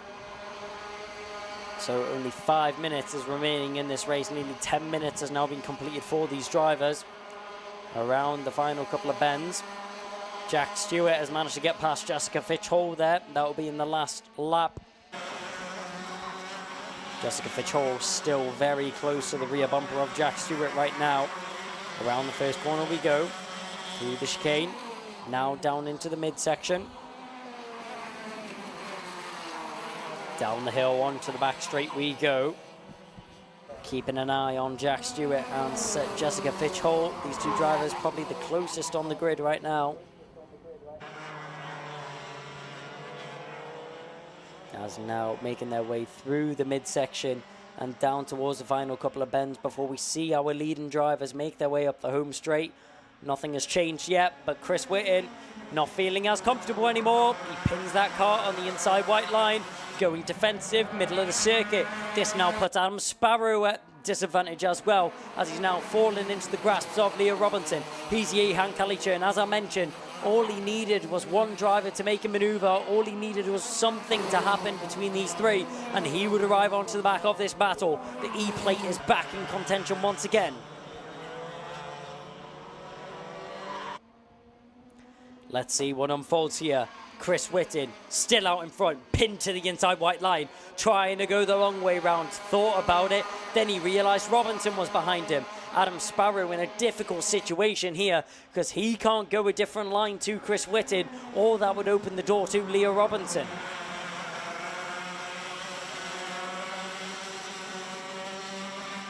Pinned in between 2 carts right now is Adam Sparrow. A little pull to the inside line. Feels that the racing line is actually going to be optimal as Chris Whitten. Sparrow tries to respond, he looks to the inside. Chris Whitten very quickly responds and covers off that inside line. Through the midsection we go. Down towards the final couple of bends. Chris Whitten, it's all a chess game now. It's all about how he positions his car on the inside. There goes Leo Robinson. He's positioned it perfectly to not lose any time to Chris Whitten. He now slots himself into 2nd position, and he's going to have a go at the lead.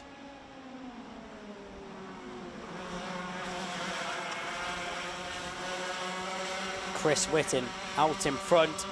Surely starting to feel the pressure now from Leo Robinson in behind.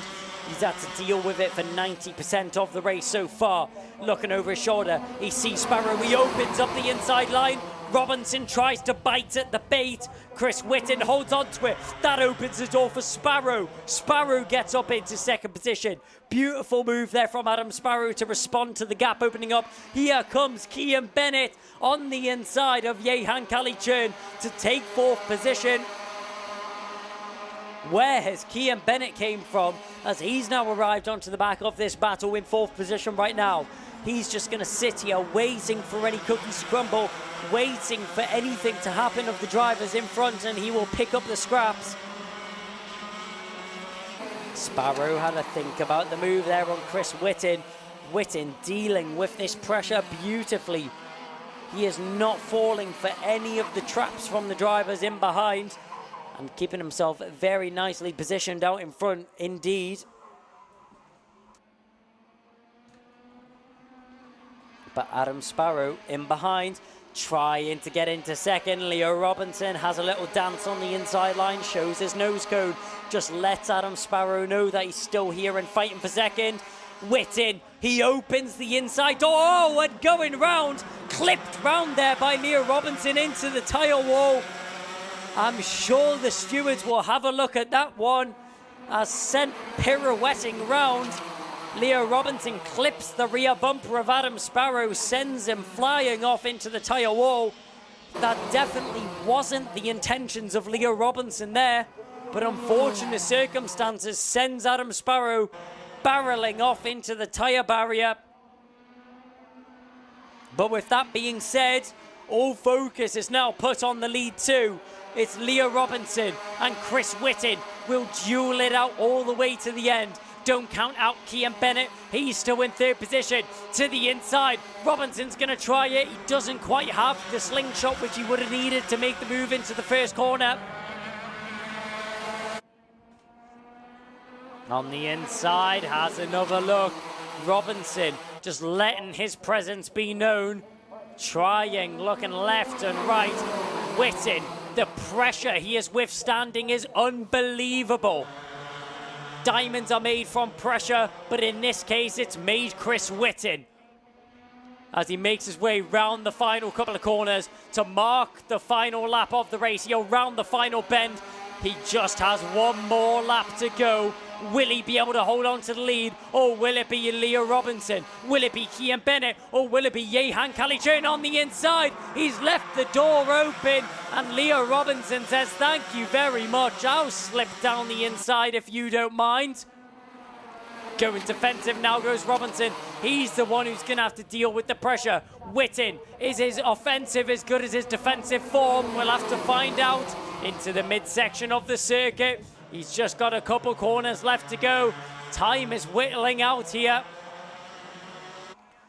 As head down, Chris Whitten is pushing everything he's got, trying to get this move done around the final bend, though it's not going to be enough. Leo Robinson, when the chance arose, he took it. Hands across the line. Leo Robinson, what a drive from him. Kept himself in contention the whole race and got himself into that race lead. Now the incident will be looked at between Leo Robinson and Adam Sparrow, as he was awarded a warning flag for that incident. So Leo Robinson provisionally wins the race from Chris Whitten in second position. It was so close to being a victory there for the number 33. But just a couple corners too short. Leo Robinson takes the provisional victory here from Chris Whitten in second position.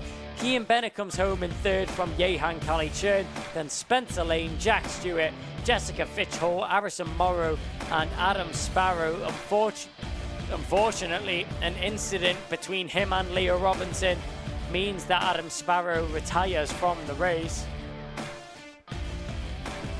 Such a shame there for Adam Sparrow.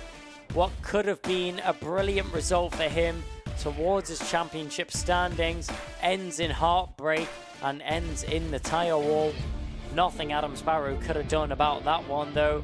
But Leo Robinson, Chris Whitten and Kian Bennett are our top three, and they will very shortly be talking to Kev down in Parc Ferme.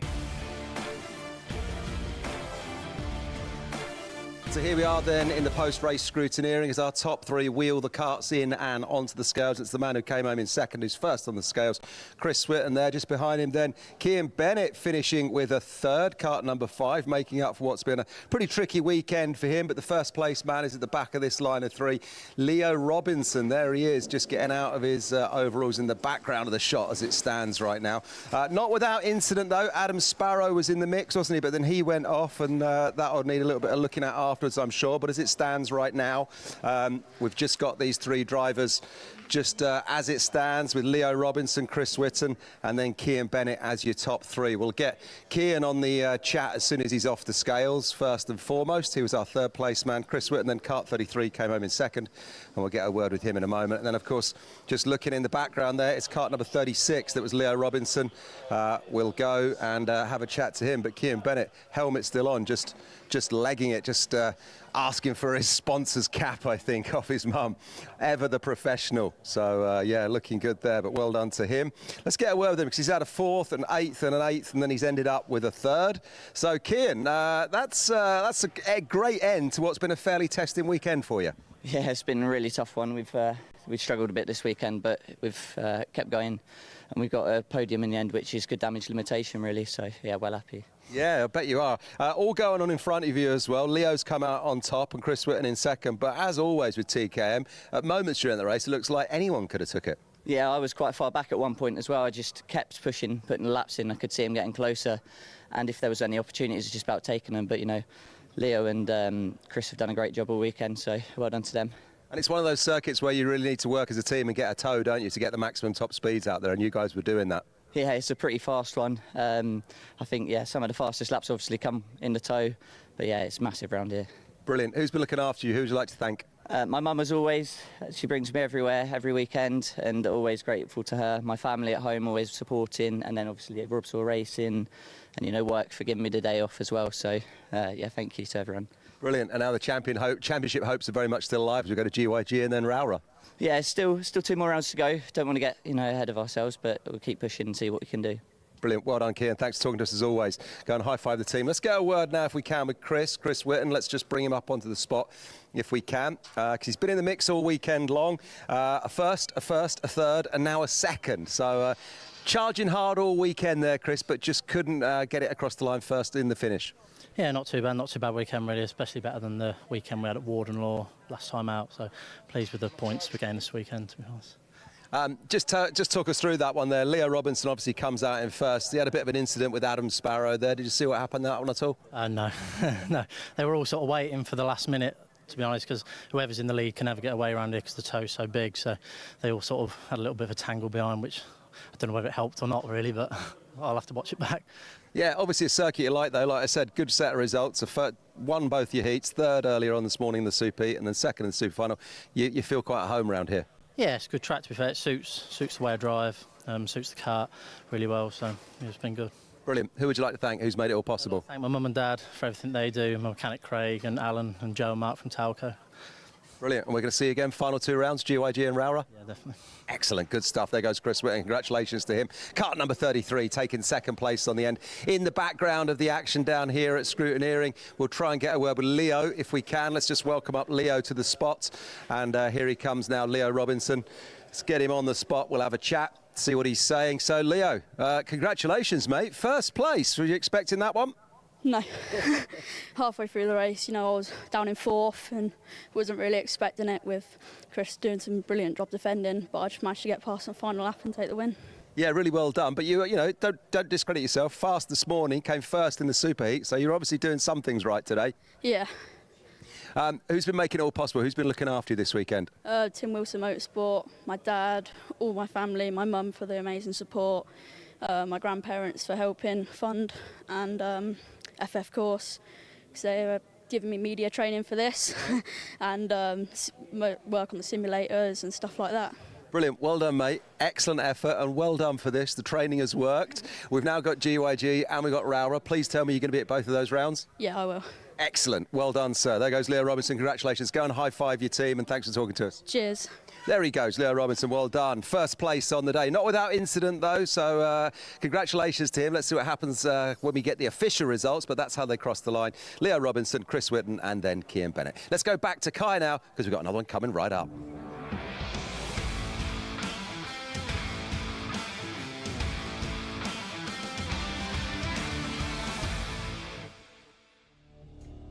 Well, it's the race that Kev was very excited for before. It's now Honda Cadet, which will take onto the circuit. It's going to be an interesting one indeed, and I am very excited sitting here in the commentary box. Riley Blakemore starts on pole position with Ryan White alongside him from Ralphie Branscombe in 3rd. Marjorie Kovacic starts in 4th from Ashton Horspool and Theo Hamilton in 6th. 7th is Archie Cannon, then Jackson Heath, Ricky Jr. McIntosh and Jack Fulbrick-Harmer round out the top 10 on the starting grid. Esme Rosie starts in 11th from Shea Hilton in 12th. 13th is going to be Toby Turner, and rounding out the 7th row of the grid will be Morgan Cooney. Then there's going to be Harry Pennington, J.M. Parakash, then there's going to be Adam Batt, rounding out the 17 drivers which are going to be competing here in the Honda GX200 final. The drivers will make their way off the grid now and into their first formation lap, which they will very shortly then pull up onto the starting grid, where obviously we'll be in Honda Cadets. We will have a standing start. Now, all of the races so far today have been 14 minutes for the younger drivers in these classes. So for the Honda Cadets, the Micromax, and the Mini Inters, we will have 12-minute finals plus obviously 1 lap once that timer strikes 0. Around the final bend these drivers come, and now onto the home straight. Little bit of last weaving there to warm up your tyres. Why not get as much heat in the tyres as possible as the drivers pull down the home straight and towards their grid boxes as well. Up at the front end, obviously the front drivers will have been sitting there for a little bit longer. A thumbs up there from pole position. Great to see the camaraderie between these drivers on the grid there. Marshall's just checking over the carts, making sure everyone is in the right starting positions and that everyone is within their grid boxes as well. So drivers have a couple seconds left to finish any preparations that they have, any communications. We can see a couple of drivers already planning out some action between the two of them, maybe working together to try and push forwards. We'll have to wait and see what actually happens in the race. Drivers, all eyes are on the lights though, as the lights are now on the gantry. Lights are out and we are racing. Great start there from Branscombe on the inside line as he's able to tuck in behind our leader of Riley Blakemore. Blakemore didn't get the best jump though. That's given the way of Ryan White. From the outside over the grid, he gets himself into the lead of the race. A great jump there from the number 1 from the outside lane to get himself into the lead of the race. Trying to attack in the background is Ricky Jr. McIntosh. The number 44 was trying to carve his way through. Ryan White, followed by what looks like the number 15 of Marjoris Kovachis. We'll have to see when the drivers come back into our shot. There it is, yep, Ryan White, followed by Kovachis, then Branscombe, and then we have the number 68 of Riley Blakemore. So we'll have to see how these drivers fare out over the course of this race. Obviously a lot longer than these drivers are used to racing. It was only 10-minute heat earlier on, 12 minutes now for these drivers. So an extra couple of laps for them to put under their belt. Down the inside, getting the work done early is Riley Blakemore. On the inside of Ralphie Branscombe, you'll get that one done, no problem, will the number 68. Gets the overtake done on the O-plate for 3rd position. As now filing through our picture once again, you can see the 68 there of Branscombe from, Blakemore from Branscombe, and then Ashton Horspool, the 153, keeping himself in contention as well, as he's all over the back of Ralphie Branscombe right now. As down the home straight now, you're having a look at Ricky Jr. McIntosh in the number 44 in behind Theo Hamilton. Hamilton doing all his best to try and fend off Ricky Jr. McIntosh right now. That's a move down the inside. That's Shea Hilton making the move on Jackson Heath. So Heath will lose out on a position. Theo Hamilton still tucked in behind Ashton Horspool. Ricky Jr. McIntosh applying pressure from in behind. Let's have a look back up at the front end of our grid though. Ryan White from Kovachis, and Blakemore has now caught onto the back of these leading 2 drivers. They have tried to work together to push away from the rest of the pack. Hasn't quite worked out for them just yet.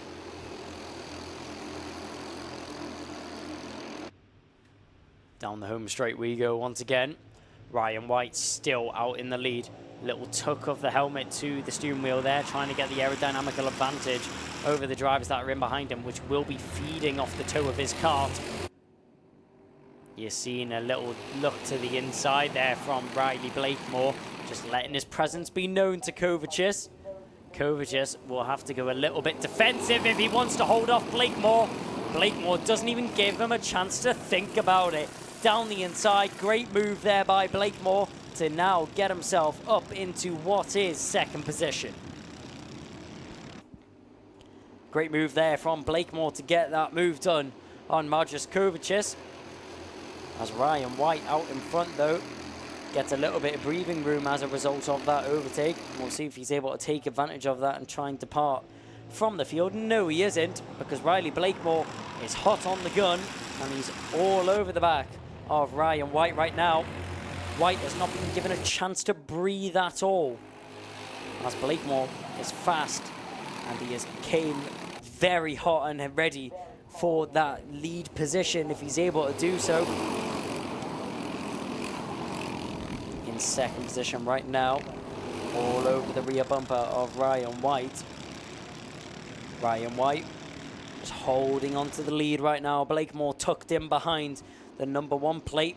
Down the inside. That was such a late move there by Riley Blakemore. I don't think any of us were expecting that. Never mind Ryan White. White just caught sleeping on the apex of the corner as Riley Blakemore slides down the inside. Not a care in the world with an effortless overtake on the inside. Made that look like it was a normal move to Riley Blakemore, and he gets it done with no worries. Now, all his focus is to break away from the drivers in behind him and try and pull a little bit of an extension of a lead. Riley Blakemore still out in front right now with Ryan White tucked in behind. Marcus Kovachis has now arrived onto the back of this battle as well. Ralphie Branscombe wants a piece of the pie. Keep an eye on Ashton Horspool as well in behind all of this battling. Has now turned it from 2 carts to a 5-cart train for the lead. Ryan White still pinned to the rear bumper of Riley Blakemore though, so Ryan White not going anywhere anytime soon. Let's see how this one pans out for him. Down the hill we go, onto the back straight. Riley Blakemore doing a great job out in front to hold on to this position right now. In behind though, Ryan White, what is he able to do to respond to the move, to respond to the pace which Riley Blakemore has put down onto the circuit? It's going to be a tall order to get himself back into the lead, but I'm sure it's a challenge that he's up for taking. Around the final bend we go, onto the home straight once again. Ralphie Branscombe still tucked in behind Marjoris Kovachis. Kovachis just biding his time, waiting for something to happen within this top 2. Doesn't want to go for an overtake too early. Doesn't want to lose any momentum by trying to make a move on Ryan White in second. You can't blame him for it at all. This Three Sisters circuit, nearly 1.2 kilometers long, and it's all about momentum. It's all about keeping up that minimum speed and trying to carry as much pace as possible around the circuit. Or in the words of Kai Hunter when we heard him talking to Kev earlier, it's all about waft around this circuit. So we're keeping an eye here on the 24 and the 44. That's Archie Cannon and Ricky Jr. McIntosh. McIntosh tucked in behind Cannon.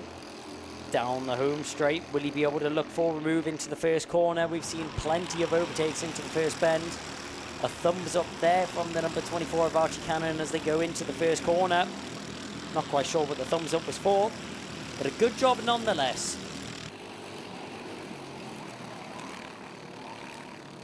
Still very close between our top 5 right now. They're keeping an eye on Archie Cannon and Ricky Jr. McIntosh, seeing if a battle is going to evolve between the 2 of them. The number 42, Esme Rosie, has been awarded a warning flag. Esme Rosie currently circulating in 11th position. Awarded a warning flag for something that wasn't caught on the cameras. But what else wasn't caught on the camera was Ryan White making his way into the lead of the race. Riley Blakemore has now dropped back down into second position, and it is now crunch time in this race. 4 minutes and 10 seconds remaining on the clock. Not long left for these drivers. Just about 5 or 6 laps remaining for them circulating this circuit. We'll have to see who comes out on top, because I can't quite put a name to mouth yet, as there's plenty of drivers that could be battling for that position up at the front end. Plenty of drivers that are battling for the position up at the front end, but not quite sure who's going to walk away with it just yet. Ryan White, look over the shoulder there from Riley Blakemore as he's pushing Ryan White down the straight, maybe trying to break away from Marjoris Kovachis in behind. Ashton Horspool, currently in 5th position, sets the fastest lap of the race so far. So proving he has the pace to be in the position that he is right now. Fastest first sector there by Ryan White. Still not able to dispose of Riley Blakemore in behind though. Blakemore just still hanging on to the rear bumper for dear life of Ryan White. And Ryan White not able to shake him off at all. Down the home straight we go once again. Let's see if a move is going to be made this time round. Down the home straight, looking to the inside, maybe not. He's still going to push with Ryan White down the home straight. Working together right now are the top two. So Riley Blakemore not wanting to take any chances, not wanting to give anything up that he doesn't have to.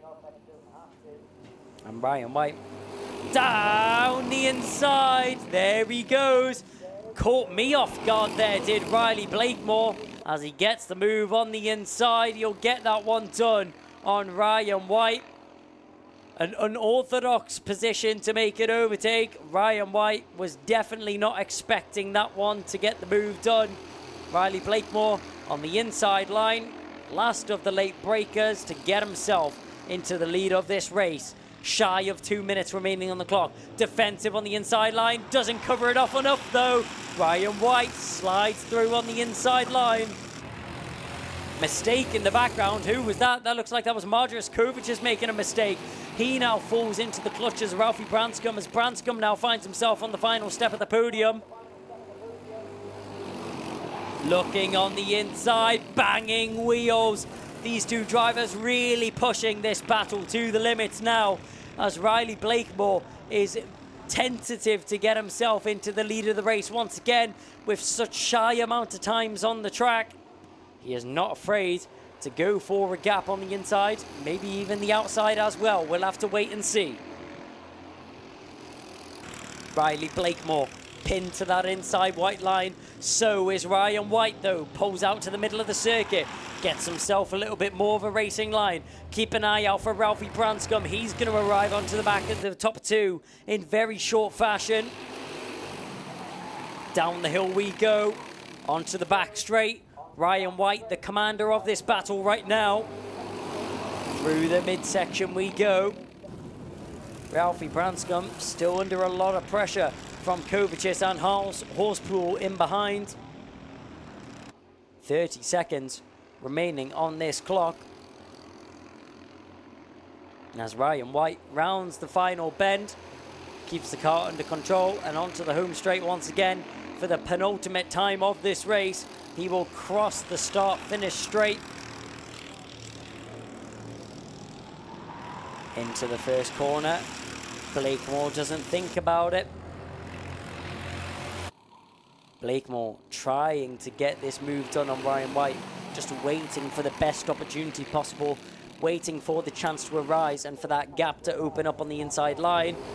Thought about it there. You've seen the little bit of hesitation. Pulled to the inside line. Blakemore thought about it. Didn't commit to the overtake though. Clock has struck 0. No time remaining. Just 1 lap left of racing. We've seen the lead switch so many times on the last lap of the race. Will it change this time round?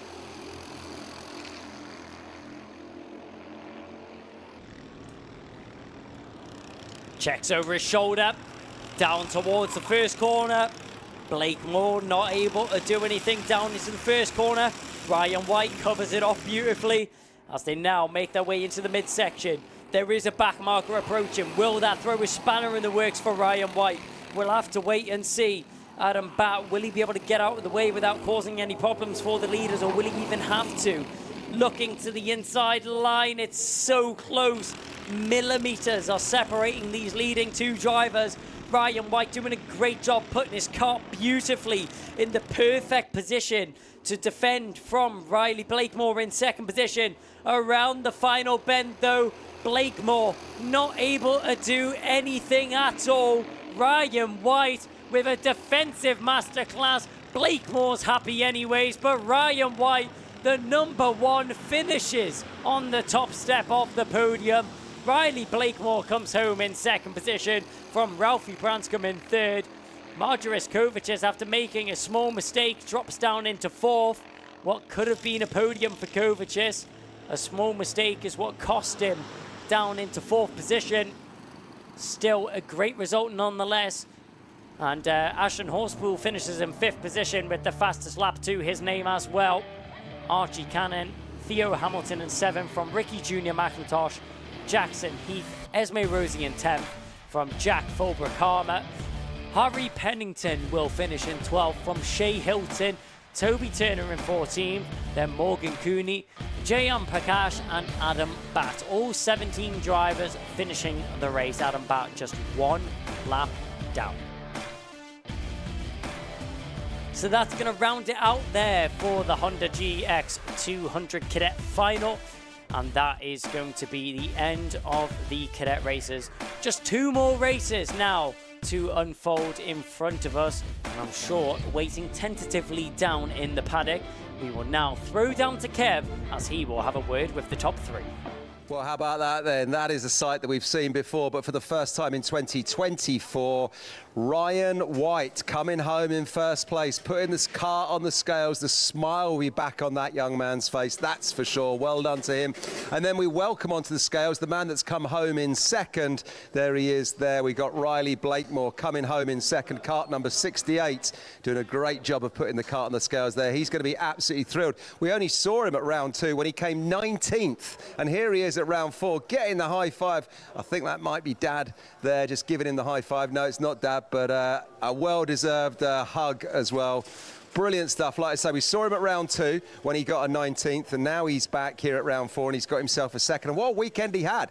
He had a first, a second and a first. He's absolutely buzzing. He's absolutely buzzing, giving us a thumbs up there. He can't quite believe his luck. There's Paul. That's Ryan's dad. Well done to him. He's going to realise or be thankful that once again his lad's done the business. He's worked very, very hard this year. Hasn't quite slotted in for him in UKC, but maybe this is the comeback. And then we've got Ralphie Branscombe in the background and Dad Joe there doing a great job. Third place for him this time.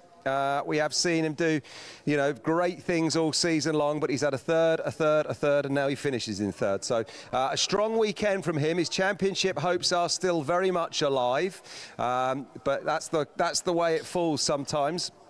As we get high fives from Ryan there, and Riley and Ryan. It's all the R's, isn't it? We've got Ryan, Riley and Ralphie in the scrutineer in there. But look at this. You can see the excitement on these 2 youngsters' faces. In fact, let's get some excitement straight away. Let's get our second place man for a chat. Riley, come on up. Let's get Riley Blakemore on the spot for a chat. We'll do a quick little interview with him because he's absolutely beaming and buzzing from Ambition Motorsport, and we want to see what he's got to say for himself. Young man, fantastic racing for you this weekend. You've had a first, a second, a first, then you finish in second at the end of it. A great weekend for you. Definitely. I just want to thank my dad, my mum and all my sponsors. Brilliant, and lots of sponsors there are on those race overalls. They'll all be very, very proud of you. Am I right in saying the last time we saw you at the UKC was at round 2? Yeah, I'm pretty sure, yeah. And you got a 19th? Yeah, I wanted to say something. Tim Parrott is one of my bestest mechanics I've ever had. I can say that. Well, you can say that. Tim will be absolutely thrilled, and I'm sure he'll be with you for the whole of the journey as you make it all the way through your motorsport career. Talk to me then about this weekend and that final race. You were duelling with Riley for most of it, or rather, you were duelling with Ryan, sorry. So what happened, we made a big plan to kind of say if there's 1 minute left, we should just stick it, because if we try overtake each other, it's just, some people are going to get backed up and it's just going to go. But I like that plan, but the plan worked out for you. But you've had friendly rivalry all weekend long, haven't you? You have been fighting against each other all weekend. yeah, they definitely first, when I got here, was like, how did I do that? Well, listen, well done. We're thrilled you did do that. Now, we've only seen you in round 2. This is round 4. We've got 2 more rounds of the UKC to go. We've got GYG and we've got Rowra. Will we see you again? Maybe next year, because I'm heading off to South France. Oh, well, très bien. Enjoy the south of France. It's been an absolute pleasure. Go and high five your mechanic and your team. Well done, sir. Thank you. There he goes. He's off to the south of France. Let's welcome up Ralphie. Let's have a chat with Ralphie, because he's not got quite the smile that he usually has, but I wonder if he's philosophical. Ralphie, third place on the weekend. You happy with that one? Yeah, I'm quite happy, to be fair, because my engines ain't built for long tracks. We have low bottom, so it just, well, low top and good bottom, so it's not really working here. No, but you've been Mr. Consistent all weekend long. That's a good way of looking at it. You've been very philosophical. You had third places right across the board. You've been third in everything. Yeah, it was, should have done better, but I kept the lead of the championship, so not going to complain. Yeah, exactly that. And you're still on the podium. You still get to spray champagne. Yeah, so hopefully that'll be so much fun. Brilliant. And a quick word, your dad looking after you again this weekend? Yeah, my dad's looking after me all weekend, like usual. Brilliant. Well done to you and well done to him. Go and give him a high five, and we'll see you for that podium a little bit later on. I will, thank you. There he goes, Ralphie Branscombe, third place man on the weekend. But let's welcome up Ryan White, a man who I've spoken to many, many times before on the top step of the podium, and he's back in 2024. Here he is. Good to see you, my friend. Ryan White, first place, business as usual. Yeah, we've had a tough first half of the year with Mojo tyres. We haven't been able to get set up right, and it's all worked this weekend, so. It has all worked this weekend, and you've had friendly rivalry with Riley Blakemore. You and him have been duelling it out, haven't you? Yeah, he's not in the championship, so I've just been pushing him around. He's been pushing me around, just coming first and second, championship points. That's all I need, so that's what I was doing. Well done to you, sir. Well done. And I understand in that super final there, you had a little word with each other, and you're like, look, let's just see what happens. Keep it clean for the dying stages of the race. Yeah, me and him have been first and second all day, and we just both wanted to come first and second. Whether it was him come first or me come first, it didn't really matter to us. First and second is all we needed, and that's what we got. Brilliant, well done. Who's made it all possible? Who's looking after you as always? My dad, my mum, my grandparents, and that's it. That's it. So the Ryan White wagon rolls on, and we're going to see you hopefully at GYG and Rowra. Yeah, yes you will. Brilliant. Yes, yes, you will. Of course, the logo is on the side of the van now, so we can't miss it. Well done, sir. Enjoy the podiums a little bit later on. Yeah, thank you. There we go then. So that's Honda Cadet done and dusted. We now have Micromax and then Mini Inter. Really exciting stuff. Not sure if we've got time for some replays, but let's go straight back to Kai.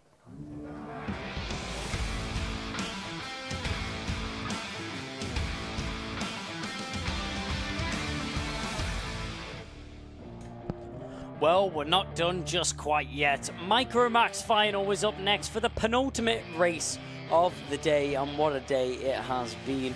Austin Oman starts on pole position with Maximilian Eberhardt alongside him. From Dean Sint-Bahar in third, Ansel Murray will start in fourth. Max Jolly fifth with Jos Huschke alongside him.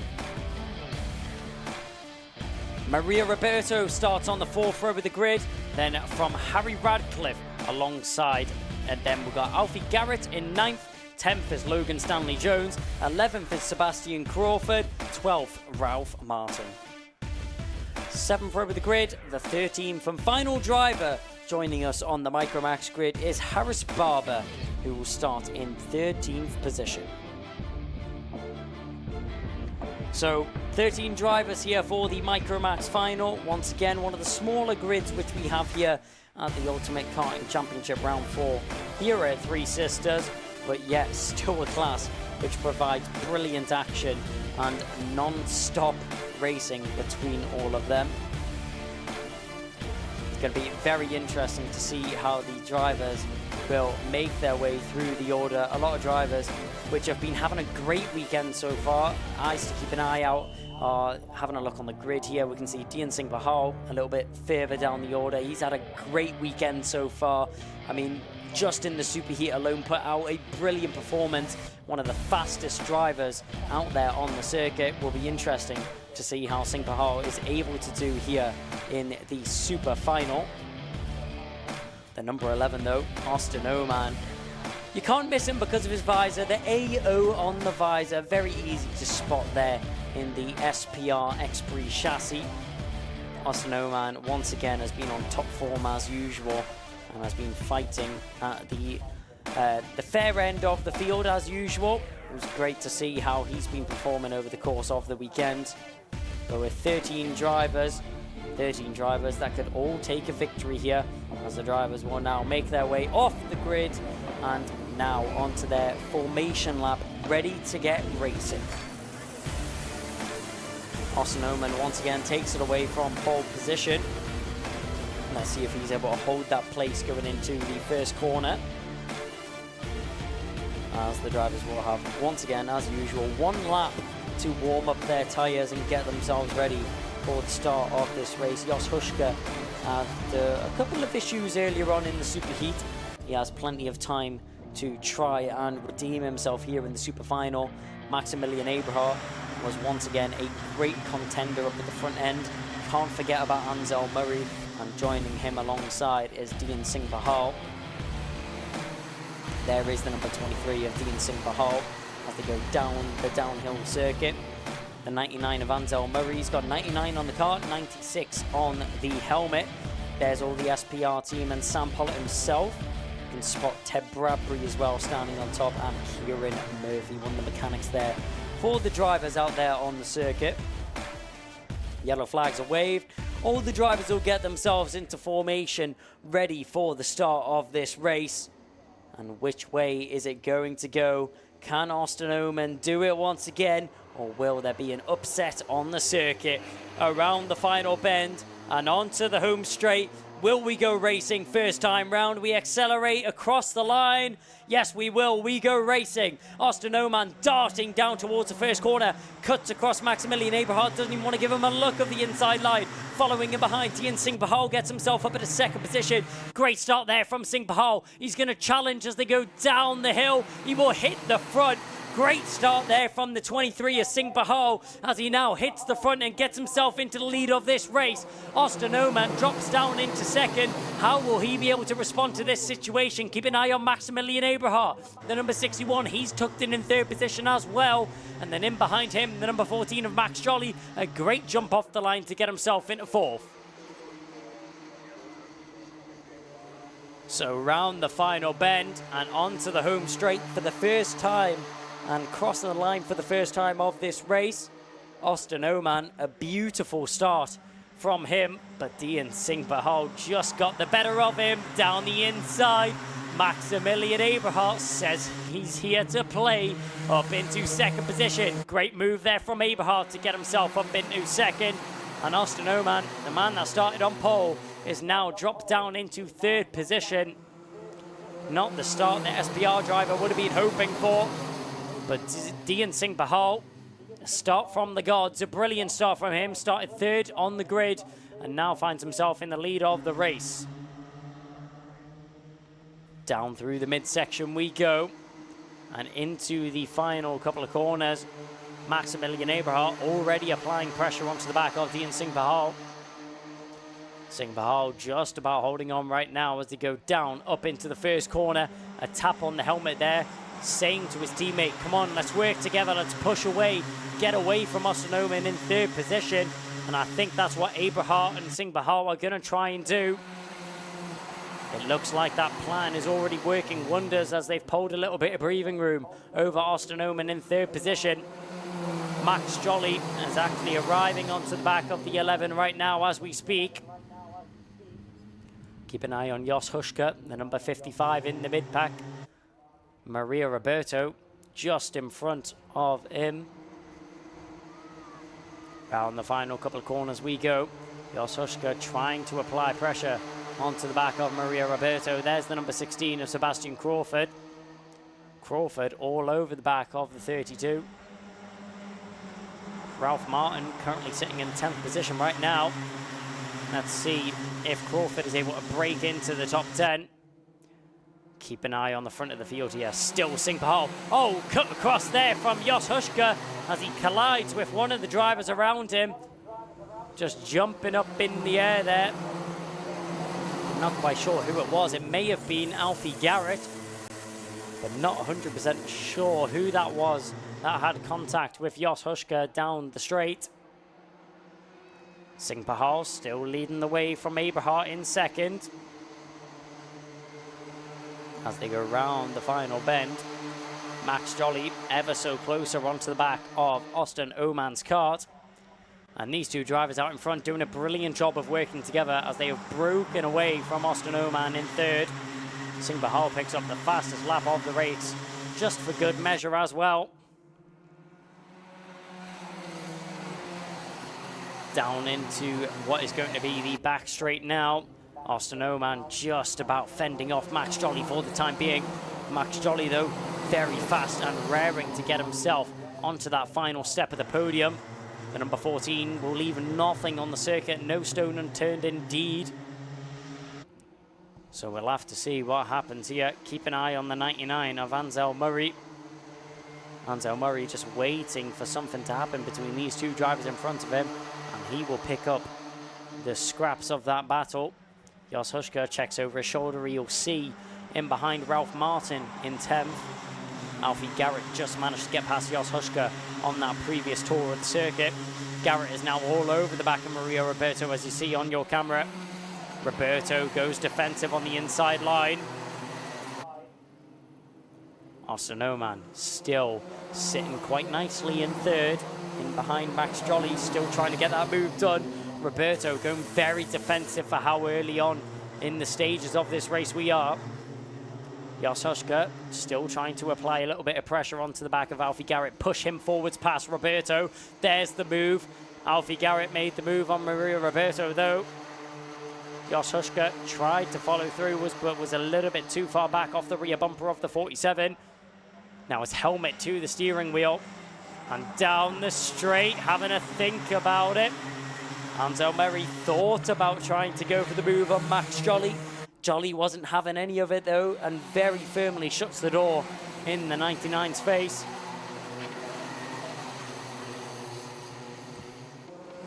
Austin Oman and Max Jolly still very tight between these two drivers.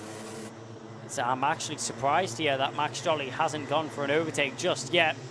Number 11, Austin Oman, still putting down great lap times on the circuit and still able to fend for his own in terms of the pace that he's got out there on the track. And there's the number 26 of Harry Radcliffe. He's now arriving onto the back of this battle. He clearly feels that these drivers are taking a little bit too long. He puts the fastest lap under his belt and down the inside. There's the move we've been waiting for. Max Jolly gets a move done on Austin Oman for the final step on the podium for 3rd position. Watch him behind. Ansel Murray has Harry Radcliffe all over the back of him. Radcliffe looking for a move to open up, waiting for an opportunity to arise. Through the midsection we go, and now down towards the final couple of corners. Harry Radcliffe tucked in behind the number 99. These 4 drivers, not much separating them right now. Radcliffe definitely the closest of the 4.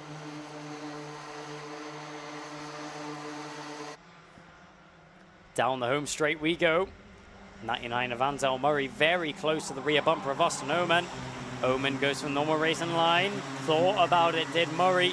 Wasn't quite close enough to get that car positioned on the inside line though. We'll have to see what unfolds here as Dian Singh Pahal still out in front working together with his teammate of Maximilian Eberhardt.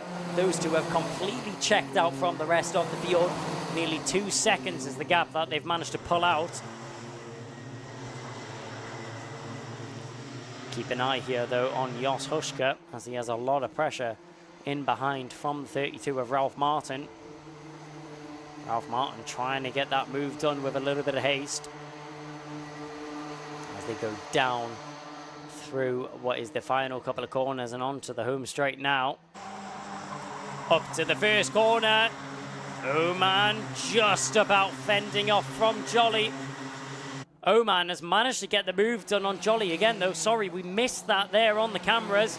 But the number 11 of Austin Oman now finds himself back in 3rd position as Max Jolly has dropped down into 4th. Check over the shoulder. All you'll see is the reflective visor of Ansel Murray. Yellow flags out there in the midsection as one driver's went off the circuit. That's Logan Stanley Jones. There you can see the 73 of. That's such a shame, especially in the closing stages of this race. A retirement off the circuit. Hate to see that there for Logan Stanley Jones. But down the home straight we go. Singh Pahal and Eberhardt separated by nothing, but down the inside, Oman didn't have it for long as Jolly goes down the inside and following through. Ansel Murray has no problem in taking that 4th position. A little fist pump to the air. Let's go, let's push forward. Austin Oman has dropped down into 5th. Max Jolly very happy with the move that he's been able to make there as he gets himself into the final step of the podium. For the time being, though, remember there's still 3 minutes and 10 seconds remaining on the clock, so still plenty of time for other drivers to get themselves involved in the battle and challenge for that final step on the podium. Max Jolly, he's got most of the work done already, but it's not quite finished yet. The race is not over till the checkered flag flies, as down the inside, he's found that out the harsh way, as 2, no, maybe even 3 carts go down the inside. Max Jolly, what was 3rd position, drops down into 6th now, as Harry Radcliffe manages to sneak through, as well as Ansel Murray and Austin Oman.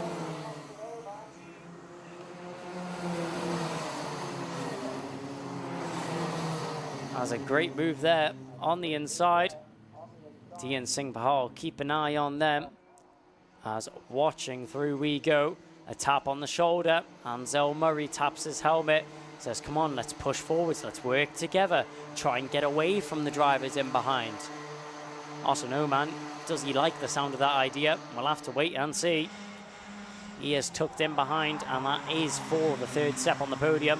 The top 2 have completely disappeared, as Dian Singh Bahal is nowhere to be seen. Neither is Maximilian Eberhardt, as those 2 drivers are they're quite happy just driving away from the rest of the field. It's been a great race from these 2, and it's great to see the camaraderie and the racecraft between the 2 teammates as they've been able to break away from the rest of the field.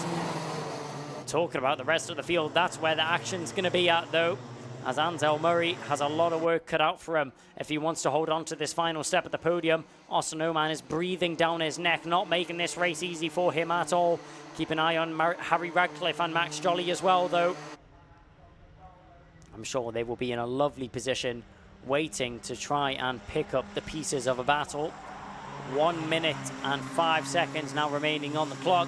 So not long left for these drivers, just 3 laps remaining for circulation. Onto the back straight we go. Dian Singh Bahal and Max Eberhardt. The question is, will these 2 drivers go to battle? They have a 3-second gap back to Ansel Murray and behind, so they could battle and they wouldn't have to worry about Murray catching onto the back of them as well. I think Murray has bigger fish to fry and more worries on his table as well, as he still has a lot of pressure in behind. Sorry, we haven't caught that on the cameras, but Ansel Murray is not in 3rd position anymore. While we were focused on Singh Bahal and Eberhardt, Oman and Radcliffe have managed to make their way through Ansel Murray. And to answer your question, yes, they will battle. Singh Bahal goes defensive. Eberhardt is now on the attack. 10 seconds remaining on the clock. This will be the penultimate lap of the race. But the question is, who will walk away from this one victorious? Down the inside, he tries it, but Singh Bahal covers well. Eberhardt had a look to that inside line and wasn't able to get there in time. Check over his shoulder. Singh Bahal just sees how much breathing room he has back to Maximilian Eberhardt in behind in 2nd position. They go down the home straight. Slipstream is going to be a huge advantage here for the 61 of Eberhardt. Can he get a slingshot on the inside? Can he get a slingshot on the outside? He'll have to go the long way round, and yes, he will. What a move around the outside. Maximilian Eberhardt on the final lap of the race. Checks over his shoulder. Can't quite believe his eyes. It's Dian Singh Bahal in behind now. He's the one who's going to have to make the move for the lead. He's done all the hard work this race. Maximilian Eberhardt goes defensive on the inside. You don't want to give it up now, lads. You don't want to crash. The #1 unwritten rule in motorsport, don't crash with your teammate. Dian Singh Bahal on the attack now, on the outside. They go side by side. He forces his way through. What a move from Singh Bahal. Just about a car's whip between the 2 of them. Maximilian Eberhardt is not happy with the move at all. He clearly feels it was unjust, but across the line, it's Dian Singh Bahal who takes home the victory here at the Three Sisters circuit. Maximilian Eberhardt, after a long-fought battle between the 2 of them, very hard and very close between the 2 of them. It will be down to the stewards on who is victorious in the end. But Dian Singh Bahal He's seen the gap and he went for it. In the words of Ayrton Senna, if you no longer go for a gap, you're no longer a racing driver. And Dian Singh Pahal took that one to heart. Dian Singh Pahal walks away victorious there for the Micromax final. Maximilian Eberhardt comes home in second, as it's a 1-2 for the two teammates. Austin Oman manages to hang on to third position from Harry Radcliffe in fourth. Fifth was Ansel Murray, then it was Alfie Garrett, Max Jolly, Jos Huschka, Maria Roberto, Sebastian Crawford, Ralph Martin, and unfortunately the one retirement from the race was Logan Stanley Jones in 12th position. So that's going to be it. That's going to be the race called there for the Micromax final, and only one more final to go after that. It's going to be the Mini Inter final coming up very shortly. But before that, I'm sure you know the order by now. We're going to go down to Kev down in Parc Fermé, who's with our top three. Wow, wow, wow. The closing stages of that one were really quite something, but good to see down here in the post-race scrutiny and on the weighing scales, the two RCE drivers there of Dian Singh Pahal and Max Eberhardt high-fiving each other in the end. Good team spirit, hard, robust racing between the pair of them, and Austin Oman, the man who finishes home or in third place after a fairly strong weekend from him, a first, a fifth, a second, and then finishing up in a third. We'll get a chat with him first, as in the background we can see Max and Dian there just having a little chat, having a little word. Strong racing from all these youngsters. They'll have learned a lot off that one. Great to see Dian there as well, just giving the fist bump to Austin as we find ourselves in a situation not dissimilar to the Formula One, is it? Look at this. As soon as the helmets go off, they'll just sit around, have a little chat, they have a little bit of a debrief. The emotions run high, but hopefully when they all get home and look at it a bit later on, they think, yeah, it was fair. I did my best, I tried my hardest, and that was the result that I got on the day, and hopefully that's the way it works out. Austin just having a word with his dad there.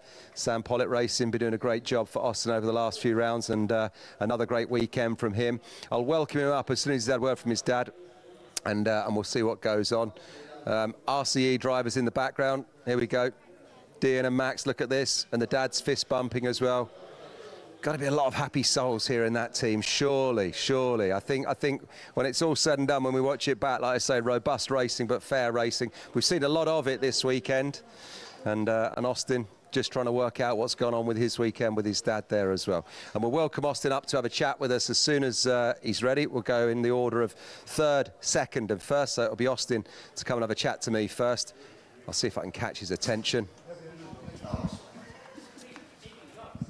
Picking up the very well branded helmet. Here he comes. Not the usual big smiles that we see from Austin, but let's see what he's got to say. Well, Austin, listen, third place on the weekend. We're used to seeing you at the top step of the podium, but talk me through how that one played out for you. Start, I thought it was going to go pretty good, but Dian went through, and then I was there for 2 or 3 laps, and Max went straight through, and I just couldn't keep up with them. Listen, well done to you. Don't beat yourself up. You're always there or thereabouts. You're on the podium. It's the third place, and you've had a tough run of it recently, haven't you? You've been working hard. You've been over in Le Mans. You had a race there as well. You're here, so you're trying your best. You're working hard, and I think, as always, Sam Pollitt Racing, your team's been doing a great job for you, haven't they? Yeah. We've always been top 3 with one of us, so yeah. I think, listen, it's the way it sometimes falls for you. You're not always going to win by a country mile. On the podium, championship points, it's game on, my friend. We still have 2 rounds to go. We've got GYG and we've got Raura, and you're going to come back flying for that, aren't you?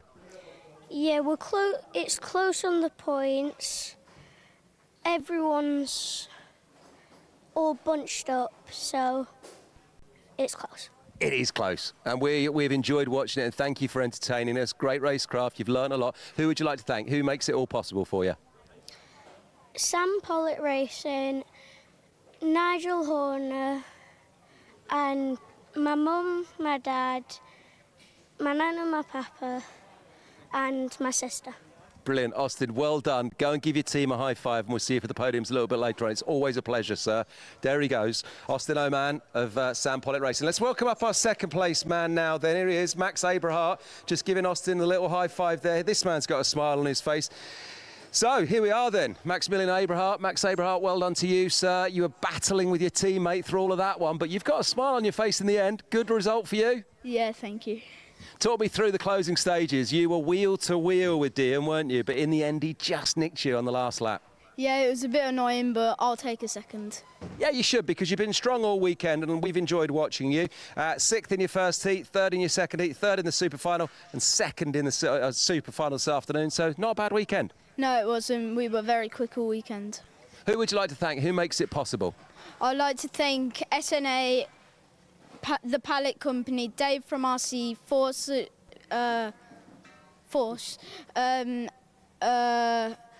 my dad, my mum, my sister, and all my sponsors. Well, listen, well done to you and well done to all of them. It's game on as we head to GYG and Rara. Championship's still very much alive. Yeah. Of course it is. Brilliant. Keep that smile going and we'll see you for the podiums a little bit later on. See you in a bit. See you in a bit. There he goes. Right, and let's welcome up our first place man. Where's Dean gone? Come on, Dean. Come and have a chat to me. Because this man is the winner on the day. And the last 3 rounds, folks, if you didn't realise, at round 2, he got 3rd. At round 3, he got 2nd. And now at round 4, he's gone one better. He gets 1st. I've had a great weekend. Don't really want to speak about the first race, but uno, dos, tres, I forgot the rest. I got the win, so it's amazing. Hard race. It was just about race management. Last few laps was a bit like some good racecraft in it. It was hard the whole weekend. I'd thank Jordan at Force, JT included, Dave, Reese, his son, everyone. Hello, Reese, having a bit of a party down there. Well done to Max and Austin, both at the top of the championship. Close, very close. Thank you to all my sponsors, all my family, everyone. Yes, everyone who supported me. I don't need to say any more because you've said it all. Well done to you, Dean. Huge congratulations. And as I said, a 3rd, a 2nd, and now a 1st in rounds 2, round 3, and round 4. What are you going to do in round 5? You coming back with another 1st? I guess I'll win it or nothing. Win it or nothing. Well done, sir. Go and give your team a high five. We'll see you for the podiums a little bit later on. Thank you. There he goes. How about that then? So where are we up to now? Is that the end or we got one more? We got one more, haven't we? We got Mini Inter still to go. Kai, I am loving it down here at the post-race interviews. What's it looking like with you?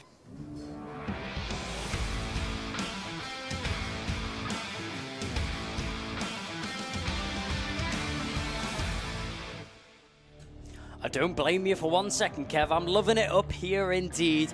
But it's such a shame that we're now on to the final race of the day. It's going to be the Mini Inter Final, which are going to be the next drivers onto the circuit. And what a way it's going to be to round out an amazing day of action. Hansing Khan starts on pole position with Miles Burton alongside him. Emerson McAndrew-Urin will kick off the 2nd row of the grid with Louis Radcliffe alongside him. Alex Goodson is 5th, with Joshua Griffin starting in 6th. Starting 7th on the 4th row of the grid is Daniel Minto from Zach Starbuck, JJ Lowe, Thomas Potter, Riley Muro and Ollie Thompson rounding out the 6th row of the grid. 7th row then consists of Blair Smith, Drew Davidson. In row 8 is Thomas Jackson and Lomond Willix. Then it is going to be Zach Jennings and David Hjorns rounding out the 18th position. 19th is going to be Charlie Stapleton.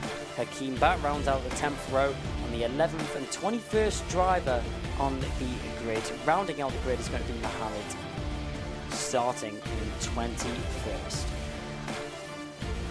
So, Mini Inter Final to round out the day. 12 minutes plus 1 lap of pure ultimate karting championship action. What more could you ask for?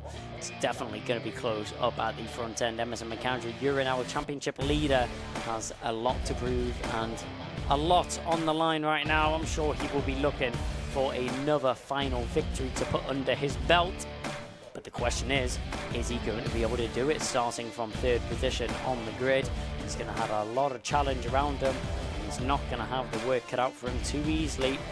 And I'm sure he would definitely like it in better circumstances. But he has to deal with the cards that he's been dealt.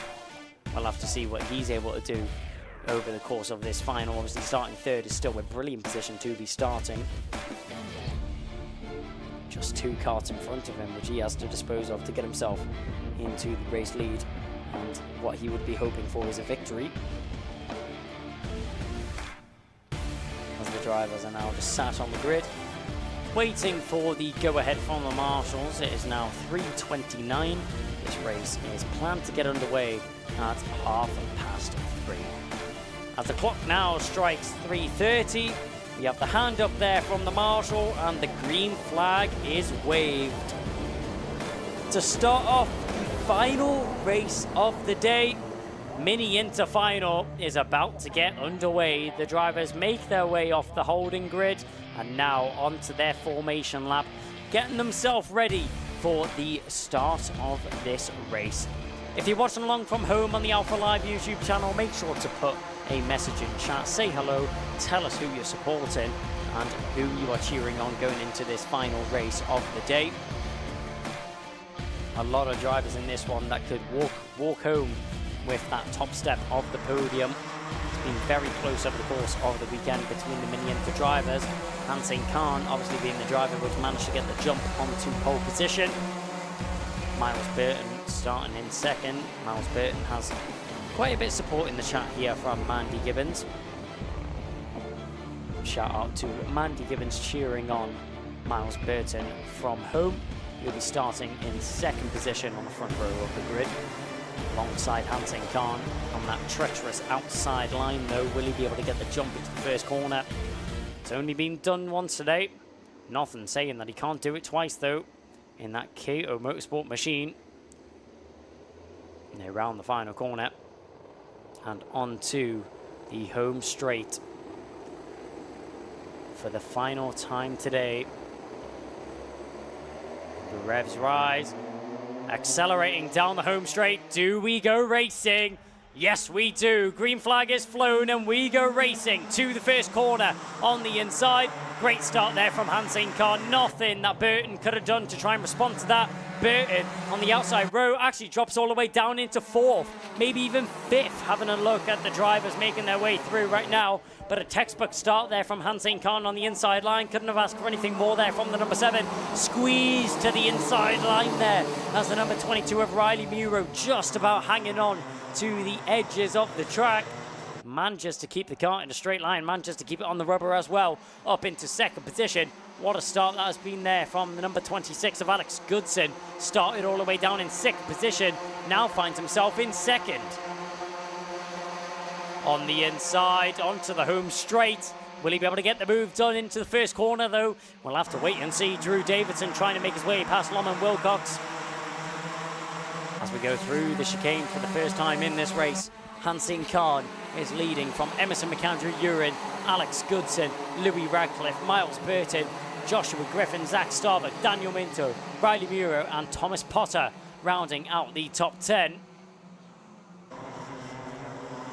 In the mix though, down the inside, there's a move there from the 26 of Alex Goodson. Louis Radcliffe got that 3rd position momentarily. Great response there from Goodson to get himself back up into 3rd though. No problems at all as they go on to the home straight once again. And up into the first bend, down the inside, goes a little bit sideways, but no problem at all. Louis Radcliffe goes down the inside and following through is Joshua Griffin on Alex Goodson. So Radcliffe up into 3rd, Griffin up into 4th, and that means Goodson all the way down into 5th.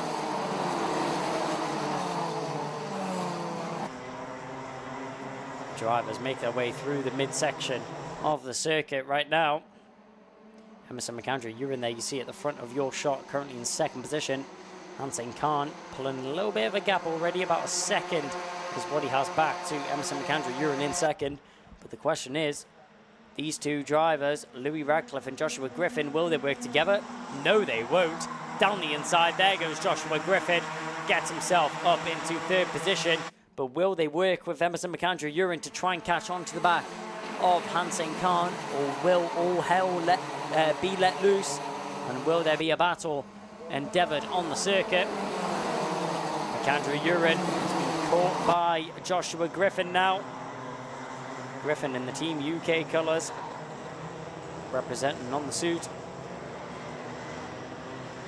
His green flag is flown from a yellow flag, which was put out earlier in the section.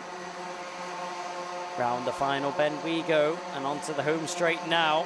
Up the inside, no time wasted there by Joshua Griffin. Fastest lap as well, just to make sure he gets the move done. Down the inside, gets the move done on Emerson McAndrew-Urin. No worries at all there from Joshua Griffin. And with the fastest lap under his belt and with the pace that he's putting down on circuit, 0.2 of a lap faster than the competitors around him. Will he be able to get that move done on Hansing Khan when he catches onto the back of it?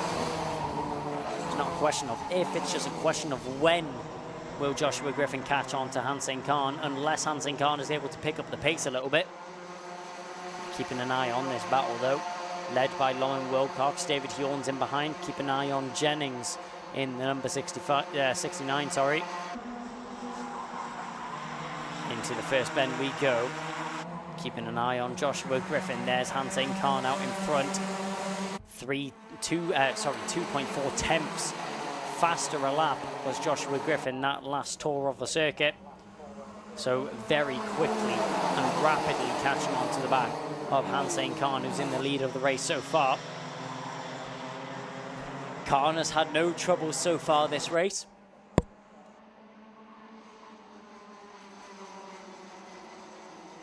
But he may have some troubles that are coming his way. Burton just trying to deal with the pressure which he has in behind. A quick check over the shoulder from the number 43 of Burton. You'll see that Alex Goodson is there for company. Through the first couple of bends we go. And now onto the back straight. Hansing Khan, that gap has been completely brought down now by Joshua Griffin. Griffin all over the rear bumper of Hansing Khan now. What was a quite comfortable lead that he had by about a second over the other drivers has now been torn down, and the pace is currently in the favour of Joshua Griffin. Will Hansing Khan be able to defend though and hold on to that lead position? Head to the steering wheel. I don't think it's going to make a difference though. Joshua Griffin is going to opt in to work with Hansing Khan. Maybe try and pull a little bit of a gap over Emerson McAndrew-Urin in third. These two drivers work together and pull a little bit of a gap over Hansing Khan, like we've seen in the Micromax race just previously. If these two drivers work together, manage to pull a little bit of a gap, then they are free to battle in the closing stages of the race. Just be a question of if Joshua Griffin has the patience to work with Hansing Khan, and if he sees it being beneficial for his own race. Obviously these two drivers not being teammates this time round, so it's every man for himself. No team orders are being played here. Check over the shoulder there from Emerson McAndrew-Urin. Louis Radcliffe is in pursuit.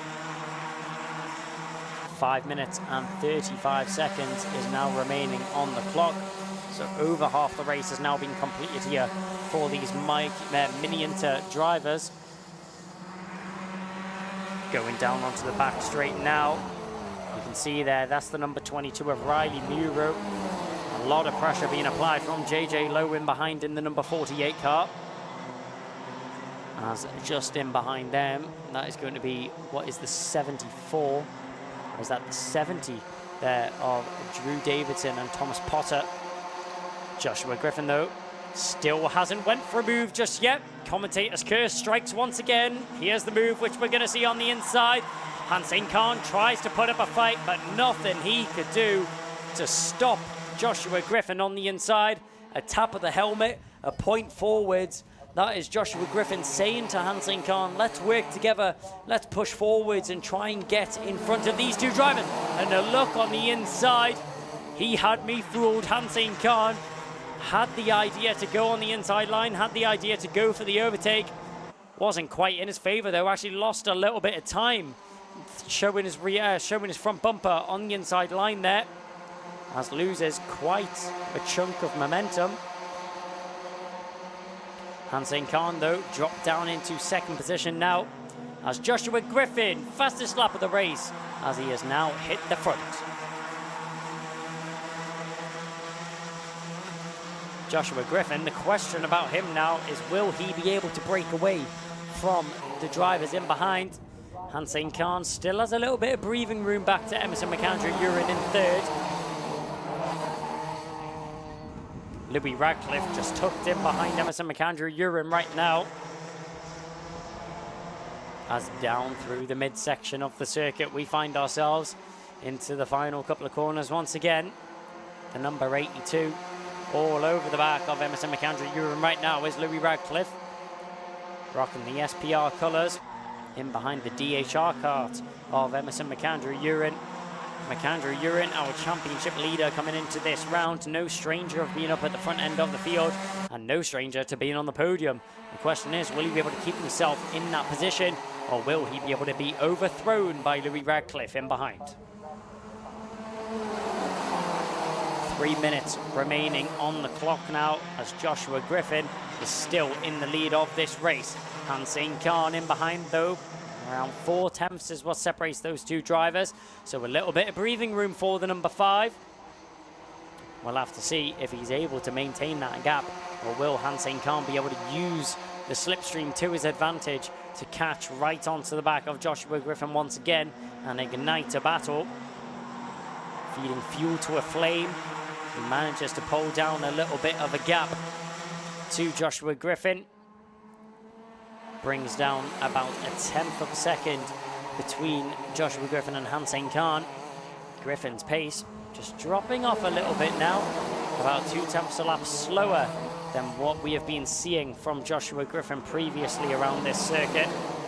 But Hansing Khan keeping consistent with his lap times and keeping the pace up to a T. As we round the final couple of corners now, onto the home straight. Emerson McAndrew-Urin dealing with the pressure well from Louis Radcliffe in behind. McAndrew-Urin seemingly unfazed by the number 82 all over his rear bumper, especially when the number 82 of Louis Radcliffe is setting the fastest lap of the race. A 46.02 was the best time on that previous lap. Joshua Griffin was very close in behind as well, so was McAndrew-Urin doing a 46.09 and a .11. 1 minute 30 remaining on the clock. Not long left now for these drivers to figure out their final finishing order. Emerson McAndrew-Urin, he's now in with a chance of fighting talk, as he's in third right now. Can he challenge for second though? He has brought down the gap to Hansing Khan in second position. Checks over his shoulder, you'll see he has a little bit of breathing room and a cushion to fall back on of Louis Radcliffe in behind. As they go through the first corner, 1 minute left, we're going to go sub 1 minute. Down the hill we go. It's all about carrying momentum around this circuit, and McAndrew-Urin is doing that beautifully to bring down the gap to Hansing Khan, as he is very close to arriving on the rear bumper of the number 7 there. Into the final couple of corners we make ourselves now. There's the number 7, that's Hansing Khan. In a bit of a sticky situation here. Not quite close enough to catch onto the back of Joshua Griffin and to be able to challenge for a move. Joshua Griffin, he has a bit of breathing room, doesn't quite have to worry about Hansing Khan in behind. But Emerson McAndrew-Urin picks up the fastest lap of that race on the previous tour of the circuit. The only driver to be setting 45 lap times. And what a time to be picking up the pace, but is it a little too late? We'll have to find out as the clock is about to strike 0 now. Emerson McAndrew-Urin has one more lap to do it if he wants to get into second. Griffin looks safe, but don't count your chickens just yet. The race isn't over till the checkered flag flies. Around the final bend we go, and onto the home straight. The last lap board will be awarded to Joshua Griffin, but will it be the checkered flag awarded his way as well? through the first bend we go. McAndrew Urin all over the rear bumper of Hansing Khan now. This is his best opportunity to make a move for second position. There's no more working together. There's no more team orders, as it's every man for himself on this final lap of the circuit. On the inside, he's gonna try it, but can he get there? No, he can't. Well defended there by Hansing Khan. I don't know how Hansing Khan has kept that car in a straight line, as he was tagged sideways there by Emerson McAndrew Urin. McAndrew Urin slowing down there. A little mistake there between the battle. McAndrew Urin slows down. Radcliffe sweeps through to pick up the final step of the podium. Emerson McAndrew Urin, what could have been second position, all fell apart on that final lap of the circuit. Joshua Griffin, though, after an opportunistic race, got himself into the lead a little bit earlier on, and it was cool runnings from there as he walks away with a victory under his belt. Hansing Khan, well defended from McAndrew Urin there to hold off for second position. Radcliffe, though, capitalizes on the mistake there made by McAndrew Urin and sweeps up the final step at the podium in third. McAndrew Urin will come home in fourth, from Miles Burton in fifth, Alex Goodson in sixth, Daniel Minto comes home in seventh, and it's JJ Lowe, Drew Davidson and Riley Muro rounding out the top 10. Best of the rest was Zach Starbuck from Thomas Potter, Thomas Jackson, Ollie Thompson, then it was David Hjorns, Loman Wilcox, then it was Zach Jennings, Blair Smith, Hakeem Batt, Charlie Stapleton and Mohammed Hassan Munir. Unfortunately, Charlie Stapleton and Mohammed Hassan Munir retired from the race, and only 19 of the 21 karts finished on that tour of the circuit. But unfortunately, that's going to be it there here for the Ultimate Karting Championship. It's been a wonderful day of action. The Mini Inter Final was definitely one to round off the day, with Joshua Griffin taking home a victory. And what a round it's been. This round 4 of the Three Sisters circuit here in the Ultimate Karting Championship. And we will very shortly be going down to Kev Harris in the Parc Ferme area there. So that's going to be it for me on the commentary. I've been Kai Bacini, bringing you along the action here from the Ultimate Karting Championship. As very shortly we will be going down to Kev Harris in the Parc Ferme, where he will catch up with our top 3. The next round here for the Ultimate Karting Championship, we will be making our way down into Wales to GYG, a very technical circuit in comparison to the Three Sisters circuit here. So the drivers will have their work cut out for them when they make their way down there. Talking about making their way down there, we're going to head down into Parc Ferme now, where Kev Harris will round out the show. Scrutineering area. Looking at the finishes I have it, I got Josh Griffin 5th, kart number 5 rather, coming home in first. Then Hasnain Khan, kart number 7, coming home in second. Then it's Louis Radcliffe, kart 82, that I've got in third. That's what it's looking like. But I've also got Emerson McAndrew Urin in fourth, who's down here in post-race scrutiny and having a chat with Alex Goodson. Obviously, something went on in the closing stages of that one that I haven't quite seen. But one thing's for sure is the man that came home in first is right there, Joshua Griffin, kart number 5. So we'll get a chat with him first and foremost and see what he's got to say for himself. Put your feet on the spot there, sir. There we go. Come have a chat to me. So Josh Griffin, talk to me about that super final result for you there then, first place. Yeah, it was very good. We came from 6th to 1st, so I'm happy with that.